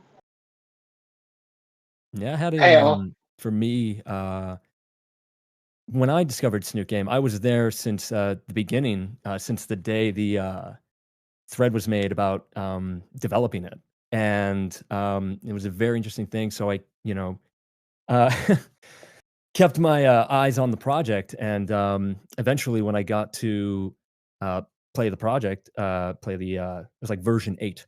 I was blown away by like the game itself, and when I saw that there were roles open for some of the characters, I was like, you know what, I'll give a shot for Reed. Why not? And so I put on like the voice like this, kind of thing, like the Californian surfer dude kind of voice, and I was like, give it a shot. Why not? And I was completely blown away by the reaction of like, hey, you want to come in and do like a cold read kind of thing? And I was like, oh, how much narcotic do you consume to get in the mindset to read? I totally like consume a lot, bro. You got no idea. We usually give him one marijuana. Yes. Yeah, the Mary J. Marijuana, yes. But when I got offered the role, I was kind of like shaking a little bit, where I was just like, whoa, like I'm like shocking. Like it was so surreal. And I also got incredibly nervous. Thank you. Thanks, Anne. Thank you so much. And, to be part of this project is incredible. I met incredible people here. I met incredible VAs that helped me feel more confident in doing the voice because it was definitely like a kind of an intimidating thing to do because Reed is such a beloved character, and I really hope that you guys love him both in the demo and in the finished work as well. So I'm really looking forward to be on this project. So thanks everyone. Hey, looks like Duck's back. Ducky.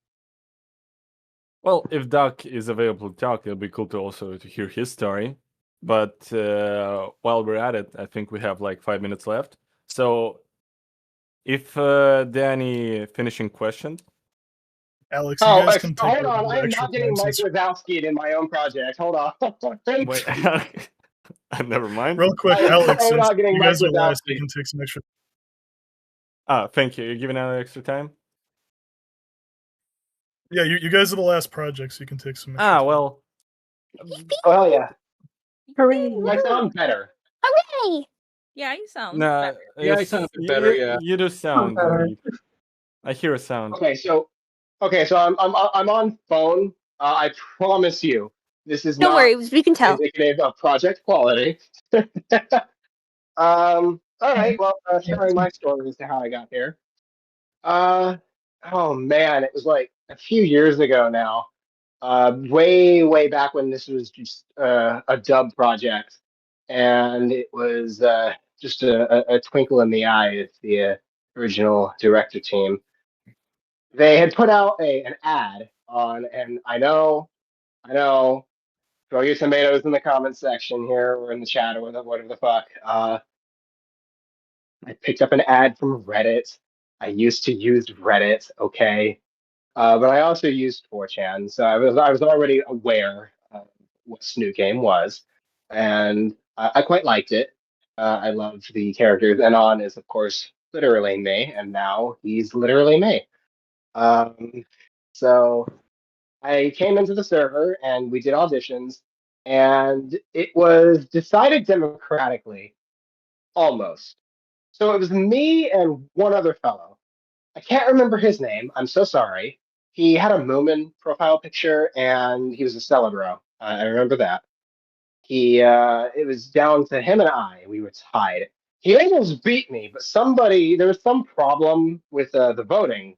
The poll fucked up, and they had to restart it. And one of the guys that voted for me didn't get counted in the second one. So I was like, hey, hold on. He technically voted for me, so it was tally back in. Everybody was like, yeah, no, that's fair, that's fair, that's fair. And then it was a tie. And at that point, that was actually the origin of Schizo Anon. Is we decided to cut it in half and pull a Solomon's baby on the roll. The other guy would get the narrator, and I'd get the speaking voice. And the idea that it's like, oh, it's how you sound in your own head versus how you actually sound was sort of the cope for that at first. But then people started actually really liking it, so it just stuck. So um, the narrator voice actor has changed, but somehow through it all I have endured, and I gradually nestled into this community here on Snoot Club, and you know me as also as the guy that does the Rosabatos every week. So I started doing that, and here I am. The funny thing is also that still in the files, when it was a dub mod, when we organized the audio files, I named them Anon Solid and Anon Liquid. Like Yeah. in the memes. So Liquid Anon and Solid Anon. and Solid Anon, yeah, servers still like that, separated. That's how when I first joined everything, I was just like, oh, what's the difference? And I was just like, oh, is this a snake thing? And it's just like, yep. Nope, not a snake thing. That would be me. Oh yeah, snake guy. But I'm more pony. Well, I want to add, it's really funny that all of you guys get to voice, these cool scalies, colorful characters and stuff, and I just play a Neanderthal. Well, honestly, I was really lucky to land that role in particular. I love that character. Somebody asked, what is all But- of our vocal range? Ooh, yeah. Nesca, you go first. Well, obviously, I can sound like this, obviously, because it's kind of natural. It's kind of the voice I use whenever I'm mocking a friend, because you gotta make them laugh even though they don't. And then I can also talk I don't actually have a brain. Oh my god, Jekka. Yeah. Oh my god, girl. Oh my god. Oh my god. Yeah, those kind of annoying voices. But yeah, I can be annoying or I can be Valley Girl, I guess. Yeah. Please, my ears are bleeding. They gotta bleed harder. That's the point. Oh, Yeah. Yeah. somebody said that would actually be perfect for a Lunara voice. So obviously I have my stellar voice, which is it's just literally just a slightly more higher, more excited if that's even possible of my regular voice. She's really cute. I love her a lot. But like I came all the way up here, which is something I've done since I was a kid, and I just have talked like this, and it's just I did this for my Paimon edition, and well, Paimon is up here. Paimon's all the way up here, and yeah, I didn't really know what I was supposed to be saying. But yeah, and then I can go down lower, but I don't want to do that because I don't want to face the wrath of the reactions. And Doing an Ivy from Soul Calendar, are we? I'm being self-aware. Listen. Um. Yeah. Explode powers. Go for it, Queen. Yeah. Low tone. It's like what is it?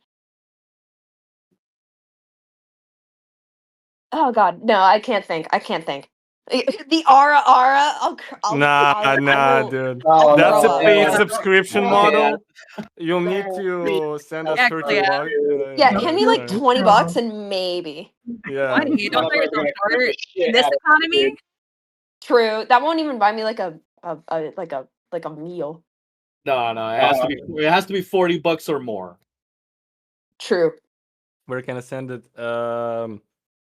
Send it to the Bosnian government. I'm gonna transfer it later. Don't worry about it. I don't know. And my range. I actually, this is my very first ever voice acting gig, so I haven't really explored the depth of what I can do in terms of a singing voice. I'm on my church's choir. I typically go for like a higher baritone to a low tenor. But in terms of other voices that I can do, some of you who have been here from the start might know this, but I actually voice another character in the game. He appears very early on All during right. the initial concert scene. Uh, and it's a little bit difficult to get the frog in my throat. It's not easy being green, but sometimes you can make it work. Nobody would want to fuck you, bitch. Yeah, it's so uncanny how actually close you sound to Kermit. The funniest part about that, sure, Chironast. Sorry if I pronounced your name wrong. But funny thing about the Kermit bit is that we did it as a joke, but then people fucking loved it during their first presentation game. Like, sure, let's keep it. Yeah. We are always Stella Maxing in the chat.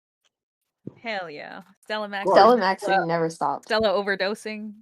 It's my favorite. It's the reason why the chat exists. Yeah. I Stella love is Stella so life, much. Stella is love.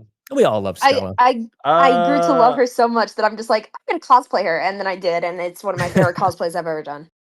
No. Oh shit! We can it's post that if that's okay. It's Lurker told us that we have more time. I'll be honest. I'm done personally. Like I already presented all we had to show. Everything else is gonna be spoilery. So I would love people to play the actual demo to see it. To answer quickly Karna's question, no, it's not Sage. And again, you'll play the game, you'll find out. But I'll tell you straight, it's not her.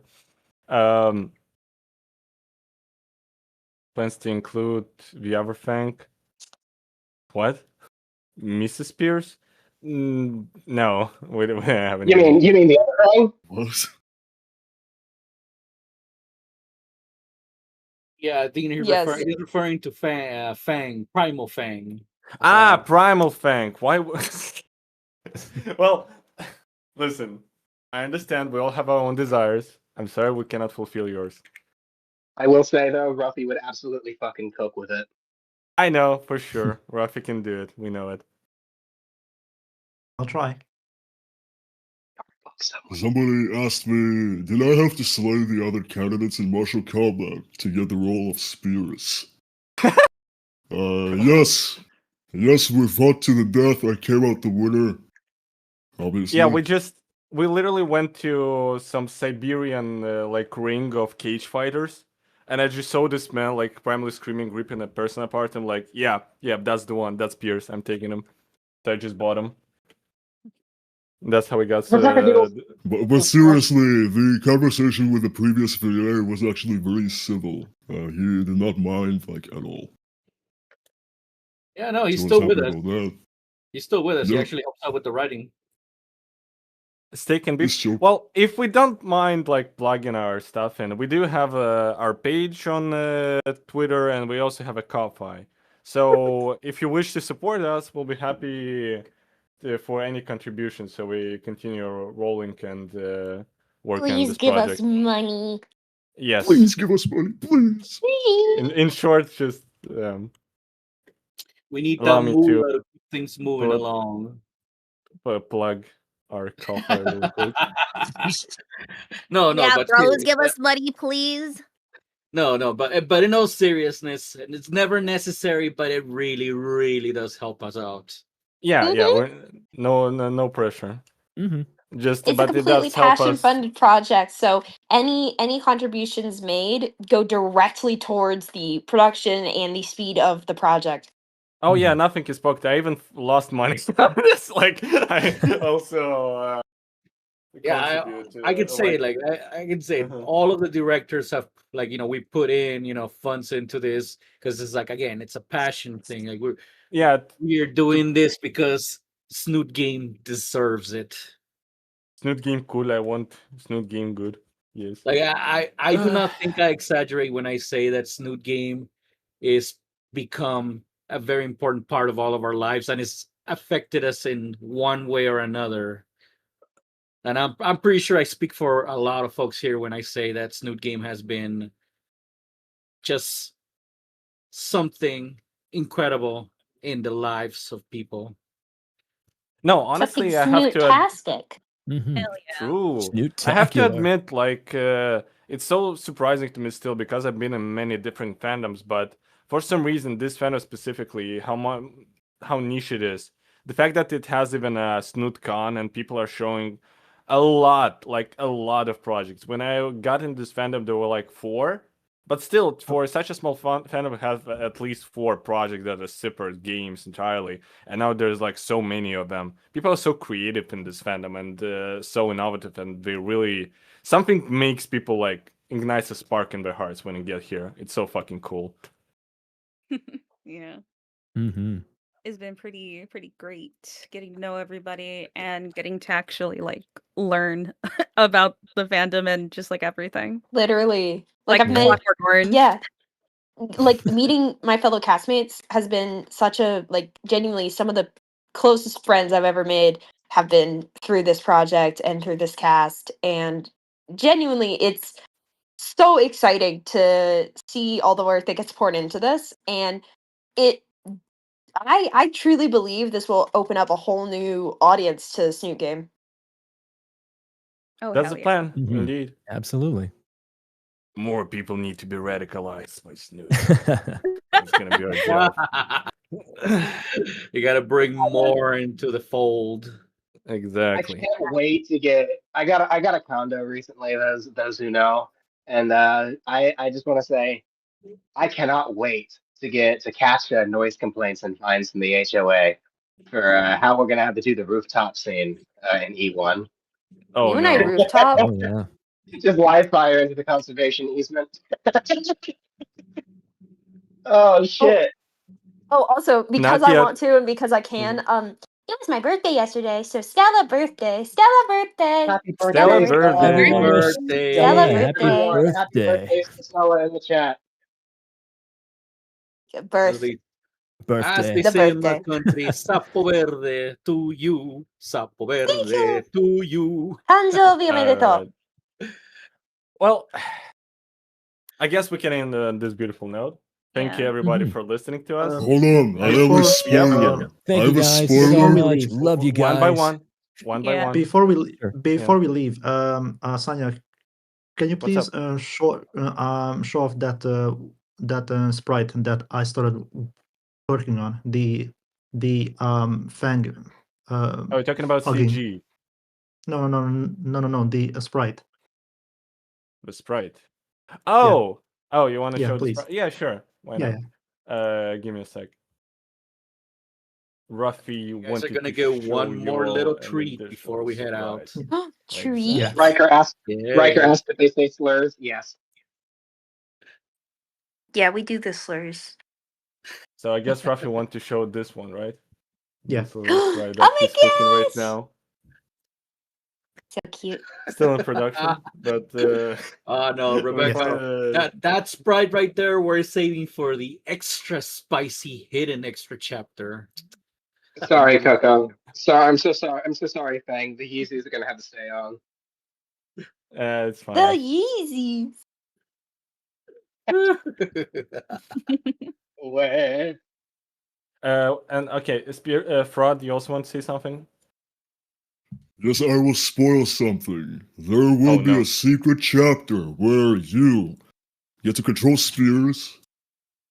It's called A Day in the Life of Spears, and you get to beat up and kill every single character Lurker, shut him down! Shut him down! He's saying too much. Basically, you get to destroy the Shut him universe down! also. Shut He's him spilling too many secrets. No. Okay. Although now I'm kind of tempted to actually write that chapter. Okay, fuck, goddamn. Okay, we need to close this right now. Anyways, thank you all for coming. Thank and, you. checking our project. Please round of continue applause for a supporting great, us. yeah, for a great. Yeah, Thank you all. your interactions and your words and your encouragement mean so much more than you guys could ever know. Truly. Mm-hmm. Hell yeah, Absolutely. you bros, hoes, and all of those. If you can't help financially, you could at least like and give our Yeah. a look at. Like, subscribe, Like, spread the subscribe, word. hit that fucking bell button, Yeah, baby. Hit that bell button. Hit that retweet button every time you see us. Yeah. All right. Punish Meyer, thank you for the 5. Well, thank you very much, all of you. I want to say a great thank you from us at Snoot Club and all the members of the user base for showing up and participating in this. And I enjoyed listening to all the stories about how people came into the community. That was really touching, I think. I liked hearing all that. And thank you again, everybody from Thank you for having us. Yeah. Absolutely. Thank you so much. Yeah. Thank you. All right, till next Snoot Con, I guess. Yeah. Well, Bye. Bye-bye. Bye. Bye-bye. All right.